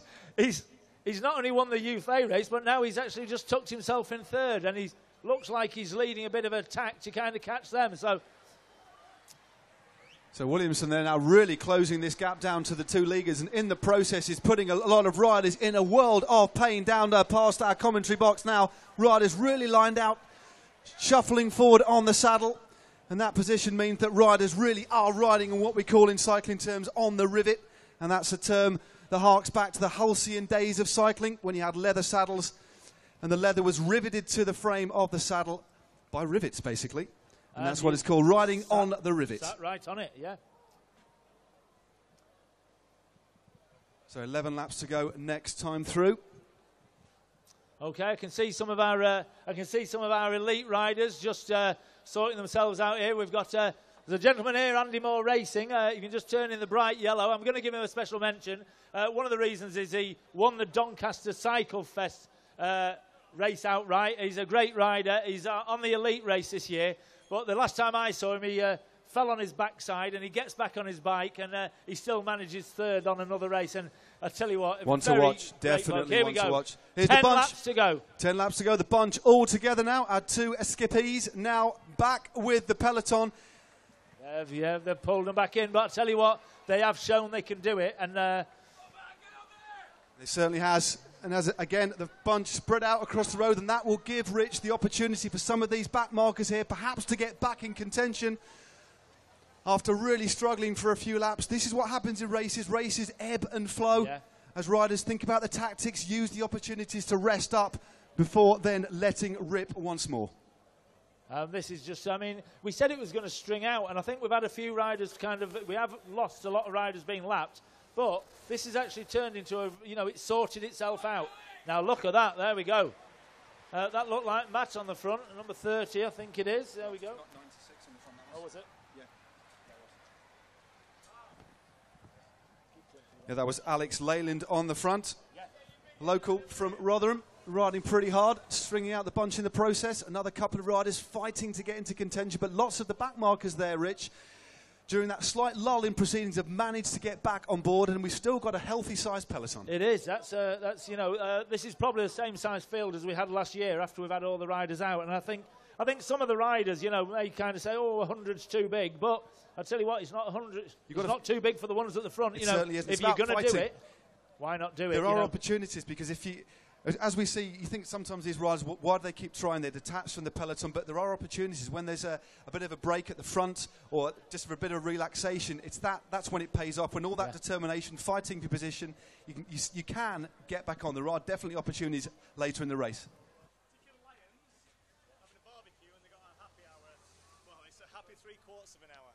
Right, here we go. Tickhill Lions are having a bit of a happy hour just down the side there. So what we'd like to do is get your... Yeah. It's amazing money for Yorkshire. Okay. The Tickhill Lions barbecue. It's a happy hour, but technically, folks, it's only 45 minutes, but it doesn't trickle off the tongue quite so well. So between 5:15 and 6 o'clock, there's the following deal. 2 cheeseburgers with trimmings in smaller font for £3. Bit of a special there. 2 hot dogs with trimmings for £4. It's a Fenton special, and all proceeds towards the Yorkshire Air Ambulance. So, are there any programmes left? Have you all got a programme? We need you to be buying these programmes. So please get your programmes. There's loads there. Wilkinson attacks, the winner of the previous race. As we're talking about snacks, the race is unfolding in front of us. Still very, very aggressive indeed. The bunk's changing shape again. Morphing all the time, depending on the tempo set at the front. And please give a cheer for number 100 here. Pursuing his own personal battle to try and stay in contention. And that's Colin Stringer. Coming into the closing stages of the race. Please, folks, as well, there's lots of programmes still on sale. Please dig into your pockets, buy a programme. A lot of the money does go through to the Yorkshire Air Ambulance.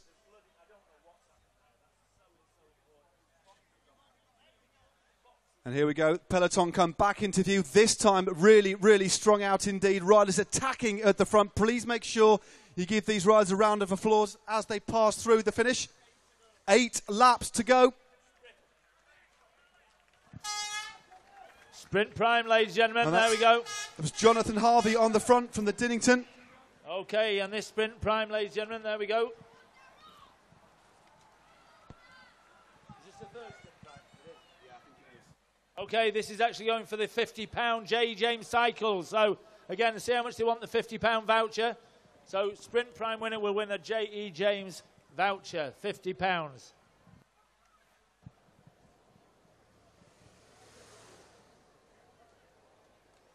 Ladies and gentlemen, there are programmes available, ladies and gentlemen. There's actually, I can see a load in the race control just in front of me. So what we want you to do, I think something's just gone a bit wrong there. There are programmes available. Can you please make sure you get a programme and put £3 in the box or something like that, because that all goes direct to Yorkshire Air Ambulance, and very important that you all take one away. So programmes are available.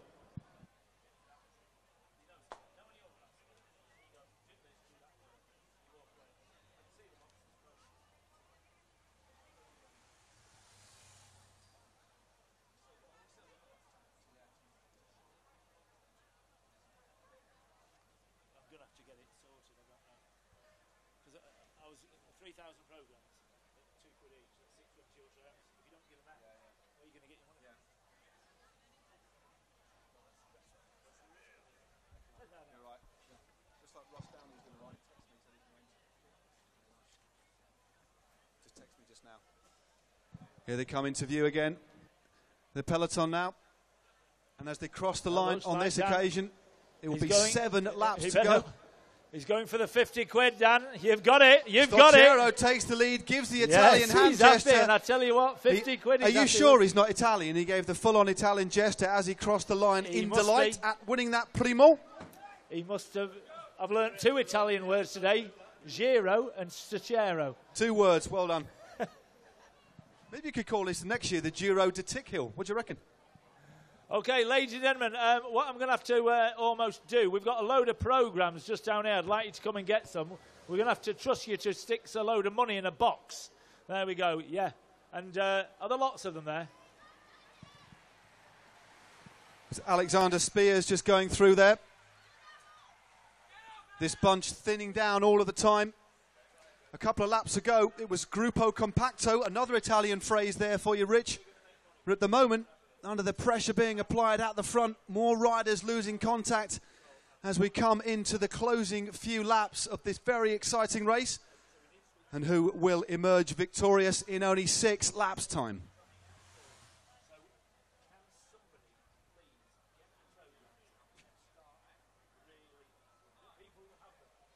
And before the riders emerge one more time, just try and encourage you, please put your hand in your pockets, folks, if you can buy these programmes.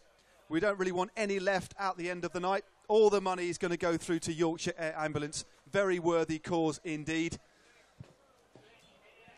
And here they come again. There's the motorbike. The riders lapping very, very quickly indeed. Strung out yet again, rather than spread out across the road. The pace really, really ferocious now.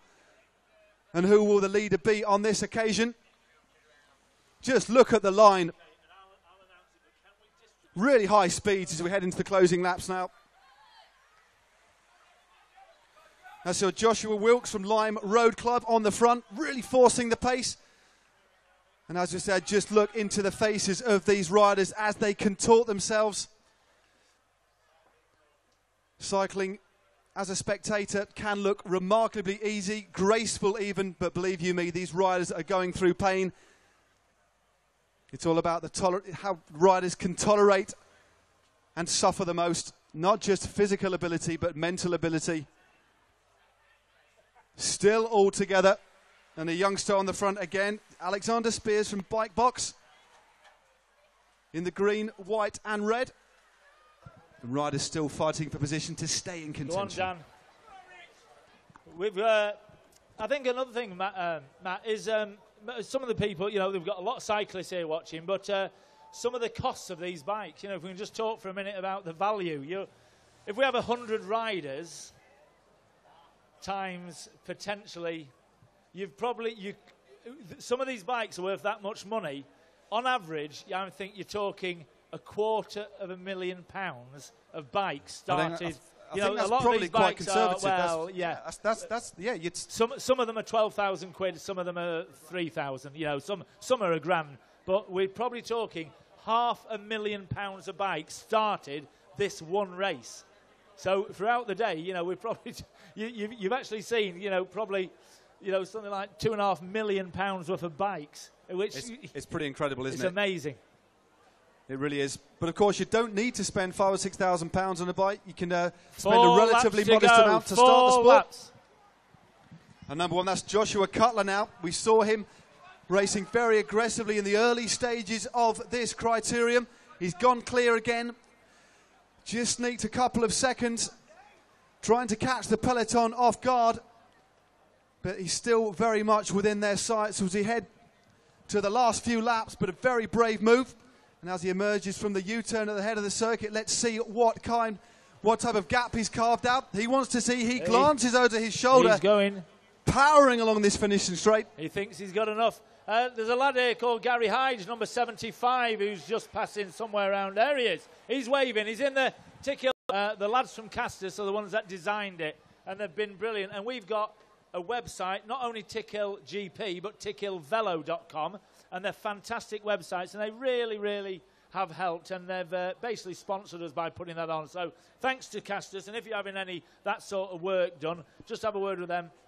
There's John Lidster struggling. He's a fantastic talent, but it looks like he's on his last legs on that one. But ladies and gents, also, I did allude to this last year, is that last bunch of riders, you think, hang on a minute, they're struggling, they're a bit out of breath. They are unbelievable. You know, they really are fast riders, and I'm talking about, you know, you just can't get near them on a normal, you know, 50, 60-mile ride. They're brilliant, and they race really well, and they are struggling. This shows the level and the talent in this field. It certainly does. And Cutler's still clear. Joshua Cutler, give him a clear number one, currently in first position as a couple of seconds lead. Is that Jordan? Yeah. Who's second, Ian? 3 laps to go. Unrelenting pressure at the front of the peloton, meaning that riders are now becoming dropped. But still Cutler forging a lonely path. It looks like he's been shut down. He's only got a couple of seconds lead. We are a counter-attacking rider coming across. We'll get his number, but the peloton are very, very vigilant indeed. And now his gap for a lap has now been completely annulled, and the bunch are all back together as we head into the final 2.5 laps. Riders really now at 6s and 7s, grimacing, trying to hold their place in the line.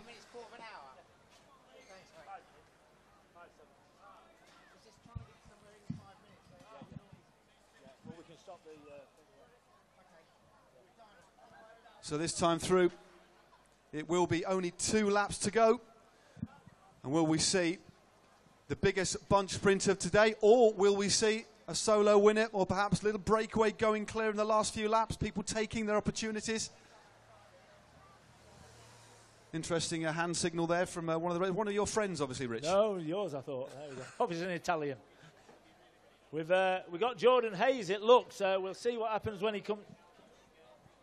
There we go, 2 to go, this ladies and gentlemen, it's hotting up. Oh, I think they've caught them again, so it was unsuccessful.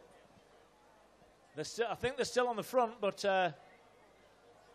yeah, there we go. Now it's Jordan Hayes. Jordan Hayes rides for Doncaster Wheelers. 2 laps to go, riders. 2 laps to go. Taking a drink. Go on, Jordan. You're doing fantastic. These some fabulous riders there. 2 laps to go. Bit of a let-up at the head of affairs there, Richard. Riders perhaps thinking of the final sprint, wanting to save a bit of energy, rest their legs for just a couple of minutes before that final surge. That rampaging, chaotic surge to the line is looking, as each metre passes in this race now, it's looking increasingly more likely that it could be a bunch sprint, and that's going to be very, very exciting indeed. Looks like there's about 60 riders there who are going to be rampaging to the line. I'm looking forward to this. Hopefully it will stay for that. Then we give Mark something to do. But there's another solo attacker. He's gone, somebody's going. There we go. Robert Webster, number 83, tries his luck with 1.5 laps to go, just past our commentary point. But I would say, Rich, what do you reckon? Around 50, 60 riders left in that field now? It looks like it, and that's I'm pleased really, because it did look early on as it could have stretched out. And I know we've lost some riders, fair enough. But this is a great race, and even Lee there, Lee's a very talented rider, and he's looking tired there. So we've got some great riders. Well, again, although it's only 40 minutes long, it's a very talented riders, but criterium riding, a very, very different discipline and proposition than road racing. Really top end in road racing. It's more of a gradual sort of effort with intermittent sprints and efforts, but a criterium is absolutely flat out from the gun and suits a different sort of rider sometimes. Yeah. But it won't be long now before they get the bell, and here they are, Richard. Here we go. So this is for the last lap, ladies and gentlemen. No, it was this. I tell you what, he's going for it, but I think he's put a lot of effort in. There we go. There we go. 13. What?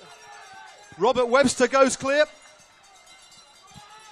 There we go. From Trent Valley. That's Ali Spears from Bike Box Allen. He's another. Oh, he's not. Yeah, Robert Webster goes clear. Just a couple of seconds clear, trying his hand with a lap to go. Sometimes it works out. But to maintain that sort of effort to hold off the bunch will be something very special indeed. But there's definitely some daylight here. Please put your hands together and show your appreciation. Come on, let's get this out on the road. Give them the applause all the way. Number 13 there was Alexander Sears. This is when it gets a little bit hairy, ladies and gentlemen, because they actually think they can just pop through for this, that, and the other, and shooting up the inside. This is where it gets dangerous. It is the last lap. Look at these tired legs, ladies and gentlemen. Look at the... God, here we go. Get on it, Chris. There we go. He's on. I tell you what, the energy pushed out by these lads today, it's remarkable, isn't it? It certainly is. I don't know about how these riders are going to feel when they cross the line. I think I'm going to need a bit of a lie down, Rich. Yeah. Perhaps some sort of light refreshment. Don't forget, we have, talking about light refreshment, in the Scarborough Arms, you've got Grand Prix Ale, our own fantastic, brilliant Acorn Brewery Grand Prix Ale. So have a pint of that later. And as it says on the label, here they come. Here we come. Now, these lads are coming for 250 quid, lads. Who is it? It's Edgewood, there we go. Edgewood on the right-hand side in the middle, but it's on the Oh, right he's on the so right-hand close, side. come on. Oh, and your winner He's tonight. done it! It's, was that, Mark? 107 is, yeah, it's on. Ah, Ian, 107. It's one of the reserve riders. He'll be glad we haven't got it on the listing. Ian is going to try and tell us in a minute. Always a commentator's nightmare when a reserve rider wins. We don't know who won, but as soon as we do, we'll get back to you. I know, but I forgot to write it in the programme because I didn't have enough room. But what a fantastic sprint finish that was. A very aggressive race. Lots of different attacks. Solo riders going clear. But in the end, it was number 107 who took the victory by half a length. Top three riders, lads. Top three. Can we have top three here, please? Got confirmation of numbers? Yep. In a minute. Ian, have you got any confirmation? Well done, lads. That was absolutely fantastic. Appreciate every bit of effort. Can we have a big round of applause? We're just trying to sort out the top three. We think we've got it.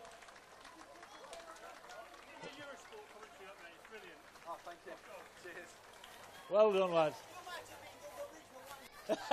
So were you. I love a bit of feedback. Well done, George. Brilliant. Cheers. Ladies and gentlemen, we are trying to just make sure these programmes go out. We're getting these programmes out. There are programme selling points. There should be 4 of them. Will you make sure you do buy a programme? This is a real big opportunity. It's a souvenir programme, ladies and gentlemen. I need you to buy them. Right.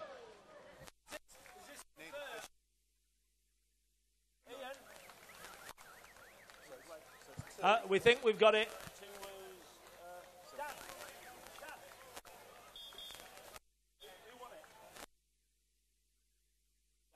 Two is Dan, maybe, and it's 102 is another reserve.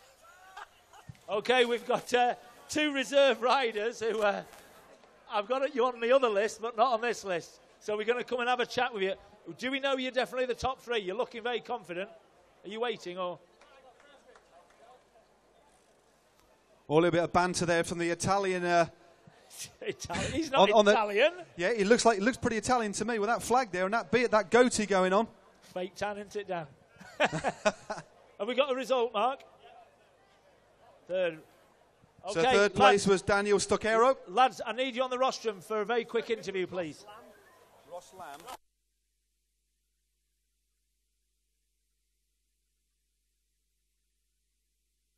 David Ridehouse. David Ridehouse. Jamie. Right, just up here, lads. Let's just have a little quick chat with you because we have got to pull our finger out with the programme. Who's won it? Jamie Ridehouse.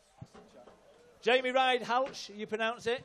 Jamie, well done. Absolutely brilliant. We're going to give you a prize later on. Just want you to know, Jamie was one of the riders who was desperately emailing me saying, I want to get in the ride. And at the time he actually entered, there was 20 riders oversubscribed. As I said before, we managed it. And I got an email and I said, you're in. And he's just really, really pleased to be in. And I tell you what, we're pleased you're in. So, Jamie, absolutely brilliant. Well done. Well done, Jamie. What was it? I mean, that was a real challenging finish. I mean, there's about 60 riders left in the peloton there. So it must have been really technical to weave your way through to the front to take that win. Yeah, I just sort of sat in the wheels for like the most of the race. I didn't really go to the front, and it was sort of on the last lap. It was just a lottery getting on the right wheel to get yourself to the front. So yeah, it was a really good race. So what do you think of the atmosphere here today and the people's appreciation of the race? It's really good. Yeah, the atmosphere is great. It's similar atmosphere to stuff like Otley and Kern and some of the elite circuit series races that I've done like the seconds in. So you think the Tickill Grand Prix is definitely here to stay? I hope so, because it's a good event and the circuit's great. So, yeah, it's a really good circuit as well. So, I think the finish sort of suited me, so I was happy with that. Well, many congratulations today. We'll just briefly speak to a second. That's Ross Lamb from the Mansfield Row Club, local lad in the red. Ross, that looked a scary finish. To be fair, it was. You know, I almost had a crash about 5 laps to go, and then I had to sort of work my way back. You know, it was quite a hard race, so it's quite tough. Yeah. Explain to people who are new to maybe watching criteriums how crucial getting a good start on a course like this is. It's everything, you know, because you can lose the race in the first 5 laps. You know, if you let important people go, so you just watch the wheels quickly and stay tuned in straight away. Cheers, Ross. Thanks very much, mate. And finally, Daniel Stockero from 3RT. Bit of a local legend, quite a bit of a one for the ladies, perhaps. Here we go. Very aggressive. You didn't just leave it till the final. You were really aggressive. You got in a couple of moves. You must have been feeling pretty fresh today. Yeah. I've been riding quite well recently. So I mainly came here today to ride for young Josh Cutler, and he's just had tonsillitis this last week. So I just thought I'll try and stretch it early on, give him a bit of chance in the end, and I think he came in 5th in the end. So yeah, just felt good. Just felt good all day. And just sum up the atmosphere again, I ask every rider this because it is important. What are your thoughts on the Tickill Grand Prix? Well, it's fantastic. I mean, crits like this is what really I think local cycling is going to be all about. People can come out, have a great time, lots of beer going on, something good to see, and the racing's good. I don't think you get much better atmosphere than this. You've heard it here, folks. Andy's from Italy. Fantastic stuff. Thanks very much. Cheers. Ladies and gentlemen, well done. That was a J. James Cat 3. Now we have... Oh, lads, you need a picture. We've also got a result. I believe the highest placed junior was number 13. Is that Ali Spears? I've got him down as 4th, Cat, rather than A, but is that right? We seem to think so, but anyway... Cheers, lads. See you on the podium later. See you later. So the Fenton's Flying Sausage, which will be given out later on, so you will be able to meet him. Don't miss that presentation. I, for one, am going to stick around for that presentation, I tell you. So it will be Ali Spears, by the look of it, for Bike Box Alan J. James sponsored, so that's nice. Fenton's Butcher's Prize. We've got a very short delay now in the proceedings again. This is our kind of access window, but it helps us get back on time. So it won't be a long delay. Can I please ask you, again, to make sure you've got a programme, because I can't see many people with a programme. And this is our 1, 2, 3, that's 4, 5, 6, 7. Right, shows you programmes. Nah, not enough. I need some programmes, ladies and gentlemen. This is the way Yorkshire Air Ambulance are going to make some money today. And the thing is, you get something for it. It's 86 pages or 68 pages thick. There's some great stuff in there, some great features about some of the teams. And also we got features about the elite riders later on, some of the riders you've been looking at, the women's cycling. There's a lot of stuff in there that will make you be able to take that home. We really can't go home or have any boxes of those left over. You must donate a little bit for Yorkshire Air Ambulance and get this fantastic programme. Anywhere else, this would be a £5. Today only, £6. And there's also a blank page for autographs, and Richard Stoodley is going to hang around afterwards to sign those copies for you, so please stick around, get them signed. Also, we have an Olympic champion riding today, so that's Stephen Burke. He's the World Olympic Team Pursuit champion and a bronze medalist in Beijing. He's going to be riding later, so a genuine opportunity to get your programme signed by an Olympic champion. Yeah, and as I said, I was only teasing then. You know, what we'd like to do is just put £1 in it as well. You know, just let's get these programmes sold. Please make sure you buy them. They're only, you know, ads like, say, a couple of quid or £3 each. But put whatever you think in and you get something back for your money. So that's great. Now, we have had a great afternoon already. And have we got time to slip a pint in? Maybe. So, do you want me to go and get you one? Yeah. Let's do it. Gonna have a pint of Grand Prix. I'll be back in a bit. Can we have some music, gents? 10 minutes, I think. 15 minutes.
Okay, ladies and gentlemen, that window is shorter than we expected, so we're getting back onto the action. We've got my co-commentator, Matt Stevens, has just gone to get a pint of Grand Prix ale, which is available at the Scarborough Arms. There's still a lot of hats to be sold.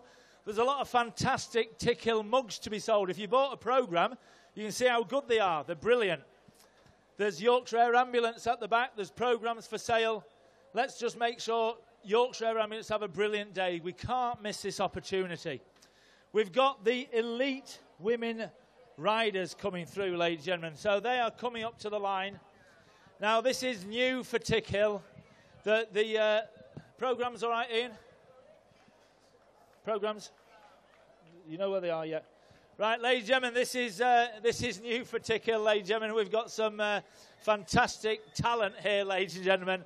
Absolutely brilliant riders. We have not had elite riders before in any level. I say before as if we've been doing it years, but these are the elite women. It's actually elite 1, 2, 3. So there are a few Category 3 riders. We've got some elite riders. We've got a lot of Category 1 riders and some Cats 2. Now these ladies have come all over the country.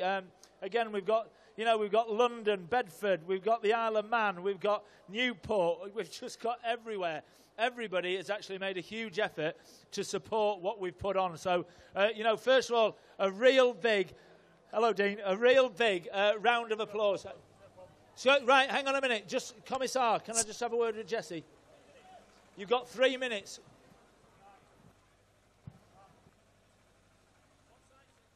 Just hang on, Jesse, we'll sort it. Have we got a bike, please, with a front wheel?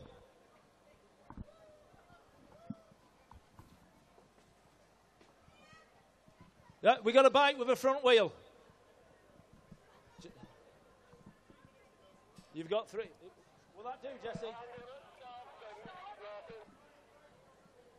Okay, we've managed to get that changed. There we go. Okay, sorry about that, ladies and gentlemen. At the Tickhill Grand Prix, we don't have laps out, which normally you're allowed a lap out if you have a problem. And Jessie Walker there, we were telling you about before, she's got a puncture, very unfortunately, but somebody in the crowd has actually donated a wheel, and that's the good thing about bikes. There may not be the fantastic tyres she's ready for, the very high-profile tyres, so it'll make it a bit more difficult for her, but at least it's a wheel and it'll go round. As I was saying before, and I'm just waiting for someone to give me the okay. Oh, there we go, Mark's all right. I was saying before, these ladies here, they're absolute talents, and they've supported our race, and I really want a big round of applause because, they really are. We've got an event that, we've no right to put on and have this class of rider, and we just kind of badgered everyone and said, look, we'll put on the prize. Now, the prize for this event, even though I said we'd give equal status to the men, is actually better than the men's prize. The winner of this race will win, and you can see the actual bike, it's down in the giant tent down there, is a 2014 Envy carbon framed road bike. It's worth £2,000. So these riders are actually going to be racing for £2,000. This is possibly the richest women's race in the UK. So we've got an absolute pile of talent here, ladies and gentlemen. Nobody is going to give anything on this because they're not racing for 50 quid, they're not racing for 250, they're racing for a £2,000 bike donated by Giant Sheffield, who actually are our sponsors for this race. So a round of applause to Giant and a round of applause for these fantastic ladies lined up in here today. And we are nearly ready to start the race. We've also got look out for the Team Jaden girls, ladies and gentlemen, because Team Jaden are the sponsors of the programme, and they also sponsor, I can see Victoria there, and there we go, there she goes, Team Jaden waving. I want absolute support for that because it's their sponsor, Pam, who has donated these programmes, which you're all going to buy later on for Yorkshire Air Ambulance. Okay, ready?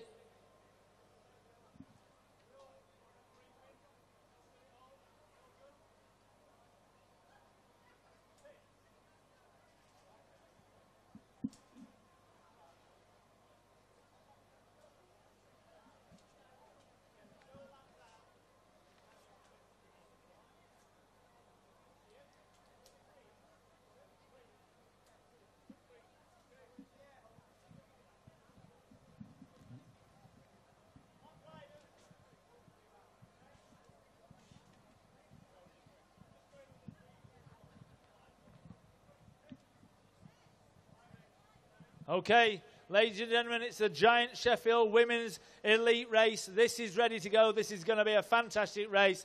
Here we go. 5, 4, 3, 2, 1, go. Okay, ladies and gentlemen, this is going to be set. You may notice a couple of the riders. Ellie May, who was in one of the races earlier on in the under-16s race, she's in here. We've got a lady who's not on your programme. She's actually number 52, called Char Joyner, who I think it was silver in the Commonwealth Games on the track. Silver. Hugh will tell you exactly about everything he knows. So Char Joyner has just come silver in the Commonwealth Games. They have come to Tickhill because that's where they want to be racing. So here we go. It's going to start sorting itself out. We've got some fabulous teams here. We've also got number Jessie Walker. I want to make a mention because I'll tell you the number in a minute. I believe it's Okay, number 26 is Jessie Walker.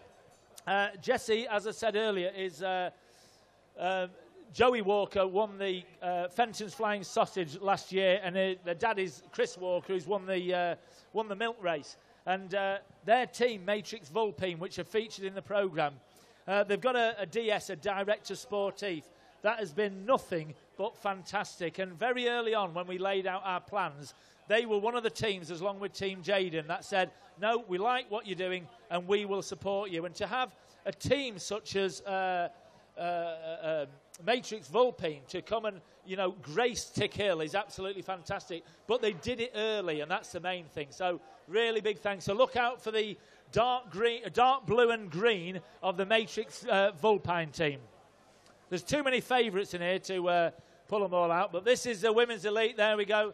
We just sat there. Everybody's having a little bit of a think. Let's just see how this goes. There we go. You can see Jessie just starting moving on. Now, Jessie Walker, number, was it 26, did I say? There we go. She's just, for the ones that don't know, up at the Buttercross, we just had a minor drama where she's pulled up to the line with a puncher completely flat, and she's borrowed a spectator's wheel. So number 26, Jessie Walker, she may be just trying to make a bit of a name for herself by drawing a bit of attention. It may be that, but she's an absolute talent, and she is one of the favourites to do well. I won't say to win, but to do well. So there we go. Matrix Vulpine going on the lead. There we go. Number 25. Thank you. There we go. And that's Joe Tinley. And you can just feel the power. There we go.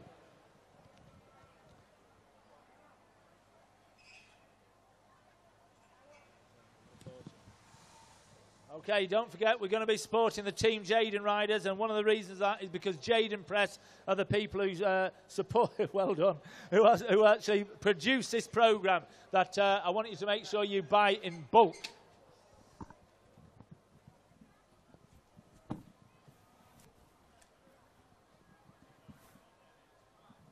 Okay, now I'm not actually drinking on the job, but this is part of our sponsorship. We have to drink this Grand Prix ale just to prove it's good.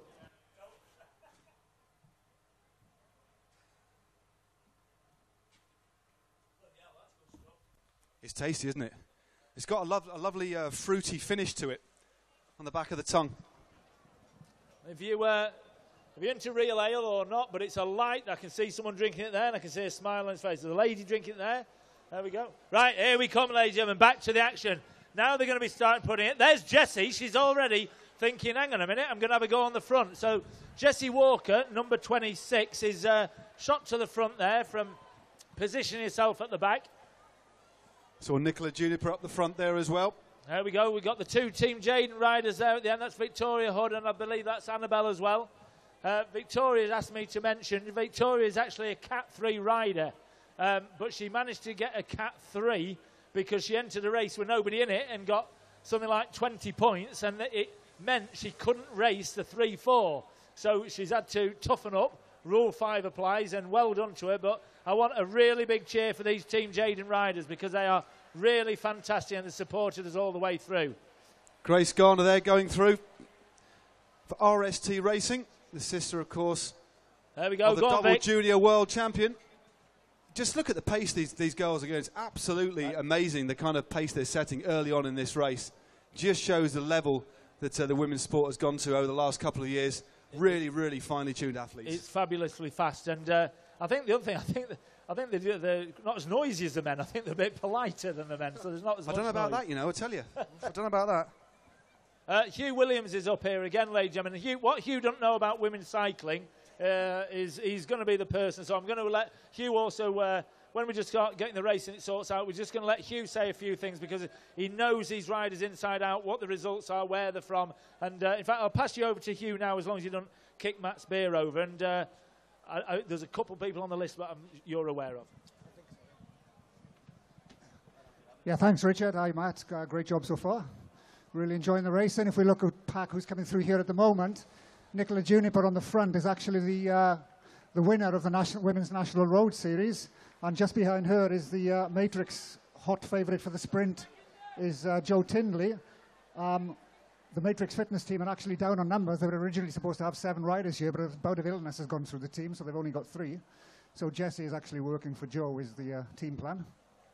Other favourites today, I would have to say, with the lack of riders in the Matrix team, RST have got a really, really strong team here of youngsters.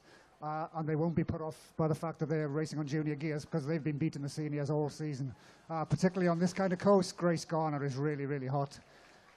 There's Joe Tindley on the front, number 25, Nicola Juniper marking.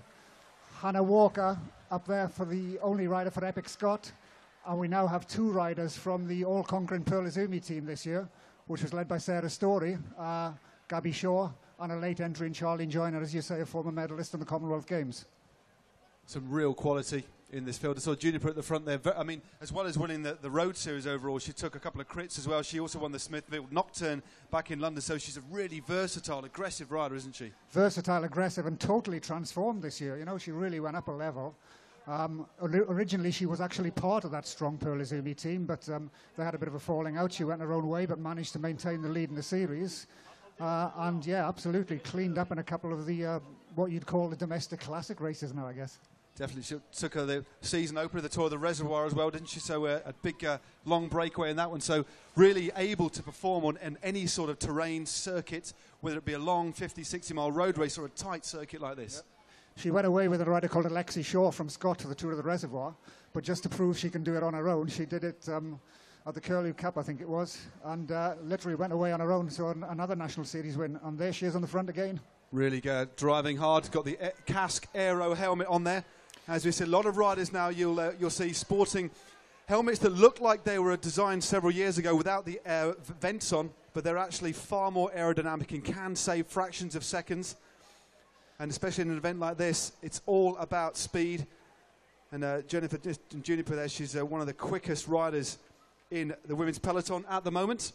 That's Gabriella Shaw just behind her there, hanging close, probably looking to win this herself as a good sprinter, but obviously aware of the needs of Charlene Joyner as well, who's a very good sprint specialist. Grace Garner paying close attention at the front, and that's Louise Borthwick in 4th, a Scottish junior rider, formerly of Matrix herself, really good rider. Gabriella Shaw in close attendance too, on second wheel there. She knows that Juniper is very, very dangerous.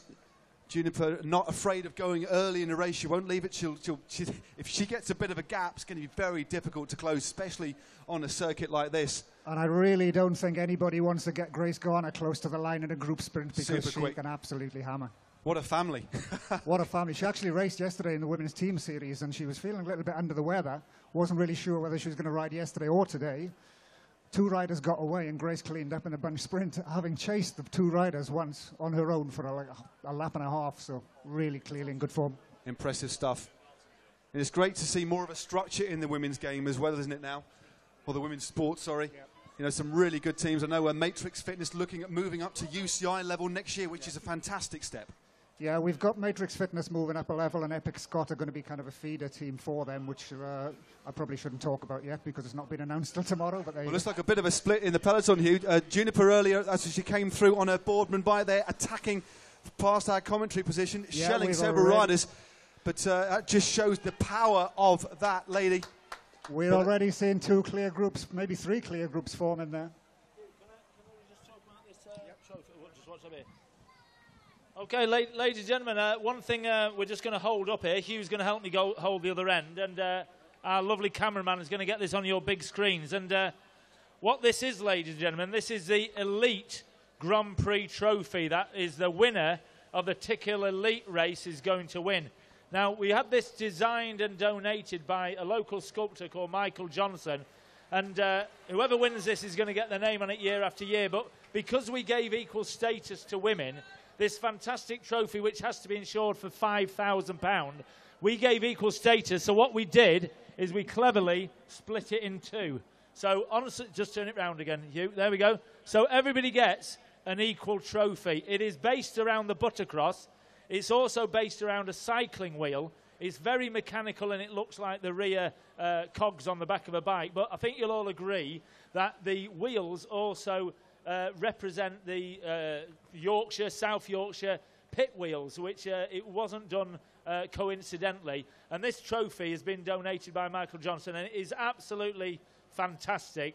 And everybody's going to be proud to get their name on this. Now, don't forget, cycling is a working man's sport, and the way this has actually turned out, it really does represent it. So later on, we will be giving this joint trophy to the equal men and women.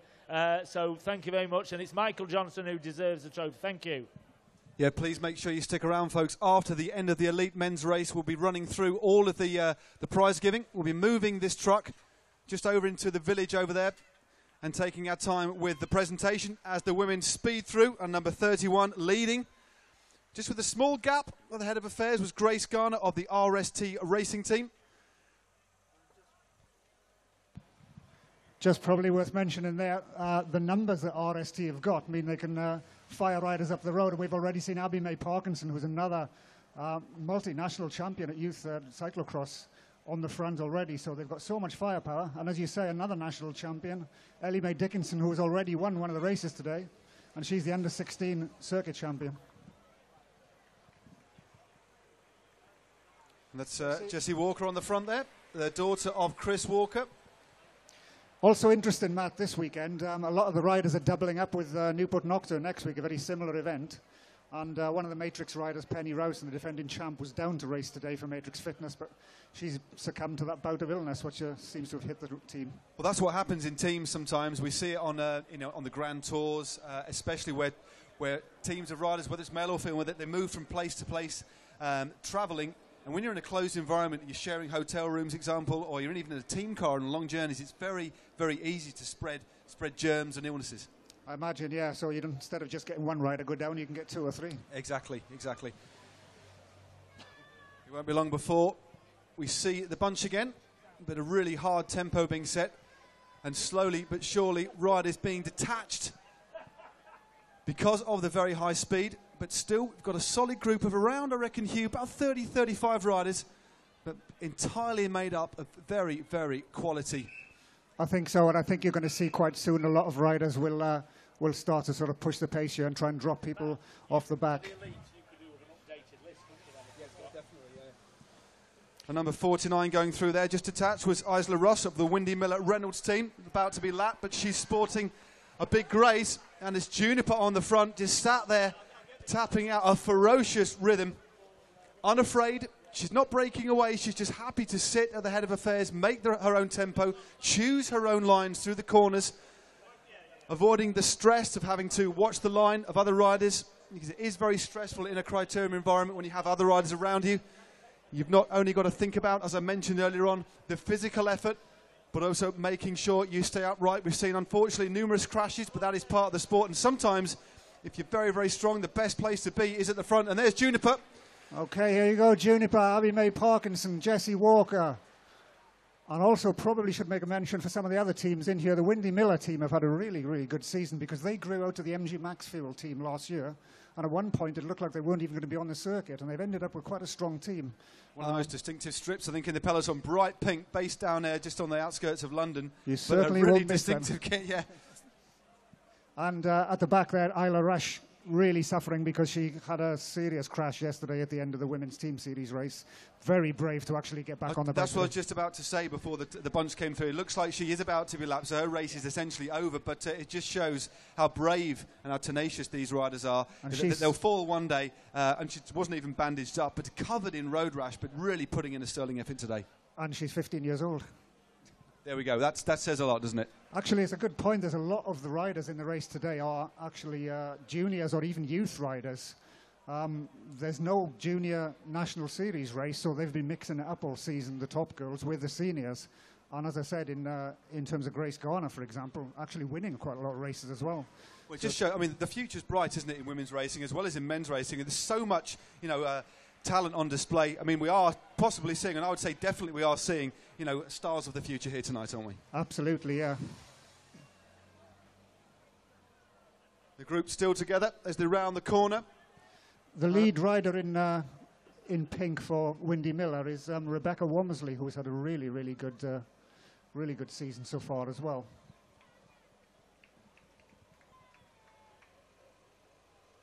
A really good atmosphere building here tonight. This elite women's race. As the sun slowly sets, you get that lovely atmospheric feel, almost the continental feel. That's the nocturne style of racing. That's the youngster from Matrix Fitness, Mel Lowther, on the front. Yeah, there's something about the atmosphere of a small town city centre in the evening when the sun goes down. Certainly is.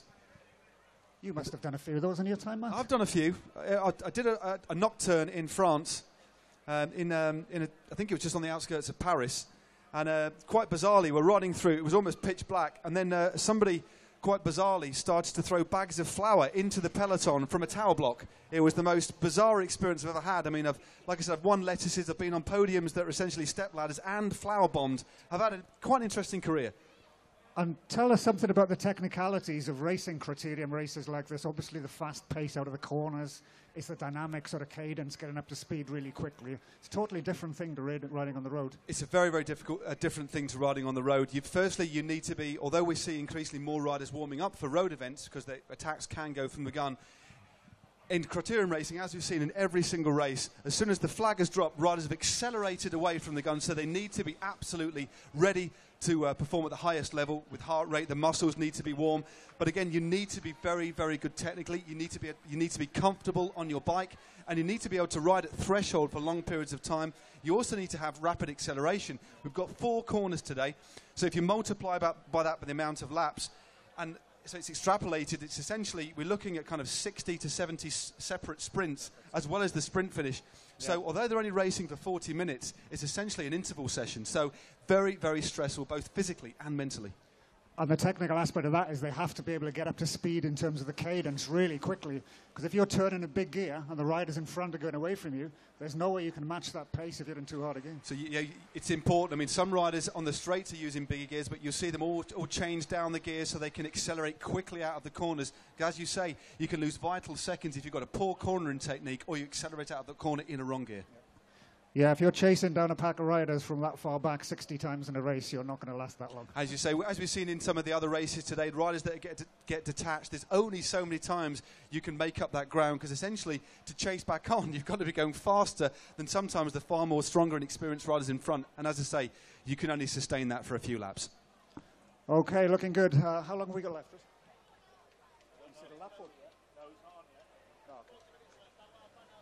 40 minutes left. It's a pretty epic race today. Still around 40 minutes to go in this women's race. Okay, ladies and gentlemen, this is it's starting to going to build this, because as you know, it's an hour-long race, which is another nice thing, giving the women equal status as we've promised. We gave them an hour, so it's a very difficult race for them, and I don't mean them as in women. It's just a difficult race because it's 1 hour long. But quite often, as I said earlier, a lot of events just kind of put on a token race. There we go. There we go. Number 36 there, ladies and gentlemen. There we go. It's Tanya Griffiths from Starley Primal. There's a little bit of a story about Tanya Griffiths, because I don't even know who she is at all, but she stayed at our house last night because she rang up. This is true, Matt. I love it when you say that. I just don't know who she is, but she stayed at my house. That's just wrong. It is wrong. It's not the impression you should be giving. It's wrong, but it's true. And what happened was she rang up saying, I've spent all my money on entry fees, and she's absolutely skint. And she's come a long way. She came from Suffolk, and then she said, are there any here she is. So there she go. We had tea with Tanya. She'll give us a wave on the way past. There we go. Look at that. What did you feed her? Flipping heck. We gave her, I don't know what was in the pie? But whatever it was, it looked pretty good. But Tanya then said, I need a campsite. And we've got some lovely friends at Eastfield Farm who put up, not really a campsite, but one of our car parks. And we had somebody, John Lloyd somewhere, he's camping in there. And she said, is there any facilities? I went, it's a field. And she went, and then she was really, really sad because she's going to have to sleep in the car. I'd be quite sad if I come into an event from Suffolk and I got to sleep in the field. I mean, give us some credit. Well, I'd be sad as well. We didn't give her credit because being the organisers that we are, we gave her a bed for the night. There we go. We gave Good her stuff. dinner. We gave her breakfast. And it's only going to cost her 360 quid. That's not bad. So she's got a shop when she gets the prize money. But, Stoodley, you're all heart. But no, that is it. Sprint Prime. Right, ladies and gentlemen, we're going digress. For Sprint Prime.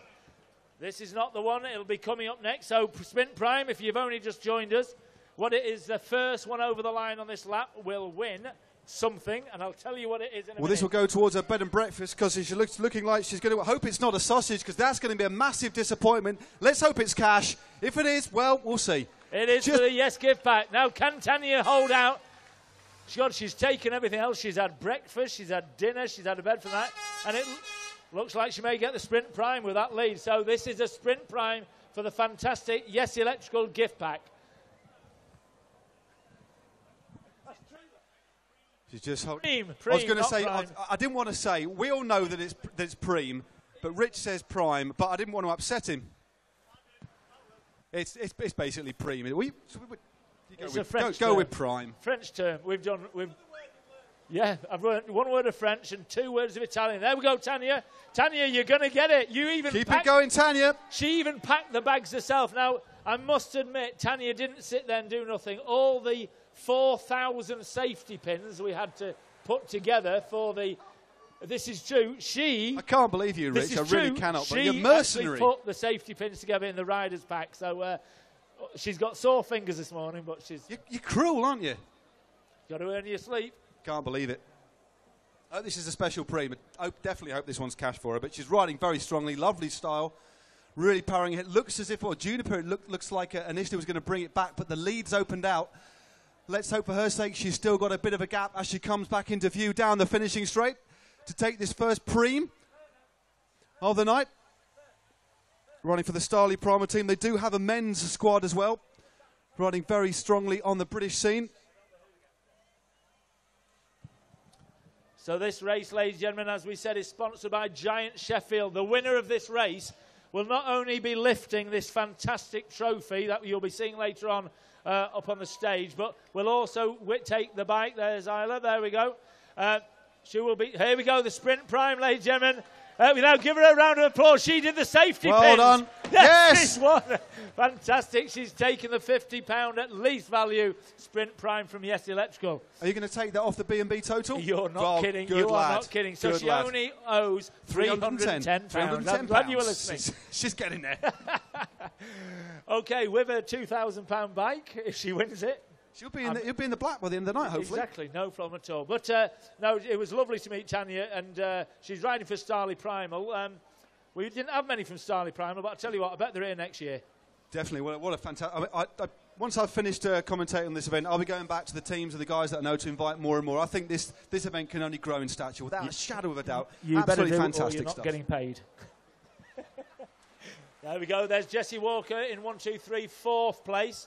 Now, remember, Jessie, number 26, if you weren't here, I don't think you may have noticed, she started the race, just at the start, had a puncher, and some lovely person from the crowd, I don't know who you were, just lent her a front wheel. So she's riding on a standard front wheel, and it does make a...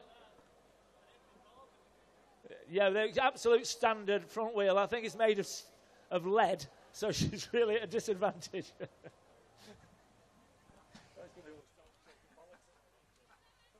Yeah, this is degenerating. I'm sorry, we'll try and to get back up to speed in a minute. Yes. But I can't recommend the ale enough. The ale is absolutely fantastic. Please make sure we've still got around half an hour to go in this race, so lots of racing still to be done. So make sure you get yourself fully refreshed before the climax of this race. Got a hog roast there, cupcakes on offer, and of course the ale brewed specifically for this race. That's right. But these programmes, you need to be buying a programme. Yorkshire Air Ambulance, where are they? There's loads there. Ian and Andy, I know you can hear me on the circuit. We've still got thousands of programmes to get rid of. So, Ian and Andy, please will you make sure this is sorted on the programmes. Here we go, and here's the bunch, ladies and All gentlemen. back together now. That's Charles Joyner at the front. Just taking it through steady. Still a long way to go. And, of course, these riders don't want to expend their energy too much. That's why you see sometimes some really aggressive racing, and at other times the bunch is all together. Everybody looking at each other, trying to get the measure of each other, staring into each other's faces, seeing how tired the opposition is. Simon Froberg.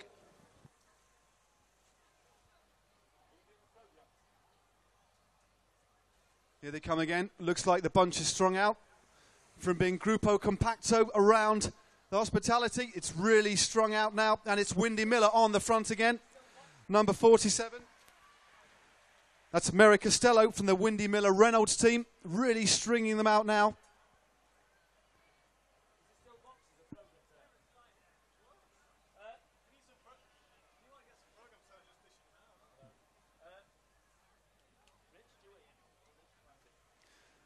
So as the group disappears from view, they've now got another 3 corners to navigate before they head back into the finishing straight.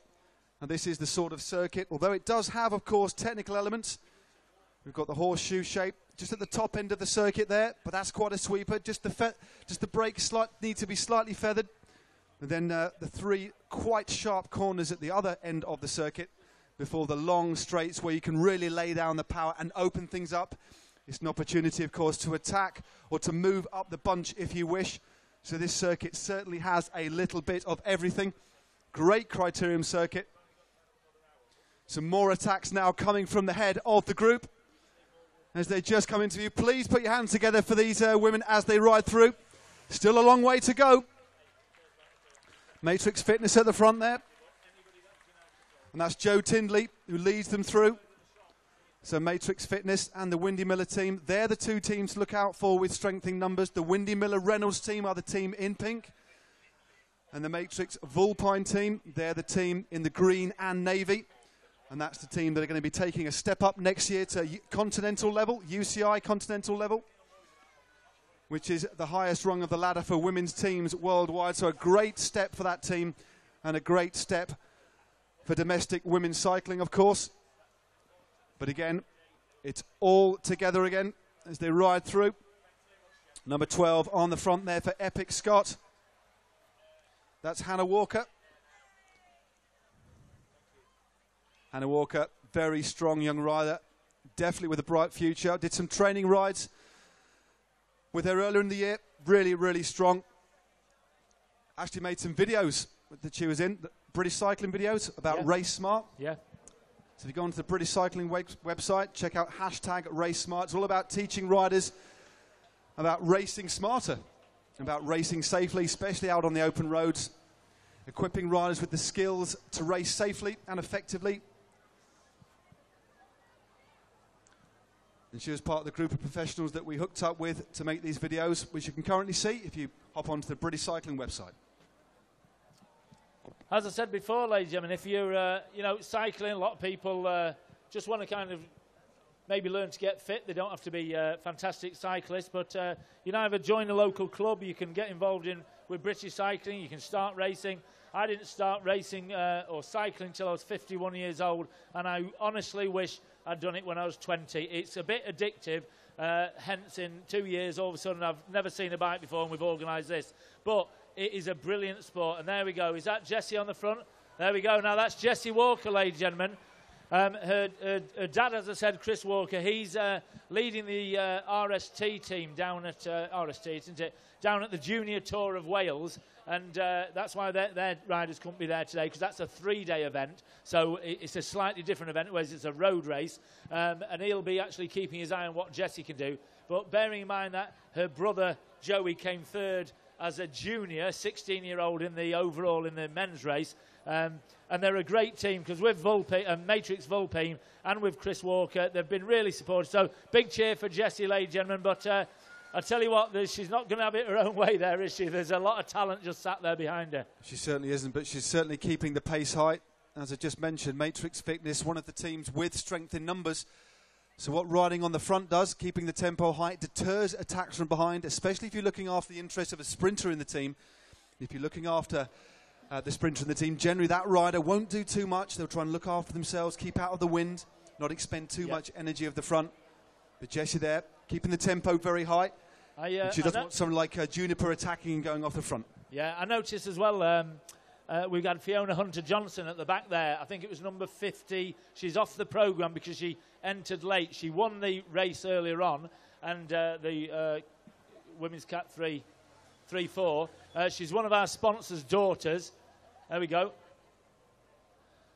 Yep, got you. She's one of our sponsors' daughters, ladies and gentlemen, and she actually decided, even though she's only a Cat 3 rider, she'd have a crack at this. She's sat on the back. I think she's actually saving energy because I think she knows she's probably not quite up to these riders, but sat on the back, she's in a great position just to maybe, you know, put a bit of a move in later on. So it's a red rider in the back, so give her a cheer as well. 14 laps to go, ladies. 14 laps to go. And that's 14 laps. There's Fiona at the back. There we go. She's hanging on in there, and she looks quite comfortable, though. She's doing pretty well. They're still hanging into the lead group, definitely in with a shout. Don't forget, she's a third cat, Matt, and there's impressive. 4 categories of riders. And she's already raced today. And she's amazing. already raced today. Absolutely amazing stuff. She's done a 35-minute race. She's travelled an awful long way, and this really is. It shows a hell of a lot of bravery, but she showed her talent earlier on. So number whatever it was at the back, Fiona. There she goes, sat on. We need to give her a big cheer. There she goes. She's hanging on to that, but she looks pretty. There we go. Number 56, Fiona Hunter-Johnson. Looking really good there. Staying out of trouble at the back. In a small group like that, although it's she's having a bit of a stretch. Gets out the saddle, stretches her quads. She's not using any energy. She's just sat at the back. She knows there's 14 laps to go, and if she can just find a little bit of energy at the end, you know, we showed how strong she was as a sprinter. I mean, you know, she looks very, very strong, you know, physically. So I think she'll be doing all right. So it'd be nice to see her in the top 10. That would be impressive. She'll be very impressed with Definitely that. one to watch let's for the see. future. Let's fingers crossed anyway. And the reason why I'm saying that, because she's entered 2 races, but also she's James Hunter-Johnson is actually one of our sponsors, and it's his daughter. So again, we'd like to thank you. Just a little bit of interest. Definitely. But at the moment, it's Matrix Fitness. Putting riders on the front, really keeping the pace high. What they don't want to do, as I said, is let the pace go too slow, and that will encourage attacks.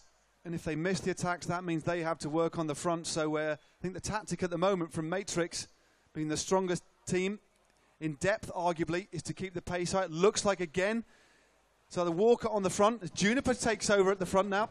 That's actually number 23.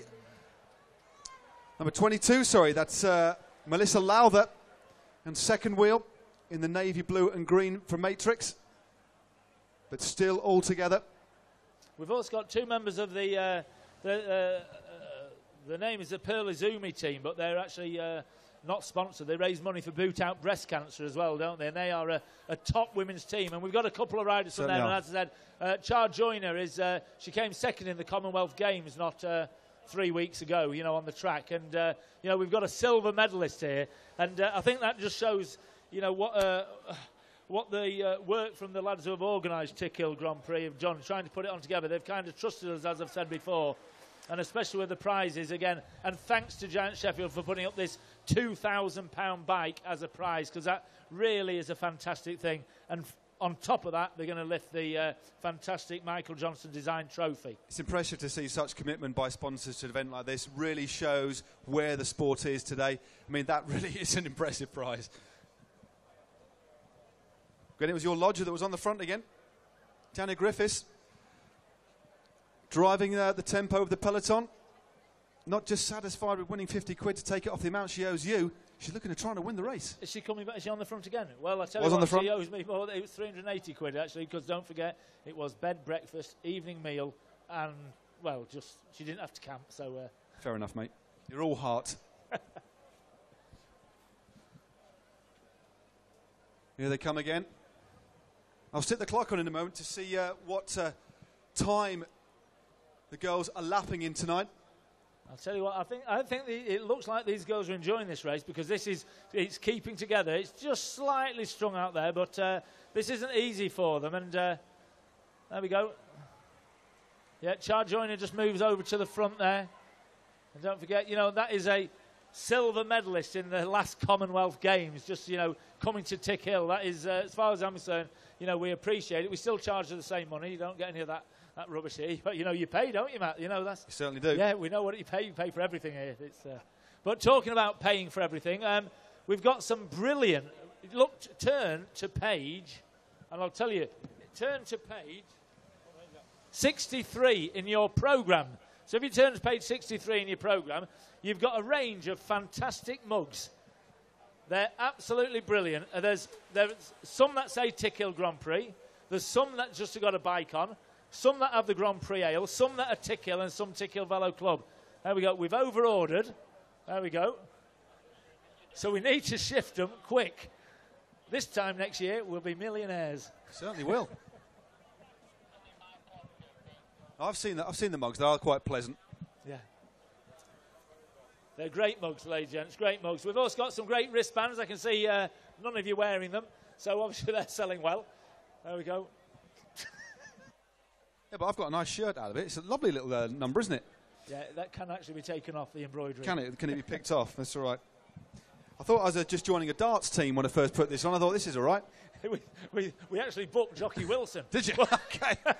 We thought you'd lost some I've weight, never had my name on a jersey. I actually felt quite emotional when I put it on. You Swelled look up a little bit. But it's a little bit full though, isn't it? It's quite it's quite a roomy garment. Let's put it that way. It was Jockey. It certainly looks better tucked in. Okay, here they come again. Here's the bike, ladies and gentlemen. Now we have got, I'm just looking, is that 11, Ray?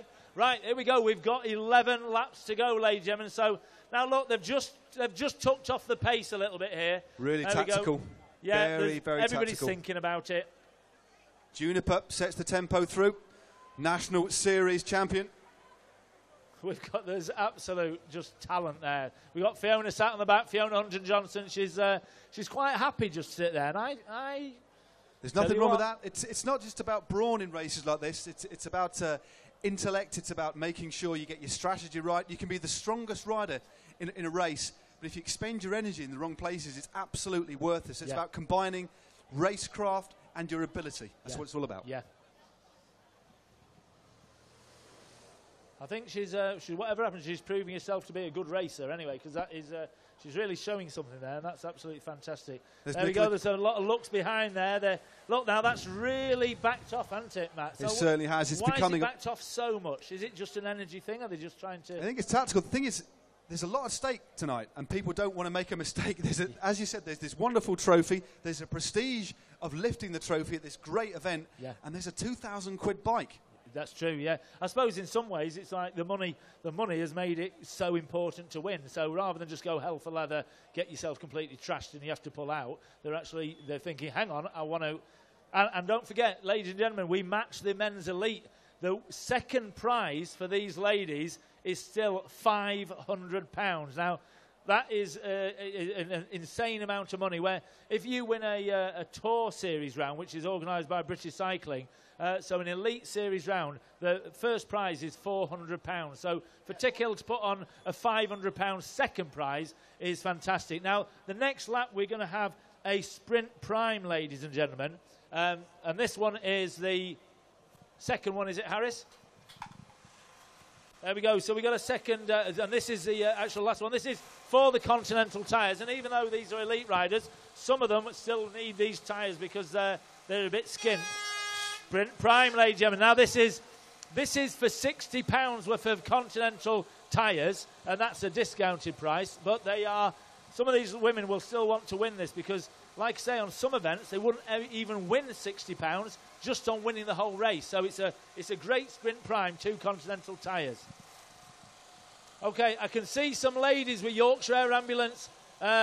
Just down here, you've got 2 ladies with programme boxes on my side, and you've got some fantastic programmes. Now, you all need to be buying a programme, so Can you make sure you just stick a couple of quid in that box, get yourself a programme, and they're really, really worth it. Here we go. Now look at that, number 10, ladies and gentlemen, off she goes. Now she needs those Continental tyres by the look of it. I don't know if she's gone a bit early, but... Rebecca Nixon, that is. Rebecca Nixon from Dundee Thistle. Attacking off, opened up a lead straight away. She's a really ferocious attack there. And I think sometimes it's, as well as the ferocity of an attack that opens up the lead, it's the hesitation behind. Yeah.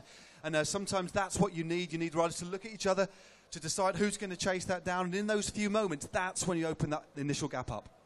Okay, I can see some programmes being sold down here. I've got one eye listening to Matt, and I've got one eye. It really, really is important to get one of these programmes purchased, please. So we've got 2 ladies with buckets and a box of programmes.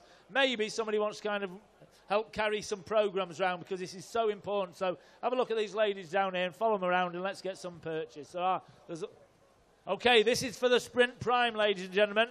So here comes the bike. This is for the Grand Prix tyres. Will Rebecca Nixon still be clear? But no, it's the group is all together, and it looks like Nicola Juniper, the series, the national series leader. Hang on. Jessie Walker looks Jessie like she's coming around the outside. Jessie Walker. She's not got it. Juniper takes it. That was a close one. I'll tell you what. Look, that's for 60 quid. 39.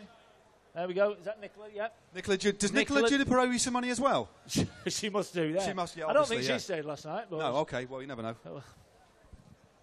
This is absolutely fantastic. To see elites racing for a Sprint Prime in the middle of such an important race is fantastic. It is good. And really, I think there's really a bit of punctuates glory. The race. Yeah, definitely. I think they want to show off in front of this crowd, and they want to be seen as the, they just want to be noticed, and these are talented riders. But that's just after the hesitation there. Another one of the Matrix Vulpine riders goes clear, number 25. That's Joe Tindley taking that opportunity.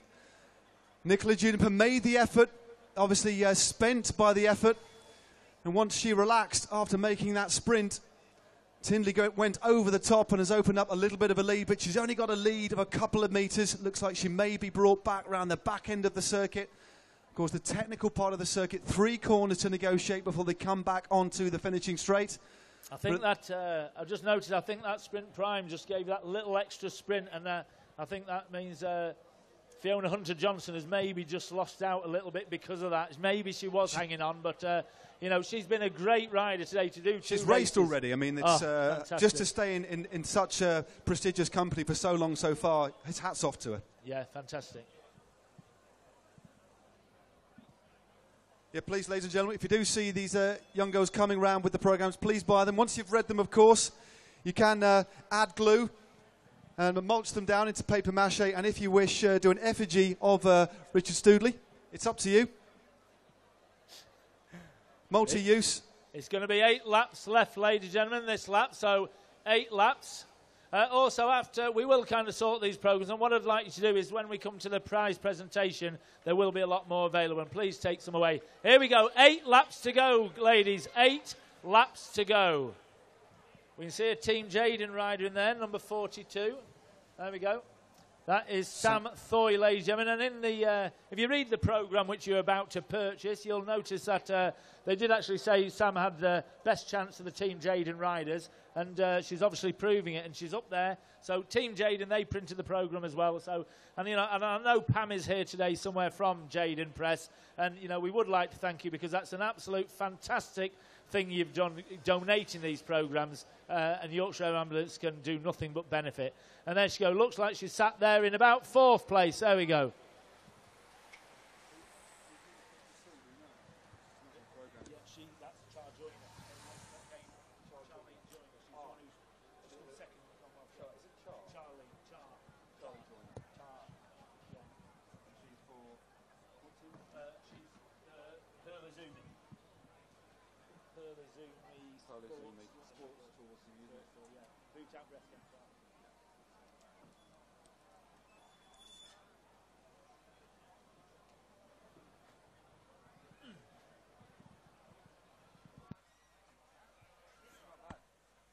Heartily recommend the ale. Just taking a sip before the climax of this race. Very, very. But it's quite a light ale, isn't it? It's a lovely ale, and I think we're only obviously drinking it because medicinally, our of course, have to, and to keep our voice boxes nice and sort of lubricated. from the important. hops. The actual chemicals in the hops actually sort our voice out. It's just scientific, isn't it? It's been proven. It is, yeah.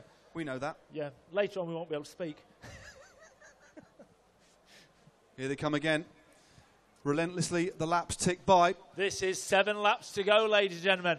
Tanya Griffiths attacks off the front again. Put your hands together, please, for Tanya Griffiths. Go on, Tanya. Arguably the most aggressive rider of the night so far. There we go. Happy camping, Tanya. There we go.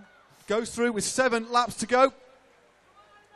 I tell you what. But Charlie Joyner, the Commonwealth medalist, sees the danger. She knows that she's going very well indeed, so tries to shut that gap down before it goes out too far. The Starley Primal rider really in good form at the moment and not afraid to take this race by the scruff of the neck, regardless of the fact she's riding solo, no teammates at all. I know, that's absolutely fantastic, you know, just to do it on her own. And if she does pull off, that is amazing. But here we go. We've got to say she's one of our favourites. Here we go, Tanya.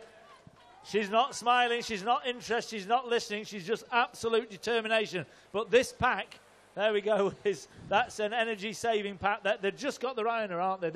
They won't let her go too far ahead. Well, it's Matrix Fitness there. They're the team with, again, I keep saying it, they've got strength in numbers, so they're making sure she doesn't get too far ahead. That's Joe Tindley on the front of the chasing peloton.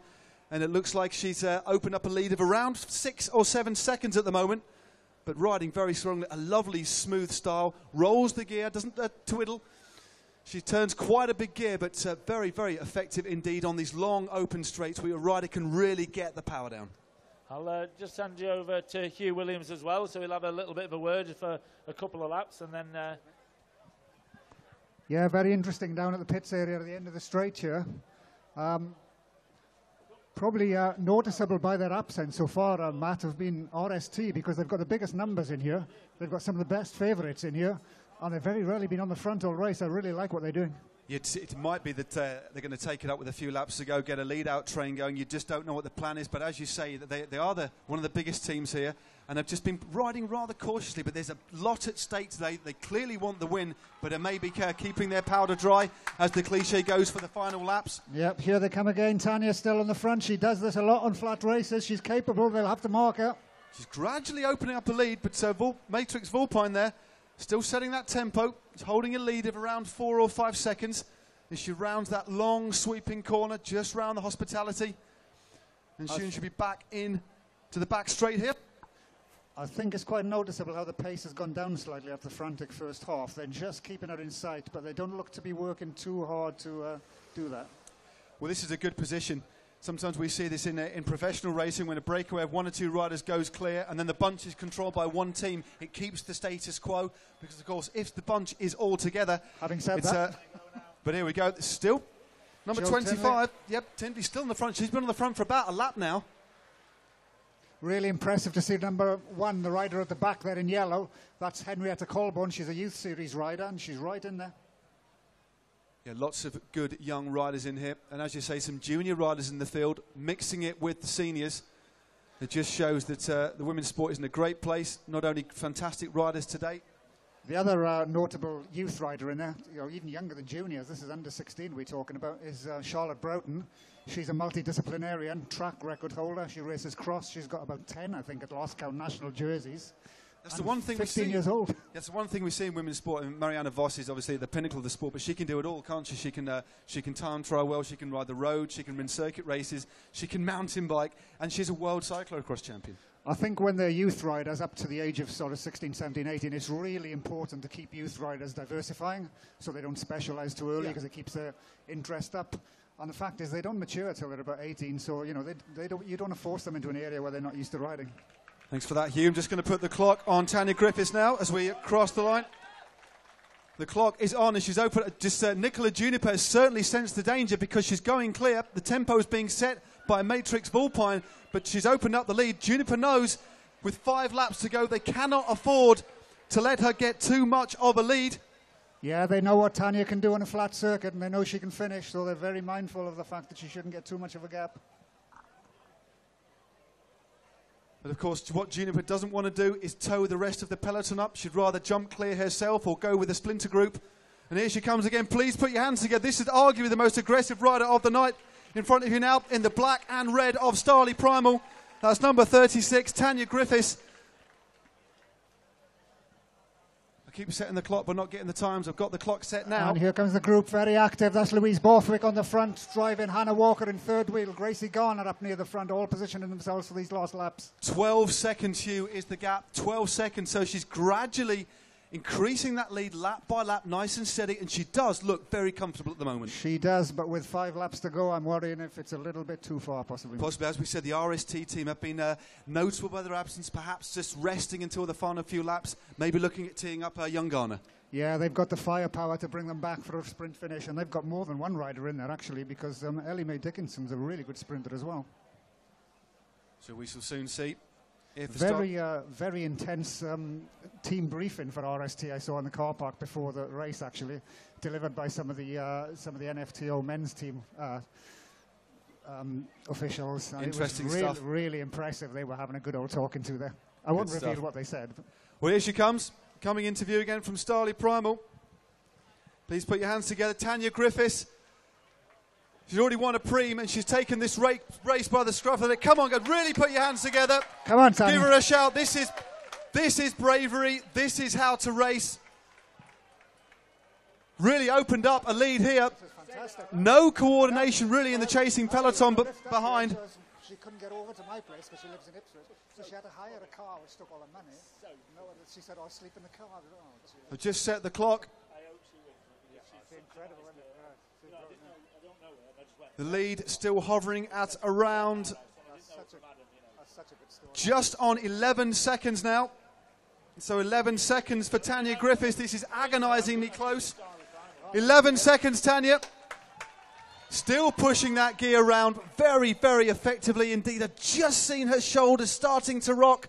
The effort of this solo mission now starting to tell, but still riding very strongly. There's a bit of looking at each other going on in the pack. They don't want to do this. They have to be committed if they're going to bring her back. How many laps to go? 3 next time. 4, is it? Ray, how many laps to go? 4 laps to go. 3 next time.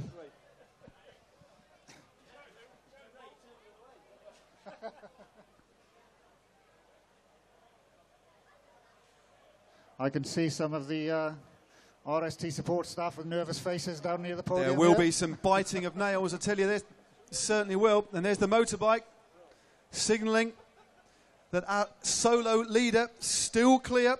Tanya Griffiths from Starley Primal ploughing a lonely furrow down this finishing straight, slightly uphill to the turn. And that looks to me like it might have increased a little bit, and she's certainly looking strong. Her cadence is good. In the drops, technique-wise, everything's perfect. I've started the clock. This is going to be very interesting indeed. 3 to go. And she's opened up the lead, Hugh. She really has opened the lead just by a couple of seconds, but it's in the positive. 12 seconds is the lead now. And I think Abby May senses the danger for RST. She's on the front along with Jessie Walker. They have to keep it close.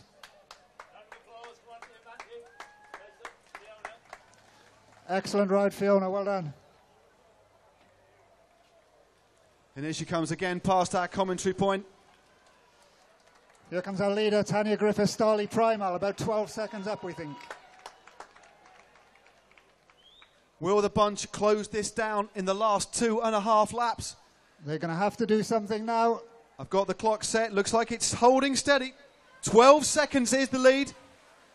Gabby Shaw on the front for Pearl Izumi Sports Tours International. So will 12 seconds be enough? Of course, that can be sliced into very easily if there's some attacks from the front of the peloton, or one team gets on the front and really starts to drive it. But she's looking very, very strong. Starting to rock a little bit, but still she seemed to maintain the same speed since she attacked. Yes, the cadence is the thing which normally gives it away. They start looking for harder and harder gears, and down comes the pedaling, but she's good. Certainly in good form. Went clear for 2 or 3 laps to take the Prix earlier on. Had a bit of a rest and then has gone clear again. So arguably, regardless of the result tonight, the main animator of the race and one of the strongest riders in the field. And she's still in the lead as we head with 2 laps to go. Please put your hands together. Is she going to make it? This is going to be an absolute nail-biter.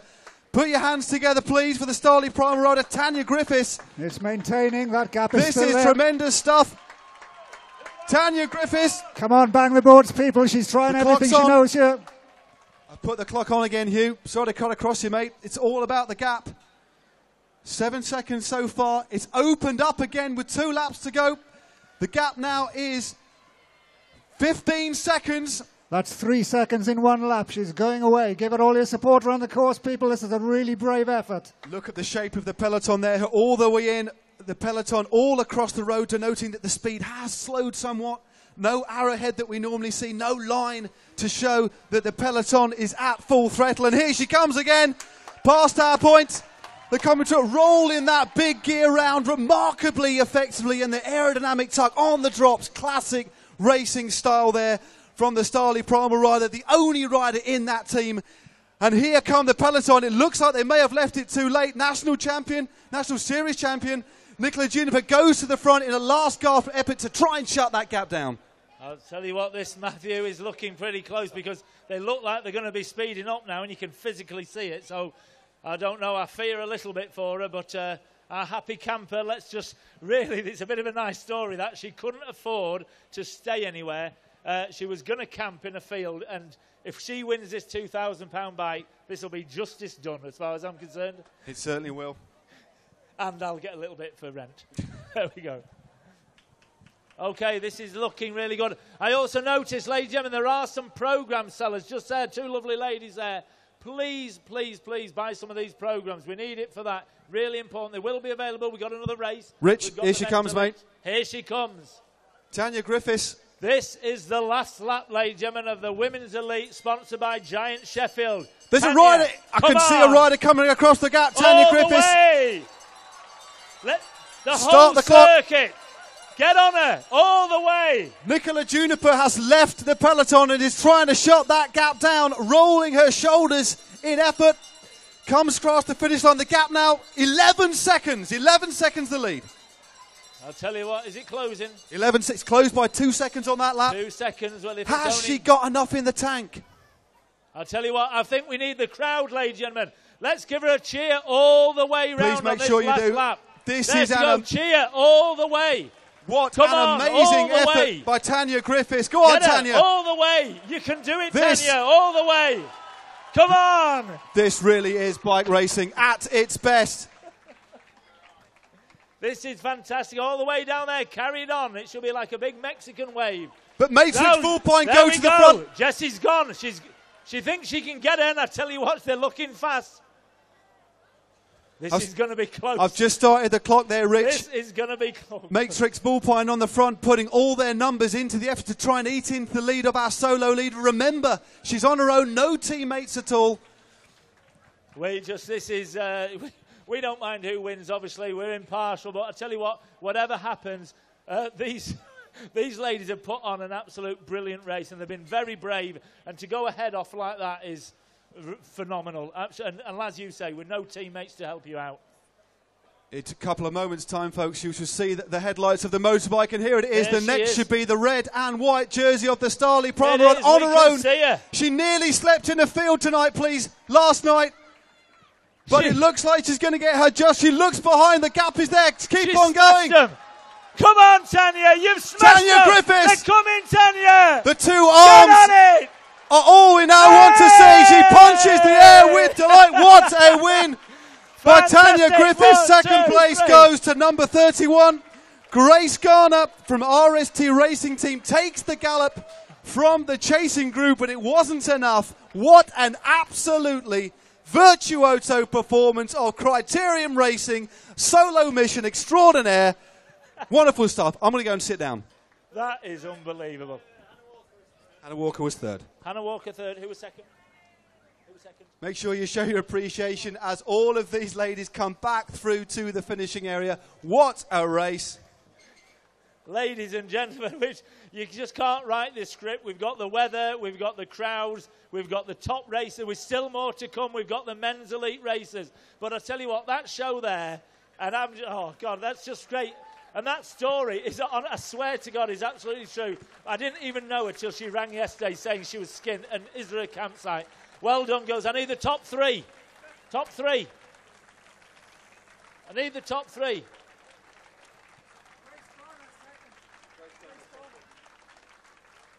Grace.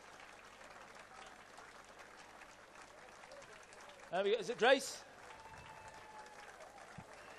Tanya. And I need... Who's third? Who's third? Right. And this is... Right, ladies and gentlemen. Well, I tell you what, that is fantastic. As we said, we're not going to give them the trophy now. They can have a look at it because the name is on it now. Tanya's name's on this trophy. It will be for next year. We're just going to have a word. We'll do it in reverse order. So Matt, third up. So if you'd like to. Third up. Hannah Walker. Hannah, if you want to come up to the podium, just have a brief chat. As I say, we'll give you your prize later on tonight, but it's worth having a word. Just make sure you don't knock over our rails, if that's okay. You're very welcome to it. Hannah Walker, what a great race, and what a brave effort by the winner there. But how was it for you? That looked like a really, really technical finish. Yeah, it was a really hard race, actually, and then Tanya deserved to win. She was very aggressive, and it was a great race. It was actually really hard. So, drove back from Belgium last night, so legs are feeling it. So what was happening behind? Obviously a fantastic ride, by Tanya to win, but was there any cohesion? What teams were chasing? For the first few laps, there was no cohesion. Everyone was sort of looking at each other, but then there was a sense of panic, and with 2 laps to go, and Pilazumi were on the front, and then Matrix was on the front for the last lap, and gave me a perfect lead out.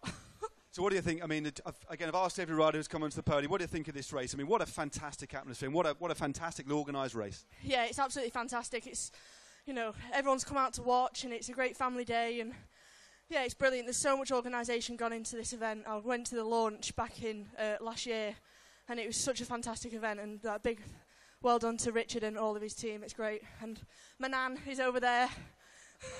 She gave a big cheer on. Hannah Walker, thank you very much indeed. Cheers. Grace Garner, second place.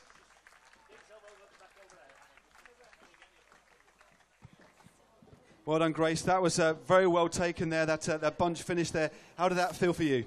Yeah, it was good. It was really fast. I didn't really know how it would turn out because you had to be like first 3 coming around the last bend, and it was really manic. But yeah, Matrix had a good lead out going on, so followed Hannah as well, so that's good. What do you think of the circuit? Because there's a little bit of everything. It's quite technical, but there's some really long stretches where you can really get the power down. Yeah, it's hard to choose the right gear because you're going into corners, you're coming out, and then through the straights as well. But yeah, it was a really good course. It made it different, and yeah, obviously it could be a sprint, it could be someone could break away. So yeah, it's really good. Grace Garner, thanks very much indeed. And here's our winner. Ladies and gentlemen, will you put your hands together? Tanya Griffiths. Tanya, we've been hearing some... I think they'll be applauding you all night after that solo effort. What a fantastic... I mean, first and foremost, you took a brave win. You went very early, took the Prix, went back into the peloton, then went again. Well, you must have been feeling very, very confident tonight. No, I wouldn't say that at all. I just, I went out without a game plan, really. It was just more trying to move up on the corners and work on the things that I feel like I'm not so good at. And I just saw a gap ahead of me, and I thought, I'll just go for it. And if you go from further back, you got more time to put the speed into it, and then just go away. And a lot of these top races, I've just been sitting in the bunch, so nobody's really watching me. And I just sort of used that to my advantage. But the crowd were just amazing, and it was them that did it, really. I just kept going. And because I stayed at Richard's last night as well, I was like, I've got to give them something to cheer about. And I thought, oh gosh, there's 7 laps to go here. Just go for it. Just keep going, keep going, keep going. And I thought, this is it. Give it all now. And if it works, it works. But I never thought it would.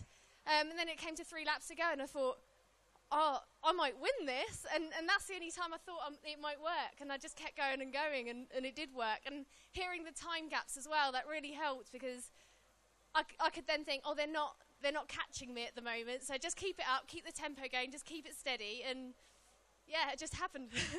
I mean, it was very close at the end. The bunch were really closing in the last few metres. When did you know you had it? You took a glance behind, you put both arms up. What did that actually feel to win this race in front of such a fantastic crowd? It's the biggest win of my career, by far. I came round that last corner and I thought, don't look, don't look, don't look. Now look, if they haven't come around the corner yet, you might have it. And I looked and I could just see them coming and I thought, just go for it. I just gave it everything. My cadence wasn't quite right. I was in slightly too big a gear, really, for what I should have been. But I just kept going. I thought, well, I'll either win it or I don't win it. So, you know, what's there to lose? Tanya Griffiths, thanks so much. And I do believe Richard has actually officially confirmed that you've cleared your debts. Oh, thank you. Good stuff. Thanks very much. We'll see you again later. Can we just have a picture of all three? Tanya Griffiths, in the middle, Tanya. Grace Garner and Hannah Walker, your top three today. Please put your hands together.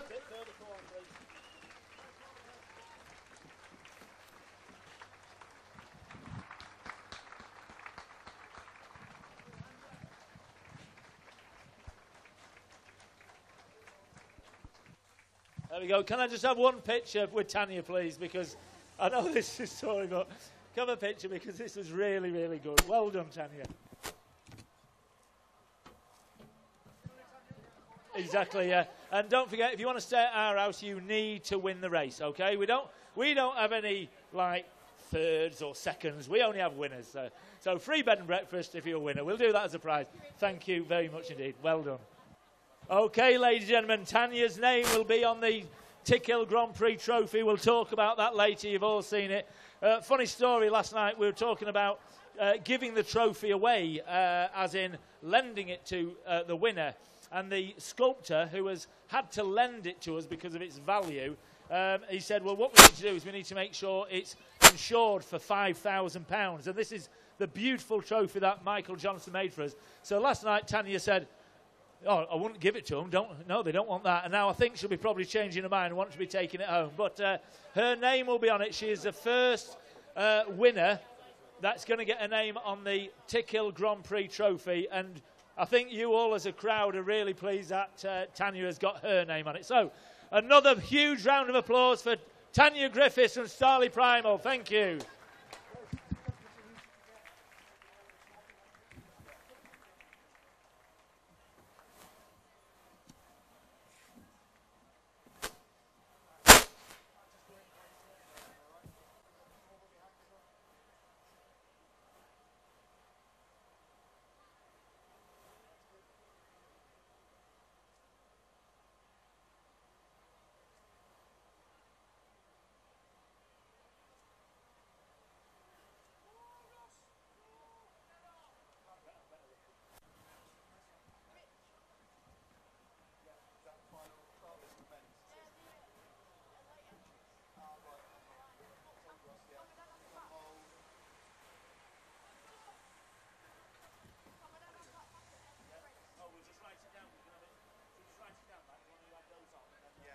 Ladies and gentlemen, these are the men's elite. This is the Premiership, ladies and gentlemen. This is the Manchester City. You've seen the earlier on. You saw the Manchester Uniteds in the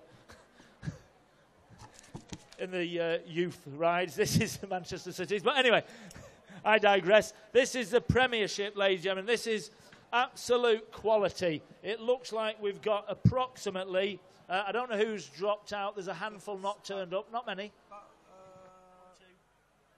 2, 3, 4, 5, 6.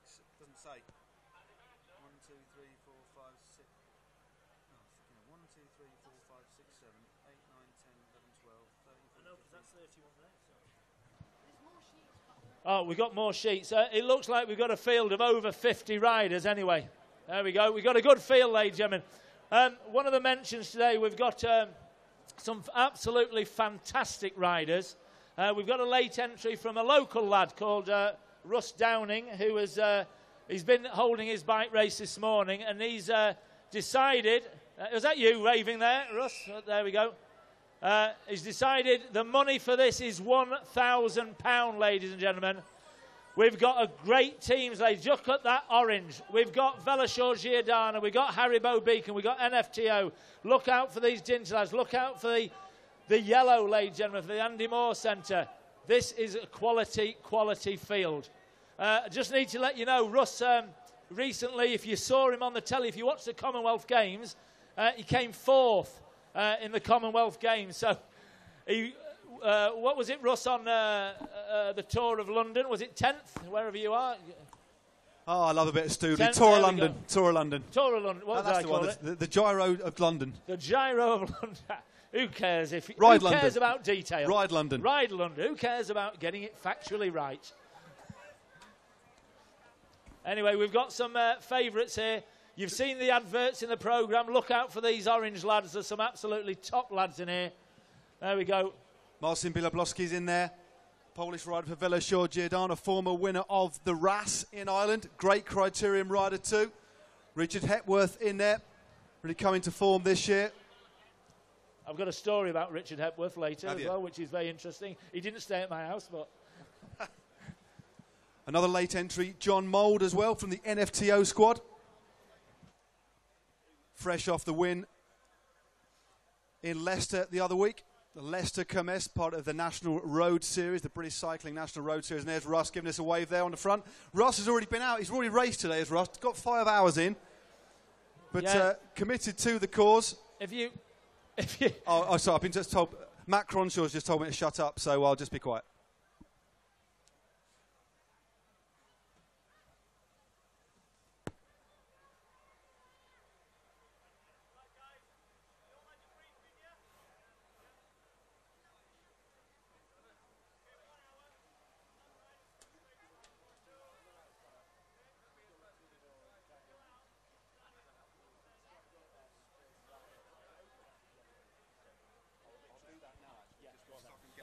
Just go in the go through the double gates. Don't go through the double gates into the house. Turn right. You'll find a back. Oh, we did a favour. We take those into the house. Yeah, because they. Yeah. Right, here we go. Sorry, we're just talking. There we go. The most important delay. We're going to go down on 5, ladies and gentlemen. This is the Yes Electrical Men's Elite Race. 5, 4, 3, 2, 1, go. Here we go. A big round of applause, ladies and gentlemen. Now, we want these elite riders back, so we want these elite riders to say what everybody else has said, that we are the best crowd at any criterium race, and you've already proved it. So what you need to do is you need to get behind them every second. Now, these are racing for £1,000 first prize, ladies and gentlemen. It doubles and a half. Now, look at the difference in the speed of these. A lot of these are professional. Hang on, this is completely mental. They just aren't. They're just going fast, ladies and gentlemen. This is going to be brilliant. There we go, early leaders. Russ is in there. Now, this is an hour race.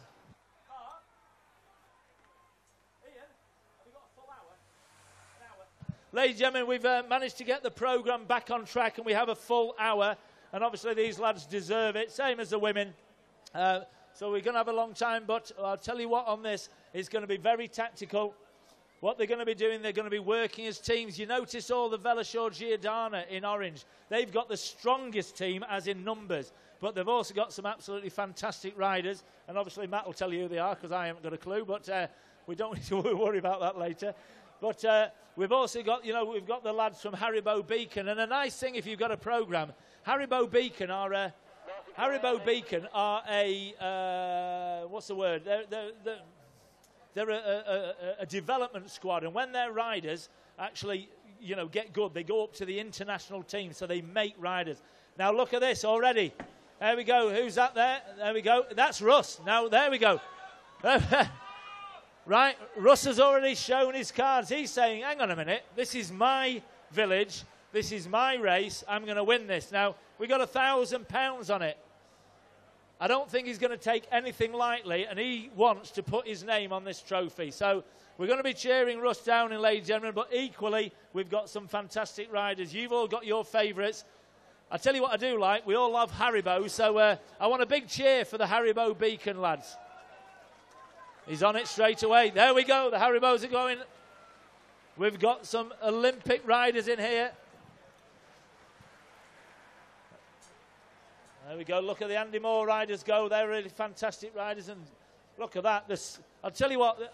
It's the wind as it's coming through is unbelievable as the speed they go past.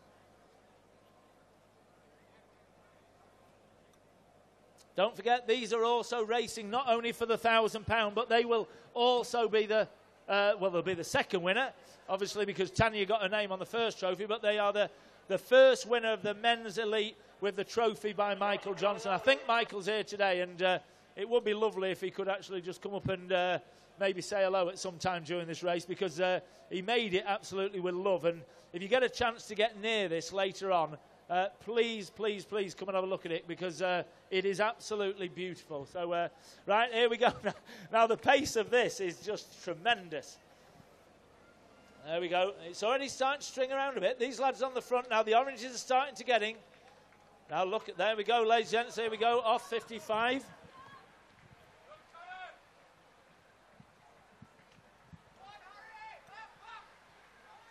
There we go, that's James Moss shooting off.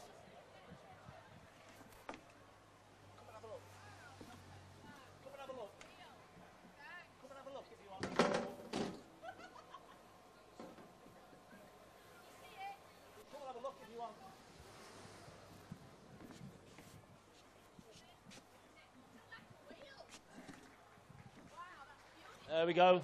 Now the pace has just calmed down a bit. They've set the sights out and they've just calmed it a bit off. There we go.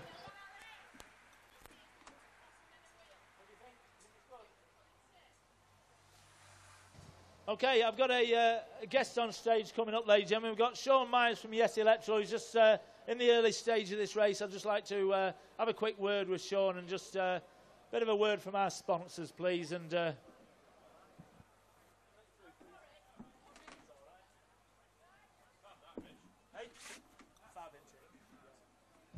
right, ladies and gentlemen, I'll have to use this mic. You can use that one, and you can. Whoa. You have to hold it really, really close. Ladies and gentlemen, I'd just like to introduce you to Sean Myers from Yes Electrical. Sean is the design and marketing manager. Just only forgot for a minute. Sean has been absolutely brilliant in these last 10 months of sorting all this out. And obviously, I'd like to say thank you. We've also got Andy Singleton here as well, who's a member of our club. He's looking after everything. He's absolutely brilliant. And I'd like to say, I know you can hear me, Victoria O'Hallahan, who's looking after the guests up there. But, Sean, can I just really ask you, you know, Yes Electrical's involvement of this, kind of what wanted you to get involved in it? It's just an absolutely fantastic event, Richard. Absolutely fantastic event, Richard. We came down last year, Andy and myself. We saw the crowd, we saw the excitement, the buzz of it. Myself, I've never really been that bothered about racing. It was the first event I'd ever been to. I was blown away. It's fantastic, the energy, the excitement, you know, the exhilaration, the finish line, getting down there, it's unbelievable. And the speed that they go, I just heard you talking about, you know, the slipstream as they go past. I can feel it now. It's amazing. Yeah. Absolutely amazing. Yeah. Also, Yes Electrical are also proud sponsor of another event not quite as big as ours. It's called the Invictus Games, which you'll know is run by Prince Harry and the team. So Yes Electrical are a big major sponsor alongside Jaguar Land Rover of the Invictus Games, which is going to be screened later on in the year. So, you know, Yes Electrical, as they've come on board, they've got 90 depots across the country. And whenever you go to a Yes Electrical depot, you know, even if it's just for home stuff, I've been in there nothing to do with the Grand Prix, and they really are great staff. And I think I'm making up. No, I think the beauty about Yes Electrical is from whatever level, everybody gives you the time of day, and they gave us the time of the day when we put our proposals forward. Yeah, that's right, Richard. It's all about service at Yes Electrical. That's what we pride ourselves on. Service for the customers. Simple as that. It's customers first, all the time, every time. Yeah. No, that's brilliant. You know, and I would like, you know, I know this is a corporate side, but can we have a round of applause, ladies and gentlemen, because without our sponsors, all of them, can we have a round of applause for Yes Electrical, who have helped us put on this brilliant day. Thank you very much, Sean. Brilliant. Thanks very much. Just a quick word about Richard, because I met him kind of this time last year. He's an absolute dynamo, honestly, and I can quite honestly say if it hadn't been for Richard, this wouldn't be taking place right now. He's unbelievable. Absolutely unbelievable. We met him about 10 months ago on a dark winter's night. We were at Yorkshire, the air ambulance evening, way before all this kicked in. And I just can't believe what's actually happened and what you've actually done, mate. So, well done. Absolutely well done. Brilliant. Thank you very much. Those words aren't real, but anyway, thank you very much indeed. We'll see you later on. I think they are real, mate, to be honest with you. Okay, where are we up to? We've during the early stages. How many laps have we done? Is it about 5 or so? I don't know. We're done. Early stage, at first 10 minutes, but we've got a breakaway. As most riders, most people would have seen. We've got Jacob Scott from Haribo Beacon, Harry Tamfield from KTM. Also in the group, 2 from Veloshore Giordana, Marcin Biliablowski and Richard Hepworth. And the 5 riders are rounded out by John Mould from NFTO, a man very much in form at the moment. A multiple national track champion. This year took 2 rounds of the Tour Series, and he's just going through in 3rd place now in the black and red of the NFTO team. And there's Russell Downing there, local lad, 4th in the Commonwealth Games, former national road champion, a couple of years with Team Sky. One of the most legendary riders on the circuit at the moment, trying to bring that gap down. Of course, John Mould outnumbered there by the 2 Veloshore Giordana riders in that very distinctive salmon pink kit. It looks like they are closing that gap down as the light fades, and the Veloshore Giordana kit really standing out in this the half light, the twilight of the evening. John Mould moves to the front. Second wheel there is Hepworth as Biliablowski moves to the rear, and it's Will Bergfeldt there from Metal Tech in the light blue with the yellow bands. Very powerful rider, tries to shut that gap down. They're one of the teams that aren't represented. And all of this action now, the head of affairs, has basically created carnage within the peloton. Riders all over the place, unable to stick with the pace as the riders whiz around this circuit. This group of 5, very, very talented indeed. I said John Mould, a former Madison champion, won 2 rounds this year of the Tour Series. Last week, won a round of the British Cycling Road Series in in Leicester, and that was a Comesse. Won that with a very well-timed and long sprint.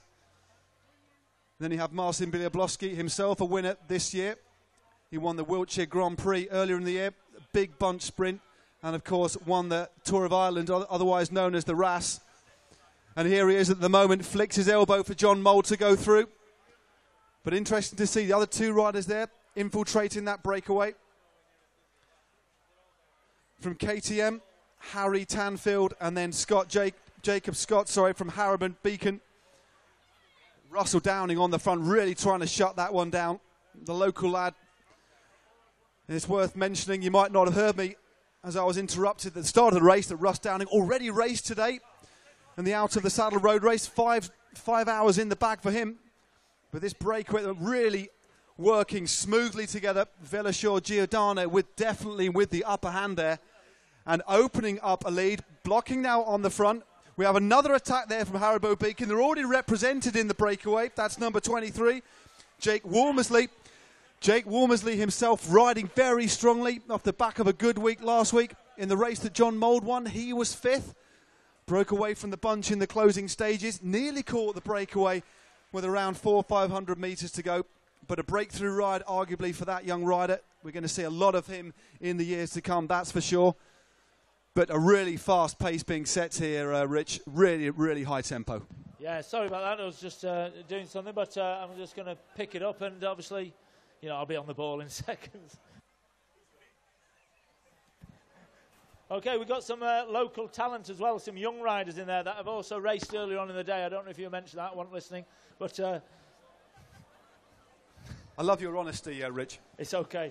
Let me just see what's this. This is...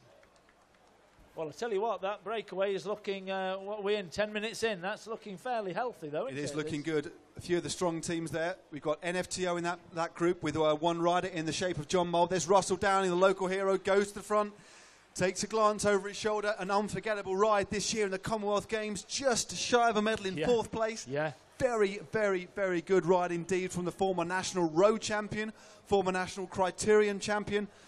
One of the most stellar and sparkling palmares of any British rider on the circuit at the moment. But it's up to him at the moment to chase. He's got a teammate in the mix, and that's the Welshman John Mould, sat 3rd wheel on the moment, on the wheel of Richard Hepworth. Another rider coming into good form this season, had a series of really good top 10 wins, but it's Starley Primal now. assisted by Metal Tech Quota in the form of the Iceberg himself. That's Will Bergfeld in second wheel. He goes to the front, a very good crit rider. Very strong indeed. But the gap now opening up, Richard. It's yeah, it's absolutely fantastic race. The speed of these chaps is just unbelievable. There we go. There's Andy Bishop. Then some of the local lads. Give you an idea, Andy Bishop won the Doncaster Cycle Fest event absolutely outright and slaughtered the field. And I tell you what, Mark, we've seen him at Forge Valley, and he just annihilates anyone. He's a really strong rider, isn't he? And you know, and that's sort of the level. Just to, it's almost like steps. You know, you've got the threes, the fours, the fours, the threes, the twos, the ones, and generally it is a big step into, and each one gets faster and faster. It certainly is. Just one brave rider there. Just going through, takes a glance over his shoulder, number 45. That's David Brearley from Team Zenith, about to be lapped. I'm going to put the clock on the breakaway. John Mould takes the leaders through. Taking over from him, Marcin Biablowski, the tall Polish rider for Veloshore Giordana. This is Josh Hunt looking over his shoulder, senses the danger, the gap, 12 seconds. 12 seconds to the leader. Russ Downing now blocking, perhaps giving the option to Josh Hunt to try and jump across to that move. Josh Hunt, the younger brother of Jeremy Hunt, formerly of Team Sky and a double national road champion. Now taking his opportunity, but it's KTM in the black, orange and blue going through. And that's Harry Tanfield. Yeah, absolutely fantastic. It's kind of a... There we go. Well, I think they're back on. There we go. Josh Hunt there, yep. Trying his hand, trying to get across that gap, and it's left to Will Bergfeld to try and shut it. Russ Downing in close attention in second wheel. The local lad, of course, lives in this town. He's going to want to do well tonight, Rich, that's for sure. He is, and I think the other thing is, you know, don't think, oh, he's letting that gap go. He's got his eye on that gap, hasn't he, Matt? You know what I mean? He knows exactly. So, how many years has Russ been riding? Well, Russ is, 35, 36 years of age now. Been around for years. Still, I think, has arguably got some real good years ahead of him. Still, remarkably determined rider. He's got an unshakable determination, but can do it all. He can climb, he can sprint. Any circuit he can put his hand to. And although this break's dangerous at the moment, and he has got a rider in the form of John Mould, a teammate in this breakaway, you can never put it past Ross to potentially jump across that gap. But as I'm talking, it looks like it's opening up.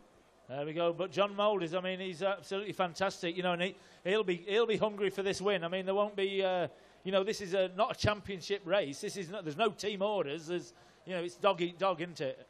It certainly is, and it looks like Josh Hunt is going to be brought back to heel by Veloshore Giordana. 15 seconds is the lead, and that's number 51 for Veloshore Giordana. Just shutting down the attempted jump across of Josh Hunt, and number 51 himself, a very good rider indeed. That's George Harper from Andover down in the south. And just through our commentary point, John Mould, or Mouldy as his teammates call him. Very, very stylish rider. I don't think he is actually Mouldy, but that's what they call him. It was just quite original, Mouldy. Stevesy. Studers. Studers is a real one.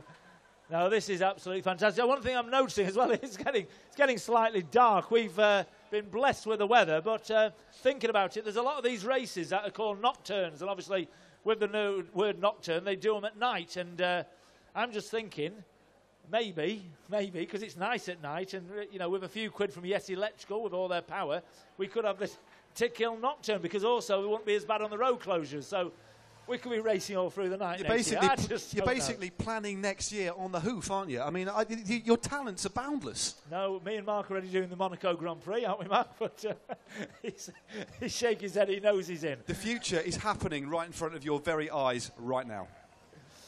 And at the moment, this breakaway still working very well. Wormersley now takes them through. Hepworth on his wheel, Mould in third wheel. The tall figure of Marcin Biablowski in fourth. And the KTM rider just slots in fifth, like a team pursuit squad formation. That's Harry Tanfield. They are now rounding the corner. This gap opening up. Just look at what's happening in the peloton. Ross Downing looks across to see what's happening.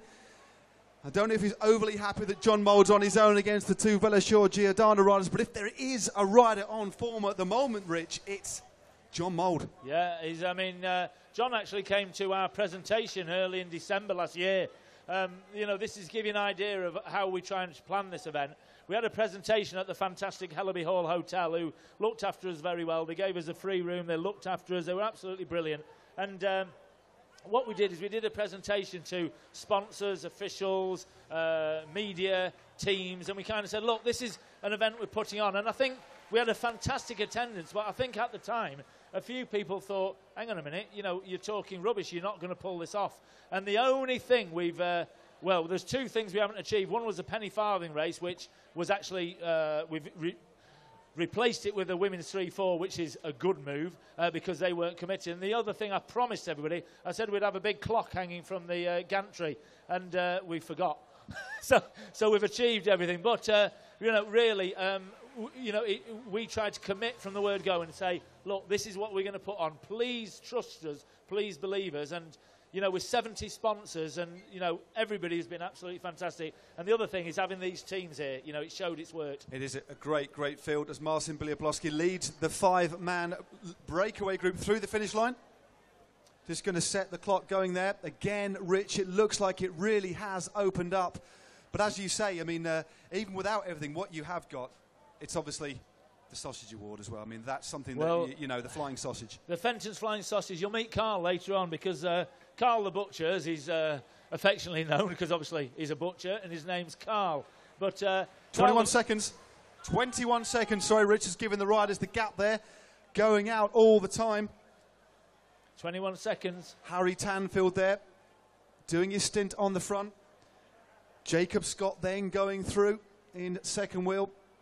And just behind him, Hepworth goes into that corner. This lead really looking quite healthy now.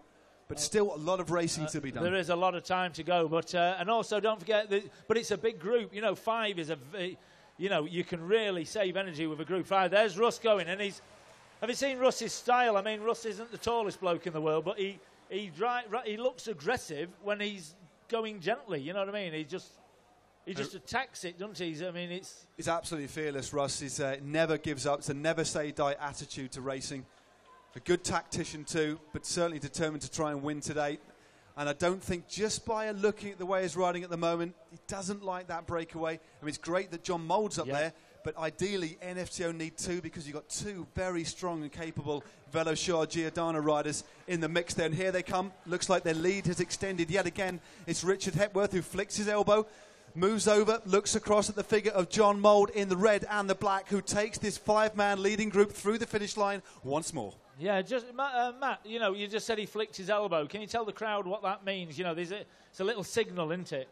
Yeah, when a rider's done his turn on the front, and depending on the course, in criteriums generally a rider will do quite a short turn on the front of around maybe 10, 15 seconds or less than that. Once their turn is over, rather than just swing over, they'll flick their elbow to denote that their turn's over. It's just basically a move of the elbow, and the other riders recognise. And it's now it's your turn to come through. So it is very, very commonly used. As Russ Downing goes through 27 seconds. Now the breakaway. 27 seconds is the lead. Yeah, Richard Hepworth, the story I was going to tell you. We one of our supporters, Alan Heighton, who's our artist, and I've forgotten something huge. Is Al here? Yeah, but I've forgotten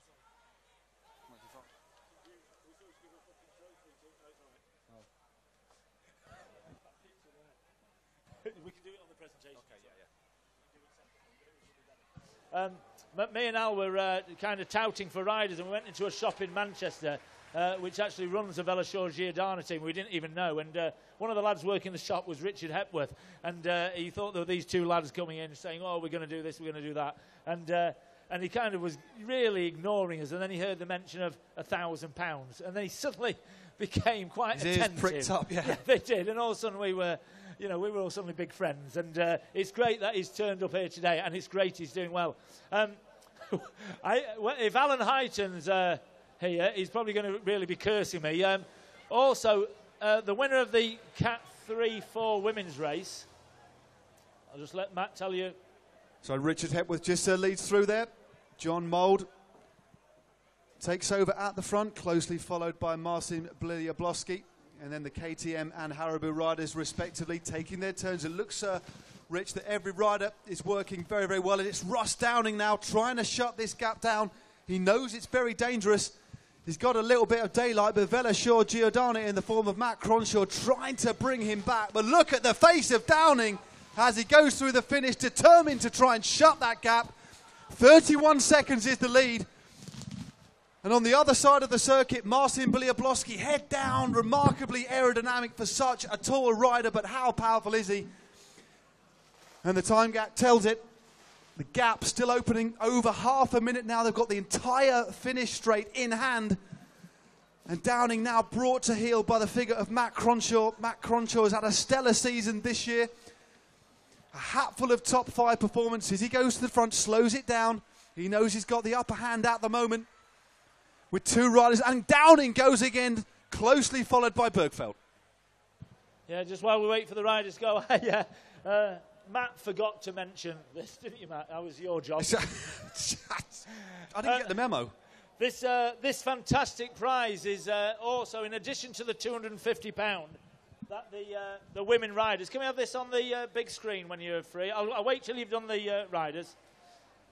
We've got this fantastic prize donated by Alan Heighton, who does all our artwork on in the brochure, in the programme on the website. And he's a local artist, illustrator. And this picture is actually worth about £145. It's signed limited edition screen print. And I'll hold it up for you. I don't know if you can zoom in, but it's got the Yorkshire Rose on it. It's got a cycle. It's just beautiful. Now, the winner of the Women's Cat 3-4, which was Fiona Hunter-Johnson, does not realise that she's actually also won this fantastic prize. Now, Al's going to get a bit of extra promotion than before because we'll do that later on as well. So, brilliant. Thank you very much, Al. And Fiona, you've got another fantastic prize. These are available in the Tickhill shop, not unframed as well if you want. Thank you. Cheers for that, Rich. And just an update on the time gap. 35 seconds now. So the break on that last lap, stolen another 2 or 3 seconds on the peloton, which has slowed slightly. One of the main animators from behind, of course, has been local hero Russell Downing. Still a lot of racing to go, but that gap, looking very dangerous. And it looks like now the figure of Hunt on the front, really driving them along. Number 55 in close attendance, and that's James Moss. Himself a very capable rider indeed, coming across this year from the Sigma Sport, the IG Sigma Sport team, to bolster the ranks of Velasquez Giordano. He's in very close attendance, looking after the interests of the 2 riders, the 2 teammates that he has in the breakaway, in the form of Richard Hepworth and Marcin Biliablowski. And here they are again, and it is Biliablowski on the front, like an absolute Polish locomotive, driving this group along at around 50 kilometres an hour. They go through the finish. I've set the clock, and we shall see if they've managed to extend their lead yet again. And looking down the finish, still no sight of the peloton. And at the moment, the swing of power definitely falling in favour of our 5 escapees. No real cohesive chase. 1 or 2 riders trying their hand. And here we go. Will Bergfeld at the head of affairs there too. James Moss is still there. Downing has slipped back into the peloton, perhaps having 34 seconds is the lead. So holding steady.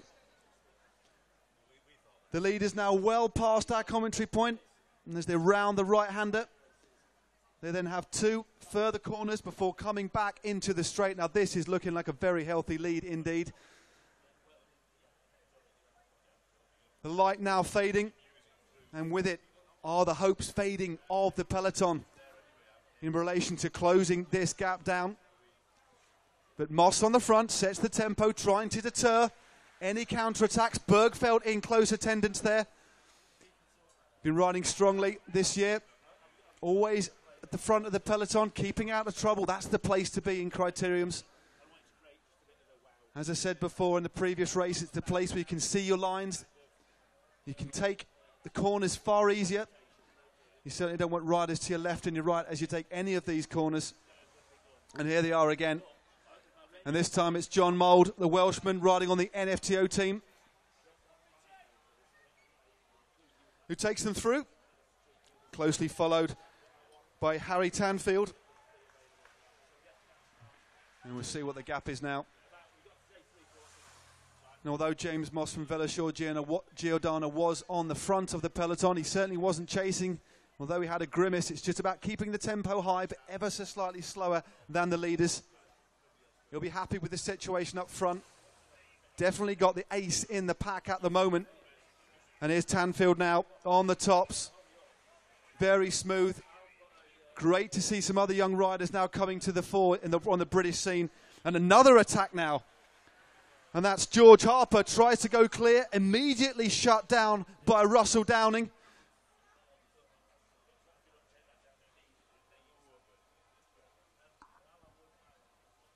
So the bunch now rounding the top corner. Before then stamping on the pedals, picking up the speed. So, just tell him. And just a note for this group just coming through now, guys. As Ross Downing leads the chase. This group just coming through the finish. Guys, could you please withdraw from the race? Could you please withdraw from the race, guys? Thank you very, very much indeed. Have a big round of applause, ladies and gentlemen. Everybody plays their part in these races. And the standard here so high. British criterium racing is revered the world over. We have the finest, some of the finest criterium riders in the world, and this is where foreign riders come to join teams to race on the domestic scene. We have a fantastic variety of criteriums. We have the British Elite Circuit Race Series. We have the Tour Series, races like the Nocturne, and then races like this, of course, the Tickhill Grand Prix. And I'm certain that this is a race that's here to stay.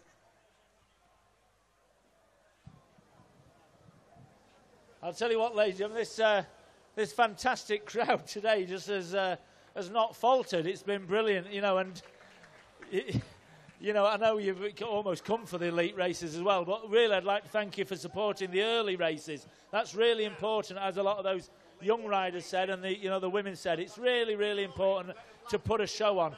And some of these town centre crits, you know, they turn up and there's a smattering of people, and you've really shown you've come out. I know we've got the weather, but, you know, it really, really thank you. Everybody local, everybody who's travelled in to see us, you know, bike fans or just residents, you know, it really, really is appreciated. And I think what we'd like to say, just while we've got a lap here, is, you know, we want to just kind of say we've put this on for Tickhill. We do an awful lot in Tickhill, and the people that have trusted us, you know, we kind of put this on and said this would be a fabulous event, and it will be the biggest thing that's ever happened. And, you know, we have pulled it off, but it really is you lot that have made it. So make sure, whatever date we're on next year, you book it. Bring your family, bring your friends. It's really important to the riders, really important to our sponsors, and it's really important to us, isn't it? It certainly is, Rich. Sprint Prime, ladies and gentlemen. Now these elite riders got the Sprint Prime for the Yes Electrical £50 gift voucher pack. It's absolute, well, gift pack. It's I haven't got one to show you that. It's brilliant. It's got plugs, leads, light bulbs, all of it in there, no? No, they've actually gone to town. It's cable. It's cable. It's tie wraps. There we go. Yeah, there are some sockets, fuses, that sort of stuff. Really, all you'd need, basically, all your electrical needs in one neat package. That's what I thought. They could, after this race, they'll be able to do pack testing. You know, these. It's brilliant. It's nice to see. No, they are. Yes, Electrical have been brilliant, like I say. And I've been up to hospitality, wonderfully. You know, just a great fun bunch of people, entertaining the guests. All the sponsors are up there, but no, what a great bunch of people, and great to have their involvement. Yeah, Yes Electricals. Yeah. Absolutely fantastic. I think I'd just sponsor. like to say on that, when we decided Yes Electrical wanted to just look after some of their customers and some of their sponsors, we decided to use the inside of the Butchercross. But one of the most important things is they actually said, hang on a minute, this isn't just about us. And they've actually invited every person who's actually supported us, as in even if they've only given us £100, they've actually still got these VIP tickets. So it really shows how friendly they are, you know, and looking after. Okay, this is a Sprint Prime, ladies and gentlemen, for the Yes Electrical bag. They're going to be on it, ladies and gentlemen. This is worth winning. It's worth at least £50. We were joking about the wiring. It's a brilliant. It'll be interesting to see if they sprint for this £50 on the line this time, riders. And I think it looks like they don't know what's in it, but they're going for it. No, so Richard, it is Marcin Biliablowski who takes the £50. There we go. He takes it. It's not £50 cash. Eases up on the line. Just takes the preem. Well He done. eases up to let the group capture him. It's a little bit early for any local breakaway shenanigans, I think. Yep. They need strength in numbers, and they've been very effective tonight. Well, I tell you what, though, he just carried that on, and surely there's too He'll many ease up. laps I to think go, we but saw him. He freewheeled a bit. He just Free let his legs go, just ease up a little bit. But no, maybe he has opened it up. Actually, no, he's thought otherwise. Yeah. So it just leaves Richard Hepworth. This is an interesting situation. So Hepworth now has the upper hand. He doesn't need to work because his teammate is up the road. A little splinter group now has come away from the peloton. Russ Downing is in there. Yeah. Very interesting little group. Trying to be shut down. No, Russ Downing isn't in there, but it's Will Bergfeld trying to shut that group down in the blue and yellow of Metaltech Kuota.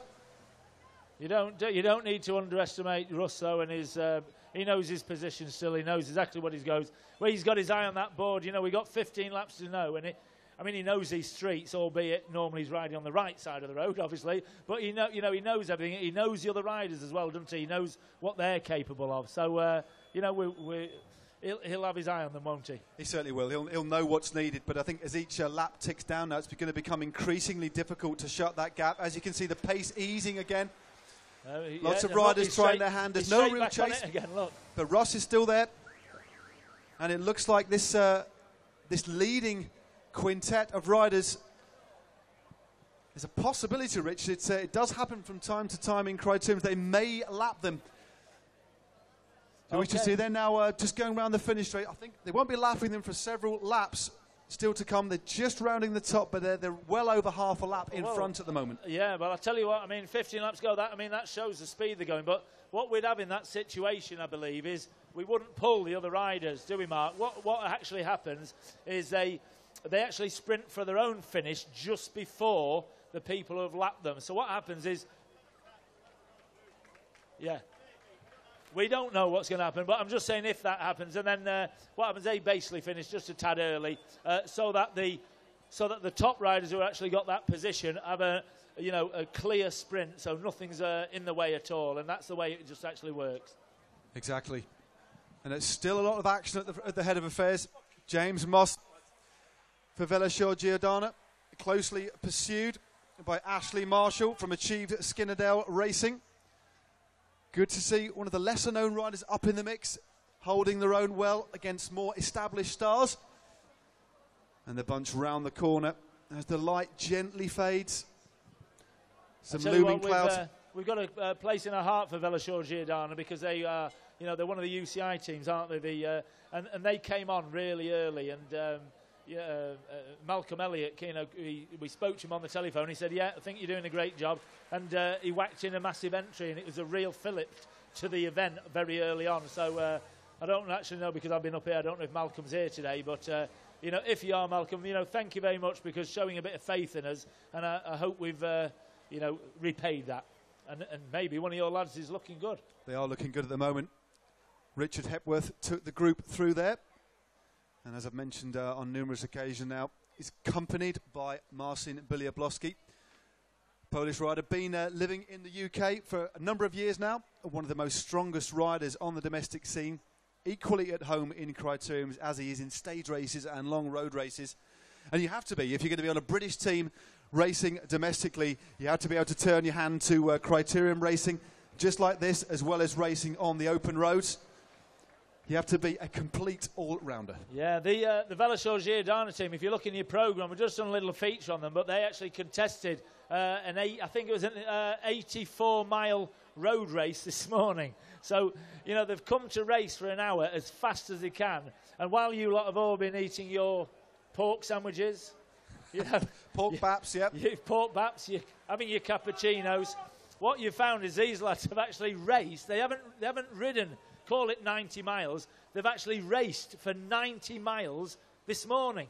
And it's unbelievable. And then what they do, a few hours off, come down and see if they can win a grand. Well, I think it's as well as racing an event like this, what riders are looking forward to, and it's in no way disrespectful to your race, they're preparing for the Tour of Britain. So ideally, if they can race in the morning and then get a session in the evening at high-intensity racing, great atmosphere, good prize money, why not? It works for everybody. Well, we knew that all along, you know, and it's an important thing. We knew we'd attract some riders because they were riding just up the road in the morning.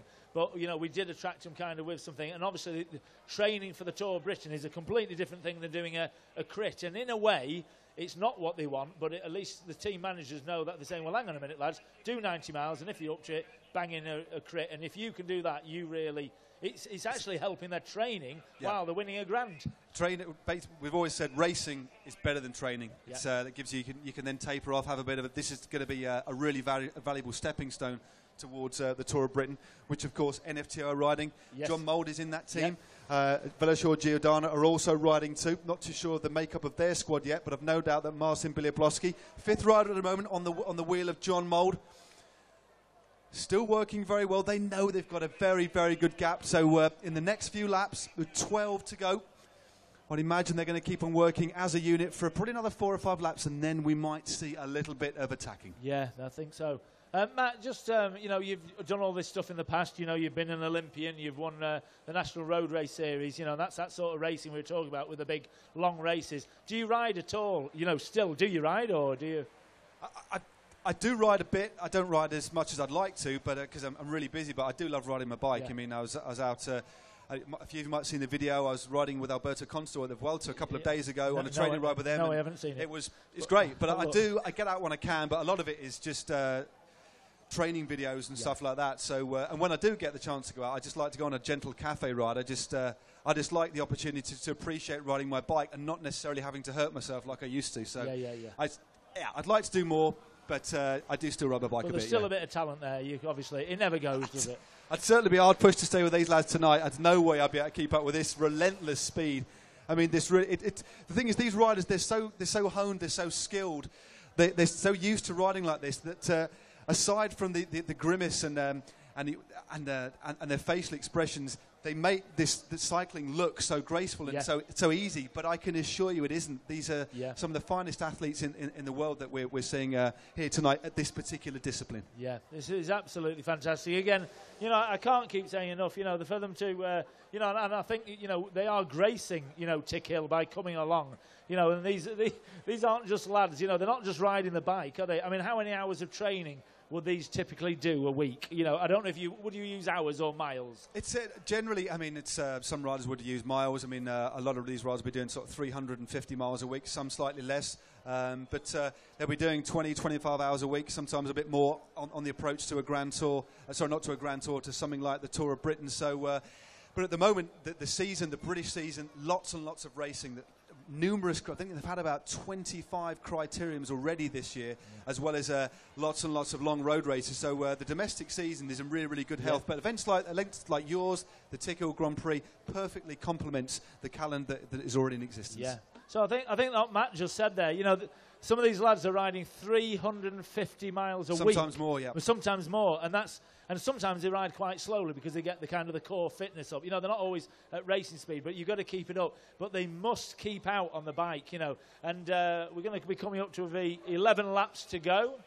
So we're coming into the closing stages because this is fast. So this is 11 laps to go, lads. 11 laps to go. That's John Mould. But as you know, 350 miles a week, 25, maybe 30 hours a week on your bike. You know, there's a lot of people that don't work 30 hours a week. You know, you being one of them, Matt. Thanks. Well, yeah, no, it's time. It's about spending hours in the saddle. Yeah. But there's times have changed in relation to attitudes and knowledge of the physiological side of the sport.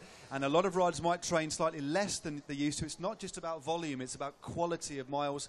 And British cycling, as most people well known here, at the forefront of the physiological aspect and understanding how to best get the most out of riders. And that's why we've had so much success at Olympic level, at world level over the last 10 years. And that's why we are ranked as still as in the top 3 countries in the world, as something that many of us 10, 15, 20 years ago would have thought, would have only dreamed of. Yeah. Well, it's funny you should say that because about quality, because we spoke to Ashley Brown, who's the team principal, for want of a better word, of the Haribo racing team.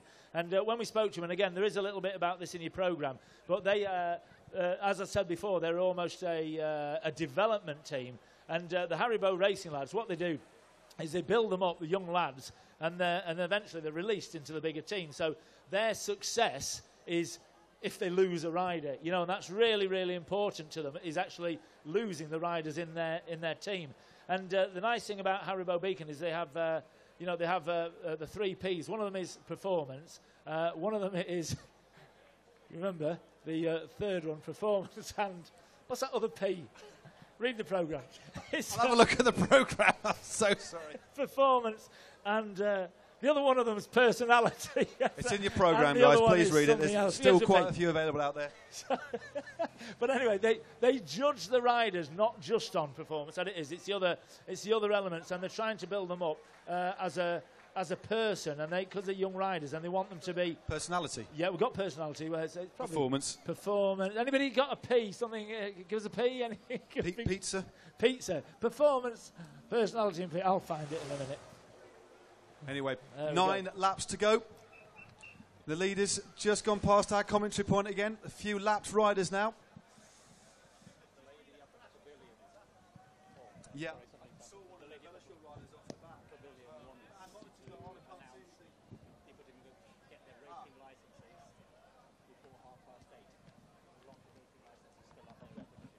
Okay, just an announcement for the riders. The riders, ladies and gentlemen, that's the riders who have finished. We've got a lot of racing licences still at signing on that you haven't collected. We obviously, I know you're going to watch the end of this race, or you've still got 9 laps, so you've got time. Will you go and pick your licences up from race headquarters immediately, please? If not, as soon as this race is finished. If I were you, I'd do it now. That's Dave Clark from the KTM team attacking on the front. Very, very strong rider indeed. Top 20 finisher overall in the Tour of Britain a couple of years back. Remarkably strong climber, but can do well in criteriums as well. And look, this is a situation that we sometimes see in criteriums, Richard. Looks like the junction may be made. Looks like the leaders potentially going to lap the field. Yeah, and I mean, that's not, like you say, it's not common, but it does happen. And it does happen from time to time on these shorter circuits. As Dave Clark, otherwise known as Clarker there, you talk about weekly mileages. Dave Clark sometimes averages 500 or 600 miles a week. Wow. Ridiculous mileage that guy does. But that's just the way he trains, and he tends to get better at the back end of a race as other riders tire. But here's the leaders. They now have their quarry in sight. Very unusual set of circumstances here. Richard Hepworth takes his time at the front. There seems to be a certain amount of composure within that group now. They know it's just between the 5 of them. They don't have to worry about the threat of the peloton chasing them down from behind. But bell for the field to finish.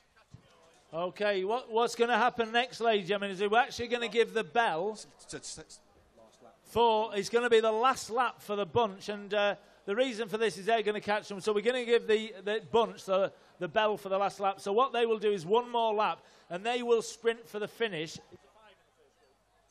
So they will actually be sprinting for 6th place. So this is the bell for the last lap, ladies and gentlemen. Last lap, Ross. Last lap. This is the last lap for the peloton. You'll then be pulled out, so you're riding for 6th place now. Last lap for the peloton. There we go. So, but you know, that doesn't detract from those athletes. And do you think the top 5 that are just, I mean, here they come. Is it just because they're riding so well together? Why? You know, what is the difference? I mean, they look so smooth. It's just an ideal combination. It's just a real ideal combination. There's not been enough firepower in the chase behind. There's not enough other teams in there to bring the chase back. Last lap, Ross. Last lap, mate. He's looking at Russ is looking ahead there. Now he's still going to want to win some of that prize money. There we go. And Alistair Rutherford there giving me a grimace from the Ringmar Racers. Just been detached from the group. He's a former national track champion too, so there's lots of champions in this field of really, really high quality, classy peloton. Hepworth goes through there. You can see this group now, they're starting to play. I wouldn't say it's cat and mouse, but their tempo has really slowed down.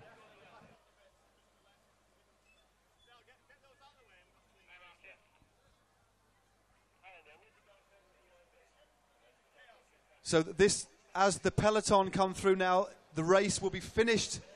Just to explain the situation, so we don't have a situation where the group laps the field.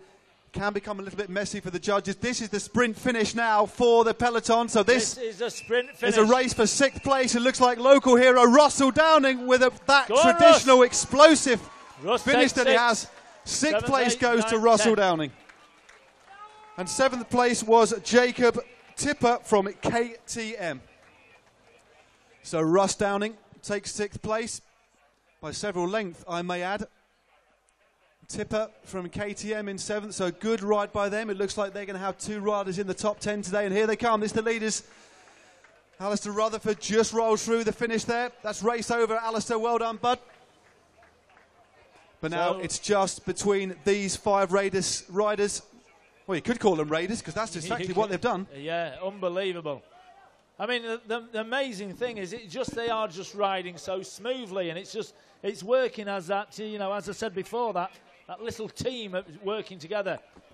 Can we have a round of applause, ladies and gentlemen?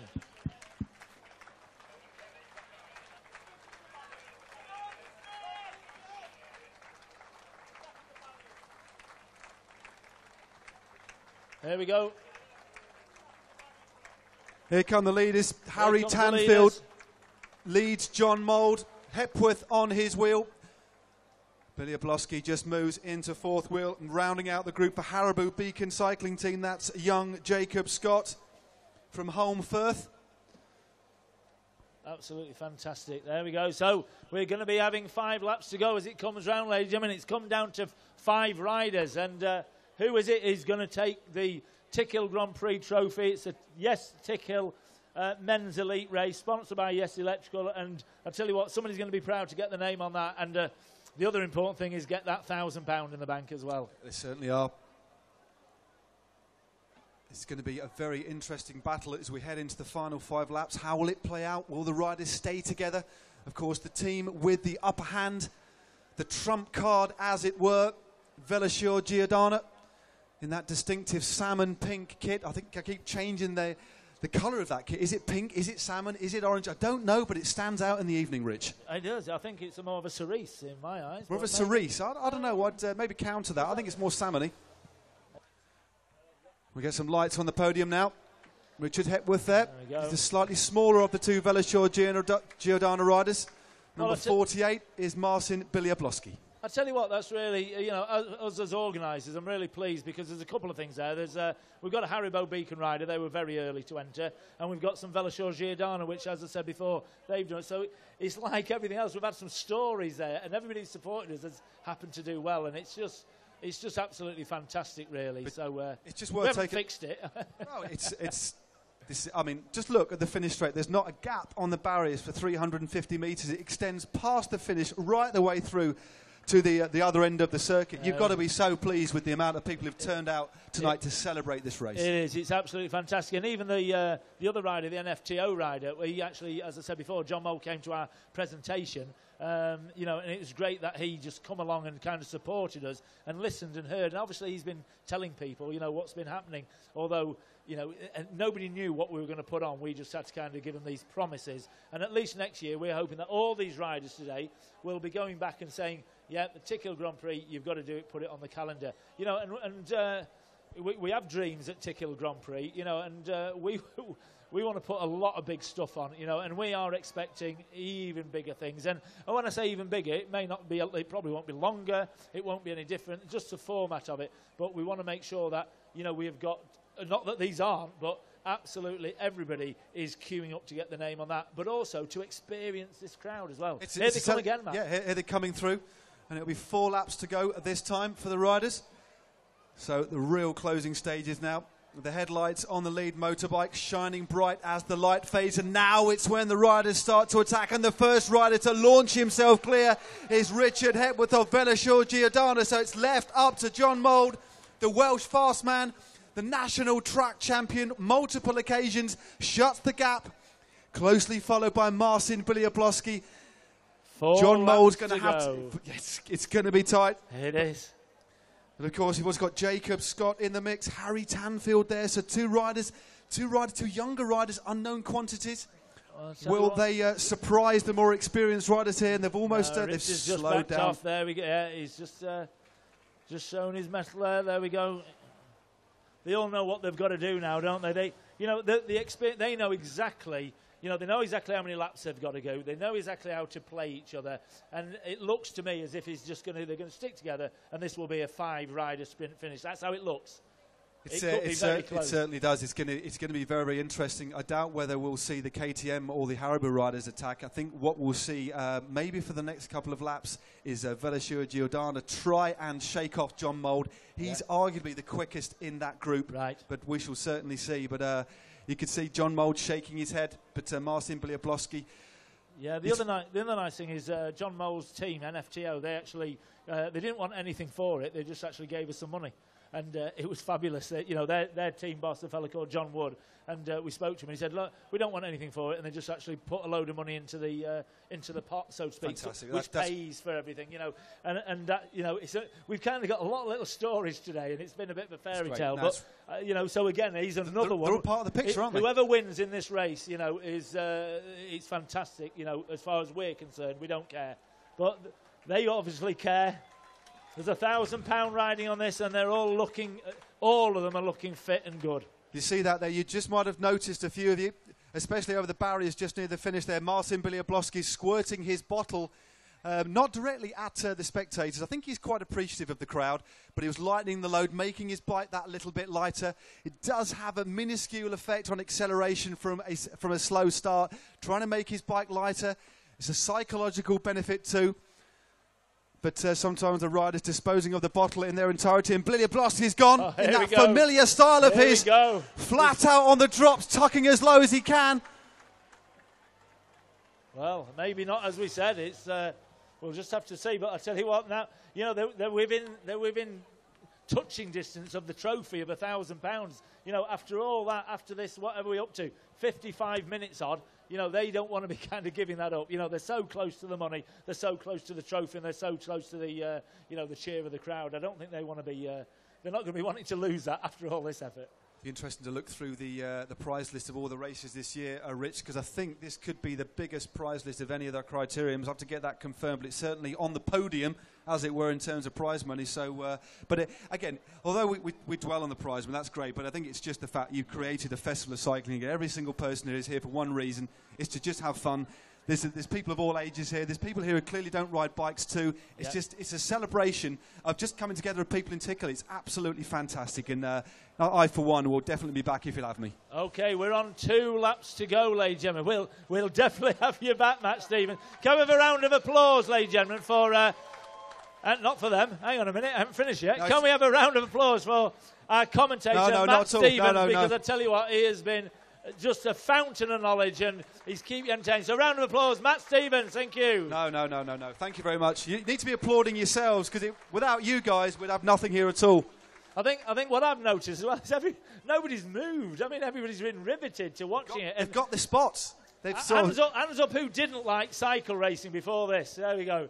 Yeah, see, you like it. Got a few converts. There we go. The commissaires, obviously, that's normal. There we go. Now look. John Mould goes. Tries to go long. Next time through. We're talking, it's fickle, but I tell you what, we're being all jokey. These lads, they're just ignoring what we're saying, and they've got to win this race. One of them's got to. I'm going to ask a question. You're going to stick your neck on the block. Who's going to win? I think Richard Hepworth. Richard Hepworth. You heard it here first. The Studers has gone for Hepworth. I'm going for Mould. Yeah, I think I'm easy. That wasn't recorded. I just think he's just sat there kind of quite quietly. Very, very quick. He's a rider on the is ascendancy. He's a young rider. He's had a couple of sort of steady years, but he's a rider that's slowly progressed through the ranks. He's now in a UCI team. He's got great support, and he's been very aggressive this year in all of the domestic races. Good to see him in the mix. And we've got a Veloshore Giordano rider on his own here. Oh. Is it Hepworth or is it Marcin Bliablowski? It looks like Hepworth. It's Richard Hepworth. I'm not There we go. There's the bell. Richard Hepworth opens up the lap. gap. Richard Hepworth goes, number 52. He's gone. Opened up a good lead. He's John gone. Mould goes. John Mould knows it's a dangerous move, but look at My God. And you thought I knew nothing about cycling. Studers, I You tell you asked what, me he's a to call tipster. it. Should have gone down the bookies. There we Still a go. long way. Is it going to happen? Still To be honest, I didn't think it'd happen like that. We'll see. It may not happen yet. They're going to be on him. Hepworth's still got a bit of a gap there. There's a half a lap, and I He's tell determined. you what, It's looking good for Hepworth at the Ladies moment. Ladies and gentlemen, There's they another are coming. attack. He's got a smile on his face. Harry My Tanfield God, these attacks. lads- Tanfield goes, tries to shut the gap. I tell Mould's you on what, the they're back on him. foot. They're on him. This is unbelievable, ladies and gentlemen. He's actually put that. He's gone off early. What do you think? Do you think that's too early? It looks like Harry Tanfield, the rangy rider from KTM, looks like he might get across. Those other three riders are about 4 or 5 seconds behind. I can't see the video screen. I don't know what's going on now. Your guess is as good as mine, Rich. Yeah, I'm trying to just lean out here, and I hope I don't fall off. Don't fall off but, the stage. Please don't fall off the We're stage. going to be coming down. They're going to be coming into view in a minute, ladies and gents. There we go. Sorry about the screen. Obviously, with the Pulse riders, with nobody else to show you. Here we go. Here's the bike, ladies and gentlemen. They're coming out of Bubble Master Corner, ladies and gentlemen. That's down on, coming out of Lumley Drive. Oh, they're close behind him. This is looking good. This is tasty. Right, we want you cheering because... All together. Here they come. No, they've got him. He's gone. Looks like Harry Tanfield from KTM. Harry Tanfield upsets the stars. Yay! Harry Tanfield takes the win. Well done, Rick. Marcin Biliablowski in second place, closely followed by Haribo Beacom's Jacob Scott. But what a turn up for the books for KTM. Fantastic stuff there. None of us predicted that. What a surprise, but what a fantastic race. Well, I tell you what, that was absolutely... He's the only one we haven't got a story, so he's obviously spoilt the whole event by winning. But hey, no, that was absolutely fantastic, ladies and gentlemen. We need the top three riders. We're going to have a chat with them. And just while we wait for them, what I want you to do, ladies and gentlemen, at this point in time, we have to move really quickly as an organisation to clear these roads. Well done, John. Can we have the top three? Top three? Do you know the top three? Top three. Here we go, ladies and gents. Can we have the top three? What we want to do, just while they're just getting off the bikes, what we're going to do immediately after we've done this interview, we're going to move this lorry into the back of the Scarborough Arms for our prize presentation in about an hour's time, 45 minutes an hour. So what we'd like you to do is still be here, but please let us get this truck in there and just let the roads kind of reopen and keep out of people's way. So just for safety, please let the marshals do the job. Let them all get all the barriers off. All the banners will disappear. It's going to be as slick as we can, ladies and gentlemen, but we need your help in getting this truck through. So just a little bit of common sense. So, ladies and gentlemen, can we just have the three riders? These three gents, we're going to be presenting your prizes. Harry Tanfield. Harry, you're going to be there. But you're going to get it, Harry, and you're going to get it later on. But please have a word with Matt. I'll just go for Harry Tanfield. What about that? That, I think, it goes without saying that's got to be the finest victory of your career. Yeah, I think it is. I mean, we were working so well as a group, and it was like we were really soft tapping, and the gap was going out. I couldn't understand why, really, to be honest. I mean, I dare say it was the easiest race that I've ever done until about 50 minutes in, and then it became like the hardest race. I mean, we weren't even going hard, and the gap was going out. I don't know what was happening. I guess everyone was represented, so it was going to stick, I guess. Well, there was no real chase behind. There was lots of riders attacking in ones and twos, so gradually as you had a far smoother rhythm, there was no coordination behind, so I guess that played into your hands. But you were outnumbered by 2-1 from the Veloshore Giordano, and they really had the upper hand. So how did you play the last half a lap? Yeah, the started 1-2 in, I guess, with like 2 to go, and it was just a case of I didn't want to light all my matches like before the actual sprint at the end. And John kicked a couple of times, and he's got some kick on him, and I really didn't want to take it to a sprint because I knew that he'd probably beat me. And I was quite confident that I should have got a podium if it was a bunch kick. But when Richard went away, I thought I've got to, like, it's sat up on the home straight, and I thought it's only a minute like to go as hard as I can. I just thought if I just go all in here, and I was doing the corners well, so I thought I'll give it a bash, and just got up to him just before the bottom corner, and then I could see they were about 10 metres off us. They'd really caught us up, so I just like hit him from basically out the bottom corner, and like it was the longest sprint I've ever done. I just had visions of them all coming around me. I mean, I didn't know whether to sit down for the sprint at the end. Like I was on the 11, but I was just absolutely tying up like the last sort of 20 metres, but I managed to get a quick look behind and got time to celebrate, so it was all right. The story of the race right there. Thanks very much, Harry. I mean, one last question before we invite the other riders onto the podium. What are your thoughts on the Tickhill Grand Prix? Oh, I thought it was really, really good. I think it's right up there, one of the best crits that I've ever ridden. It's just a shame that it wasn't a National A. I think it was definitely justified by the field. It was a real good standard, and it's just a shame that it wasn't National A. And in the future, if it did get National A status, then they'd probably get even more riders. And it's a real good circuit. It's like a real flowing course. It's like half of the Elite Crit Series, like a real tight and twisty, and like you can only sort of hold about 20 riders, but this one seems to be like a real good course and seems suited for a lot of riders. So yeah, I think they should include it in the Elite Crits if they could. Thanks very much. Nice one, Harry. Okay, just bring on Marcin Bliablowski.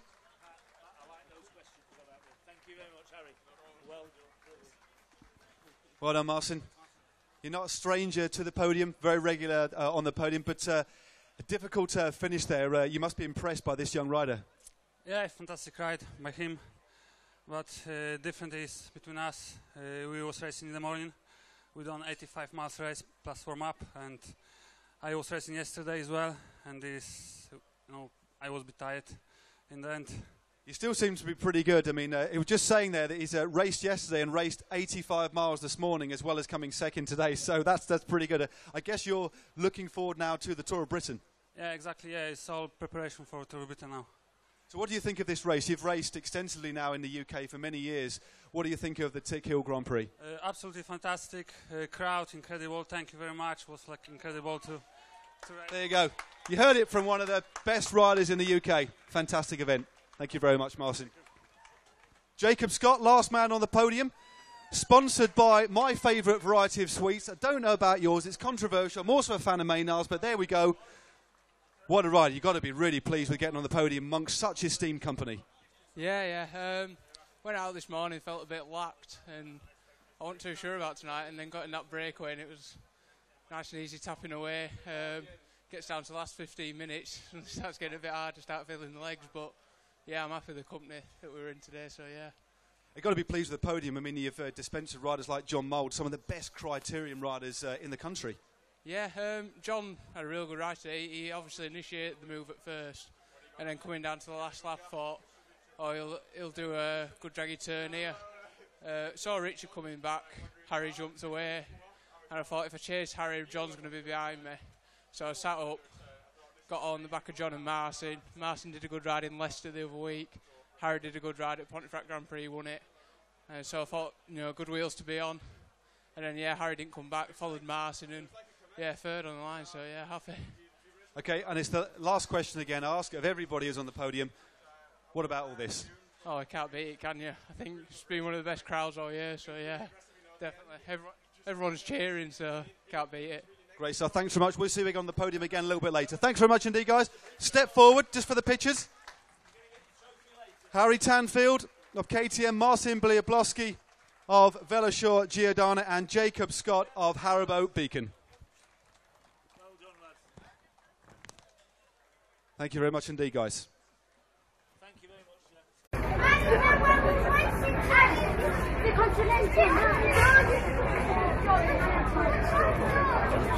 I think they should have had a kids event or on No, I'll be taking a crack. No, I didn't put that on. No. Well, we haven't even checked on that. Is that just online now? Check.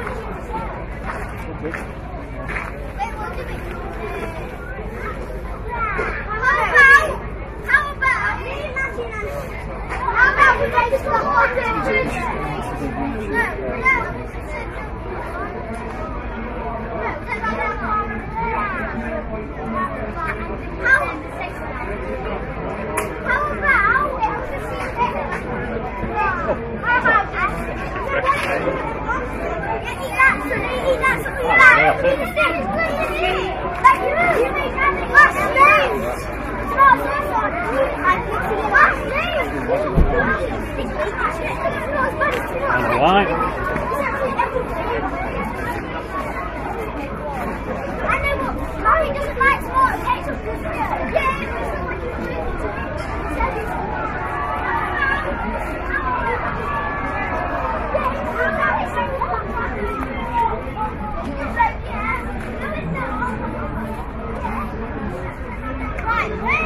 Why is that on that?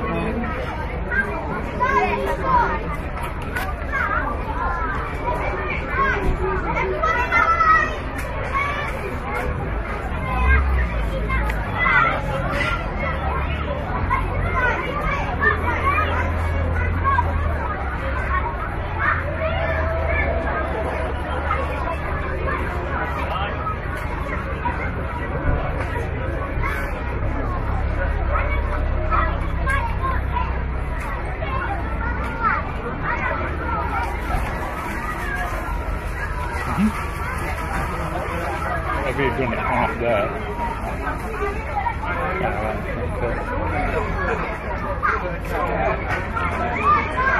This thing, it's going to be so dark, isn't it? Oh, the audio there.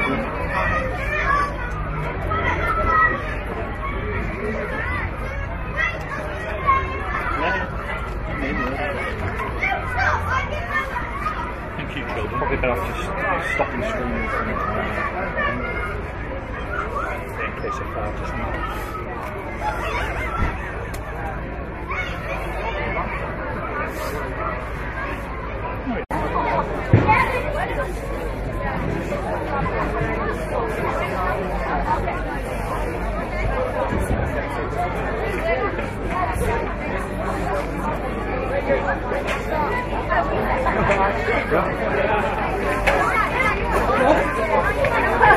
We didn't realise I was just about to start wolfing it.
Come on. Do it work.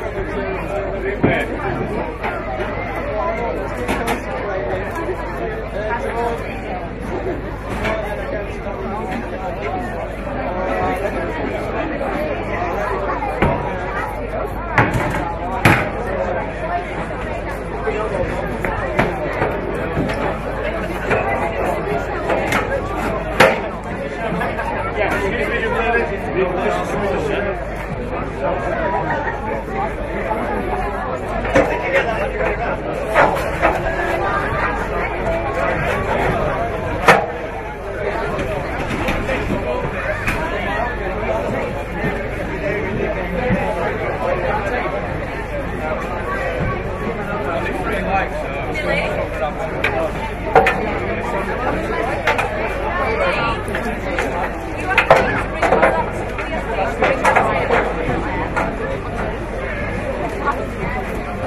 One, two, 1, 1, 2, 3, 4.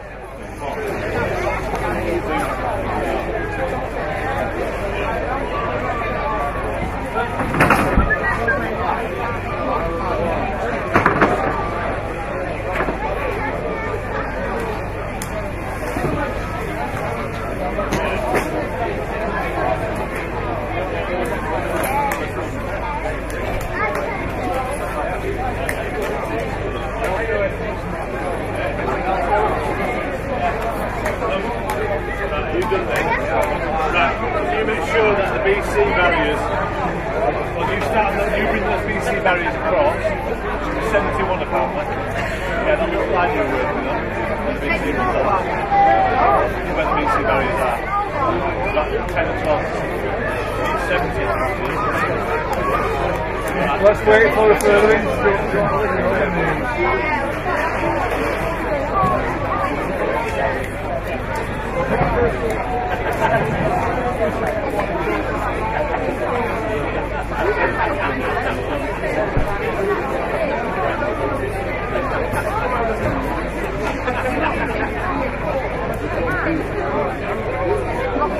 Yeah, I think the small one.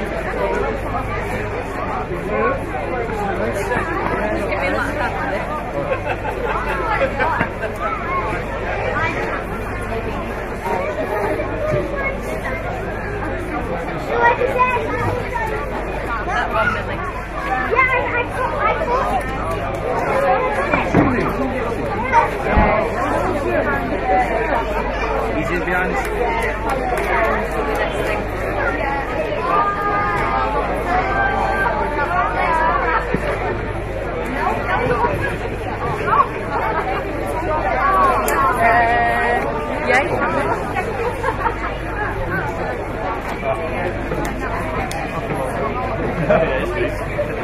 How quickly start quite quick.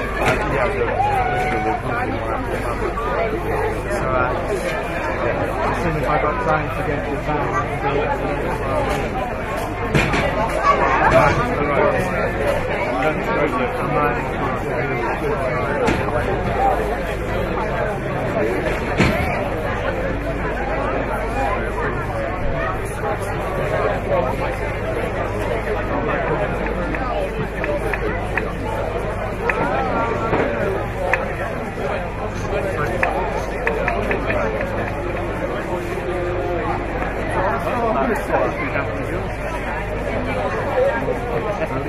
Nearly was.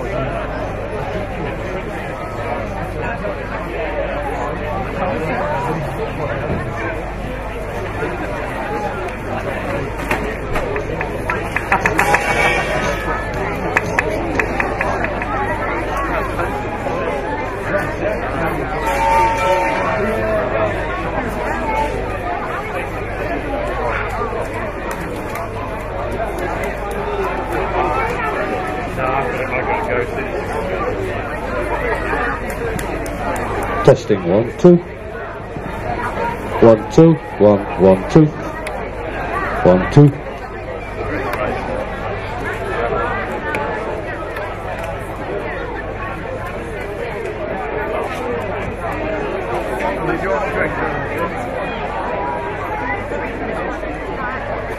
Yeah.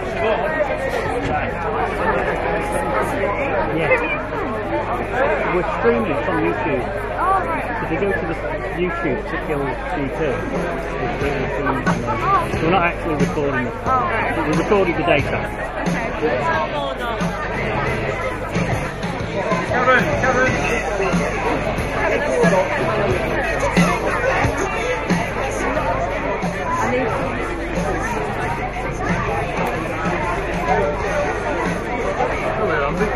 Where you were going?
One, two.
Good evening, ladies and gentlemen. We are just going to be about another 2 or 3 minutes, ladies and gentlemen. We're just trying to sort a couple of little things out. Just try and make this run very smoothly and quickly, because then we can turn some music on and we can enjoy and we can have a little bit of a drinky poo. What I would just like is I'd like the riders who are the top 3, if you're still here, in the last 5 races. So that's from under 16s upwards, the riders who are the top 3. And I also need the rider who... I think it was number 13, which was on the men's Cat 3-4 race, and he's the winner of the Fenton's Flying Saucer. So I need him up there as well, ladies and gentlemen. And I've forgotten your name already. Is it? There we go. Hey, Ali. There we go. So we need you to do that. So the riders that are here, I'd like to come up, and what we're going to do, we're going to do it in reverse order, as in the races. We're going to start with the under 16s. Everybody will come up. We're going to just have a quick chat. We really want to try and just make this happen as fast as we can, because there are still quite a few prizes to go through. So if the riders can be lining up here, top 3, we'll have some pictures taken, and that's absolutely fantastic. And then as soon as that stops, we can get some music on, and let's enjoy the rest of the night. And you can have like I say, you can have a little bit of drink, and there's some food there as well still. So please bear with us just for another few minutes, please.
Andy Singleton, if you're about. Andy Singleton, can you make your way to the rostrum, please? If you can hear me, Andy Singleton, thank you.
Ladies and gentlemen, I hope the riders who have won a prize in the top 3 are still here.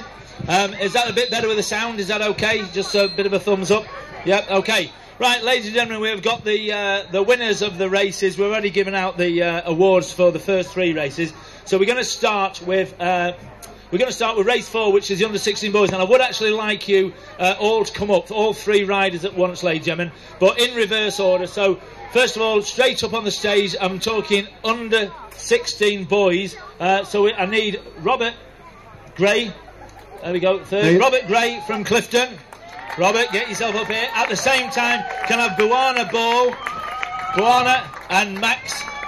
There we go, and Max Williamson.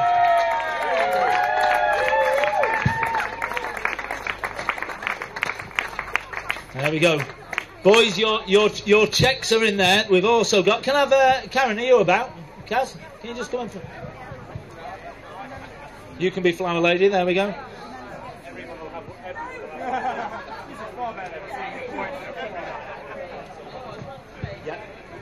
There we go. So what we're going to do, if there's anybody, we're taking pictures. We're in the right order. Again, lads, thank you very much indeed. You've got your checks in there. There we go. You've got a lovely little gold medal in there, and we hopefully will see you next year. Big round of applause, under 16s. Thank you. That's the one. They rode absolutely brilliantly. Well done. Fantastic racing. Okay, get off. Thank you very much. Okay. He's got a lovely manner about him, any old Studis. Lovely manner. Just get him to stand on that line. So next up is the women's third and fourth category riders. We'll ask third place Anne Walsham to come to the stage, please, from Cycling Sheffield. Anne Walsham, there you go. In second was Kirsty Boak from the Martin RC. Kirsty. And of course the winner was Fiona Hunter-Johnson. Hey!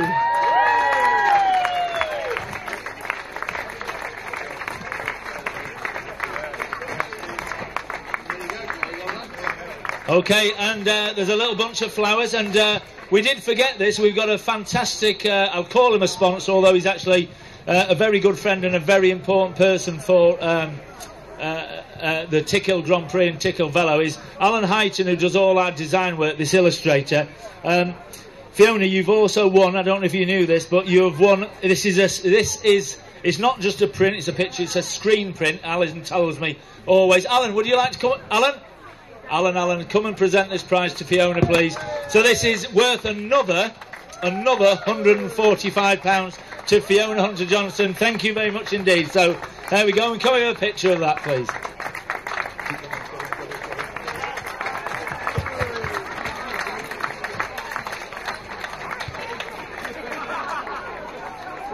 Oh, right, what we need standing on the line. Right, Al, can you just disappear? There we go. You've done... There we go. Good. If you can stand on the line, ladies, please. Just need to come a little bit further. That's it. As close together as you can. And we'll have arms in the air or somewhere like that. But, ladies and gentlemen, get a big round of applause. Women's 3-4. Sponsored by Giant Sheffield. And I did forget to mention Polypipe on the one before. Okay, we're moving on. Thank you very much indeed, ladies. And cheers, ladies. Thank you for turning up. Great racing as well. Okay. Race 6 is the men's third and fourth category race. So, welcome to the stage, please, Daniel Sotero from 3RT, one of the only Italians in the race. Say, good to see them represented today. Second is Ross Lamb from the Mansfield. And the winner from the Kirkley Cycling Club is Jamie Righthall.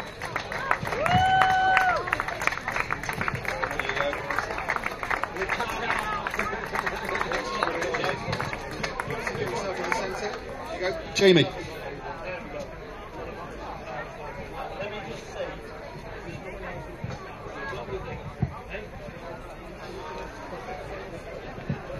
Okay, ladies and gentlemen, get yourselves... oh, there you go, bunch of flowers.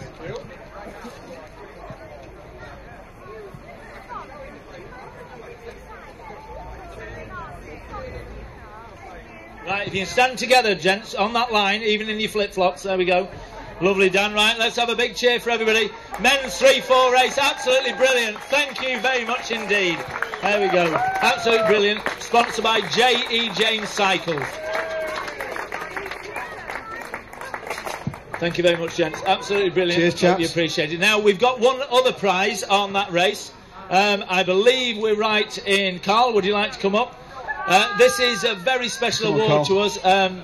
Is that right on who you said, Ali?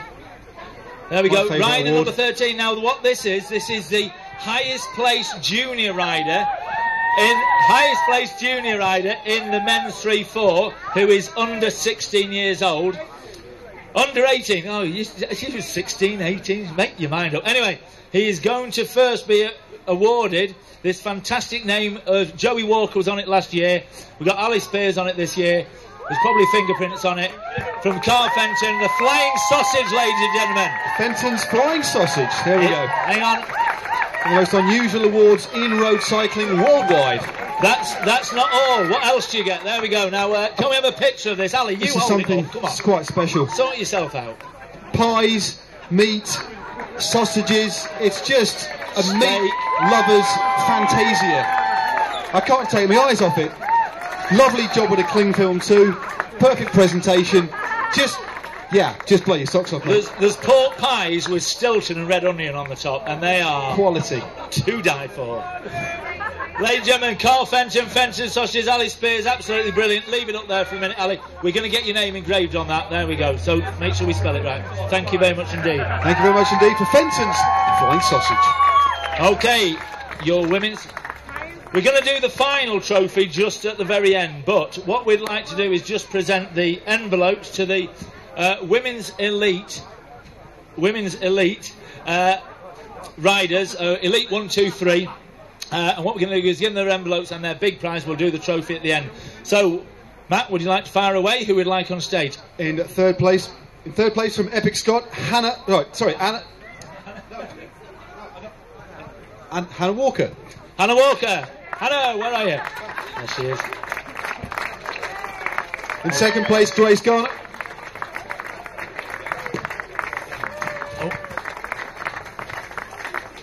And in first place, and what a memorable ride it was, one of the rides of the night, without any doubt at all, and that's Tanya Griffiths of Starley Primer. Hey! Very popular. Well done, Tanya. Absolutely brilliant. Can we have some flowers, please, Karen? And then we've also got an absolutely amazing prize.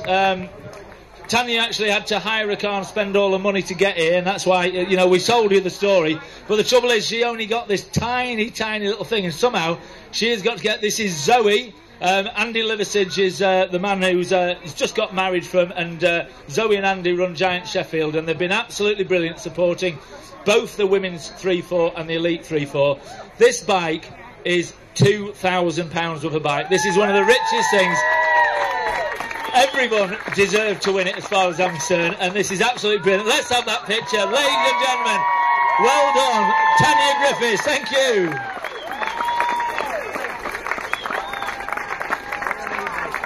And if I can have a picture of Tanya shaking hands with you, Zoe, that would be absolutely brilliant. Can you just come to the line, please, girls? Just go one forward. There we go. You'll have to kind of... Lovely. I don't know how you'll do that. Just go to one side. Just go on that side. Let Zoe come in. That's it. Right, and it's like a flaming wedding. There we go. You're the creepy uncle, Al, sort of. Absolutely fantastic. Ladies and gentlemen, you're going to come back in a minute, please. Okay. So, ladies and gentlemen, big round of applause. A fantastic race. They've supported us, and brilliant. Thank you very much indeed. Don't forget that. Okay, we are moving on to what turned out to be interesting, a classic, an epic, very hard fought, ladies and gentlemen. We have got the men's elite race. As we said last year, we would bring elite racing to Tickhill.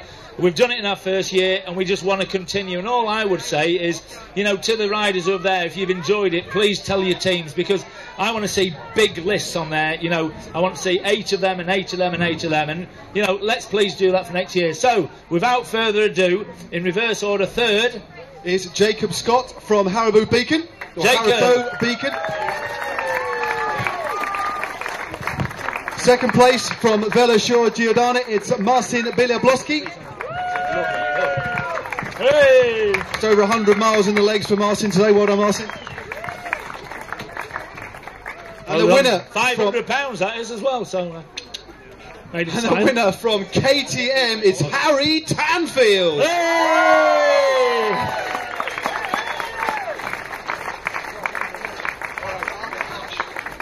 It does feel like cash. There you go. What you've got in there, I don't know if you want to just open it. I will just show them, ladies and gentlemen. We did show some people earlier, if I can just nick into there. It's not cash, it's we'll sort it out. Oh, there's one thing I did forget to say, ladies and gentlemen, and just hold that for a minute. There's one thing I did forget to say. If there's anything good in here, I'm having it. But the riders, each first, second and third, have got these fantastic little headset caps that stick on your bike, and it says Tickill Grand Prix 2014, first, second or third. So, if you lot don't put those on your bikes, you're not invited back. You were going to buy one? Yeah, I saw the advertising. I thought if I didn't 25 quid. So that's what you get. I've got one now. He's got one. But nobody has those. It says first and third. With no cameras or anything zooming up. These are the winners' medals. Solid bronze. It's a Tickhill Grand Prix. They're not engraved, but it's only the winners who get these. And we've actually given, obviously, 10 of those out today. So it's 10 because of the double race, if you know what I mean. With the anyway, you've got that medal.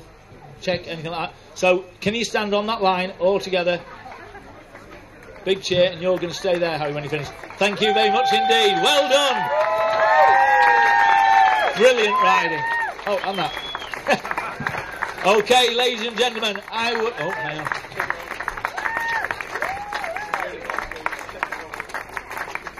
Don't keep capping, they'll stay. Yeah, that's it for you. Thank you very much. You stay there, please, Harry. Just stick it down there because you've got a little bit of a job. So, where's your envelope? You've got it still. Oh, I forgot. He's just. Have you won any money? He's just won £1,000. I tell you, as we said earlier, money's not important. We actually forgot about that. So you're £1,000 better off. Well done. Okay, what I would like. No, he's won the £1,000. Preems you're just going to collect, but if you find it there, we'll come and sort it in a minute. Yeah, thank you very much. Right, ladies and gentlemen, I'm going to introduce on stage. Well, first of all, can I have Tanya back? Just up on stage. Okay, ladies and gentlemen, what we've got is something special. I want to introduce you to Andy Singleton. Andy Singleton is the general manager of Yes Europe, Yes Electrical, and basically with Andy and Sean, who you saw earlier today, and there's another lady from. A big round of applause, first of all. Thank you very much.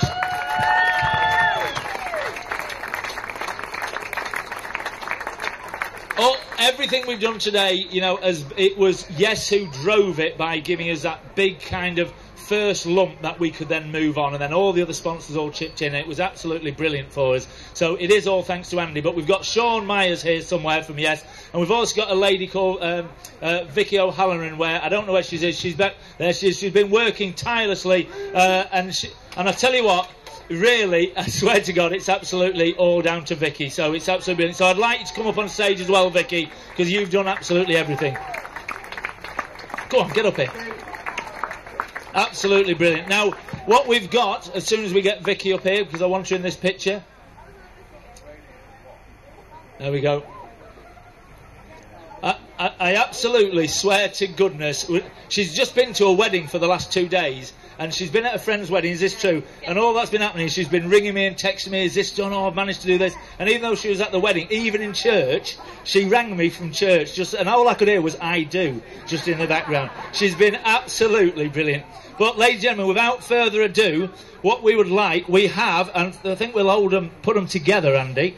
We have got the most fantastic prize. And as we said earlier, this prize... what it really represents, it represents equality, okay? It represents equality, it represents Tickill and the Bushcross, it represents the working man's sport. This lady and gentleman are going to have their names engraved on it for first, you know, and hopefully it goes for years and years and years. Andy Sings from Yes, if you'd like to equally hand out the prize. Ladies and gentlemen, this is absolutely brilliant. Harry Tanfield, there we go, and Tanya Griffiths, thank you very much indeed.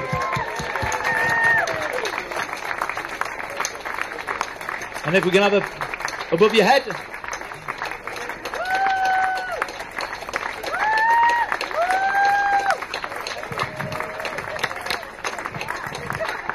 Okay, that is absolutely brilliant. Honestly, thank you, thank you, thank you, thank you, everybody. Thank you, everybody else, for attending. When I say yeah, there's going to be some banging tunes coming on in a minute, so that's the way it works, isn't it? I'd like to say again, I keep saying thank you to Andy, keep saying thank you to us, thank you to all our sponsors, but thank you to Matt Stevens again for being absolutely brilliant and hosting the event for us. No, Matt pleasure, Stevens, thank you. Absolute pleasure. Long may it continue. Thanks very much for asking me along.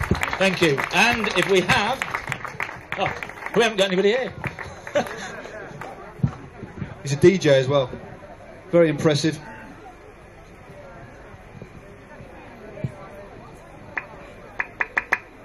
Why is it not working? Don't know.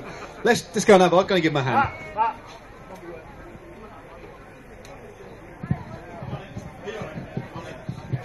That was seamless. Ladies and gentlemen, thank you very much indeed.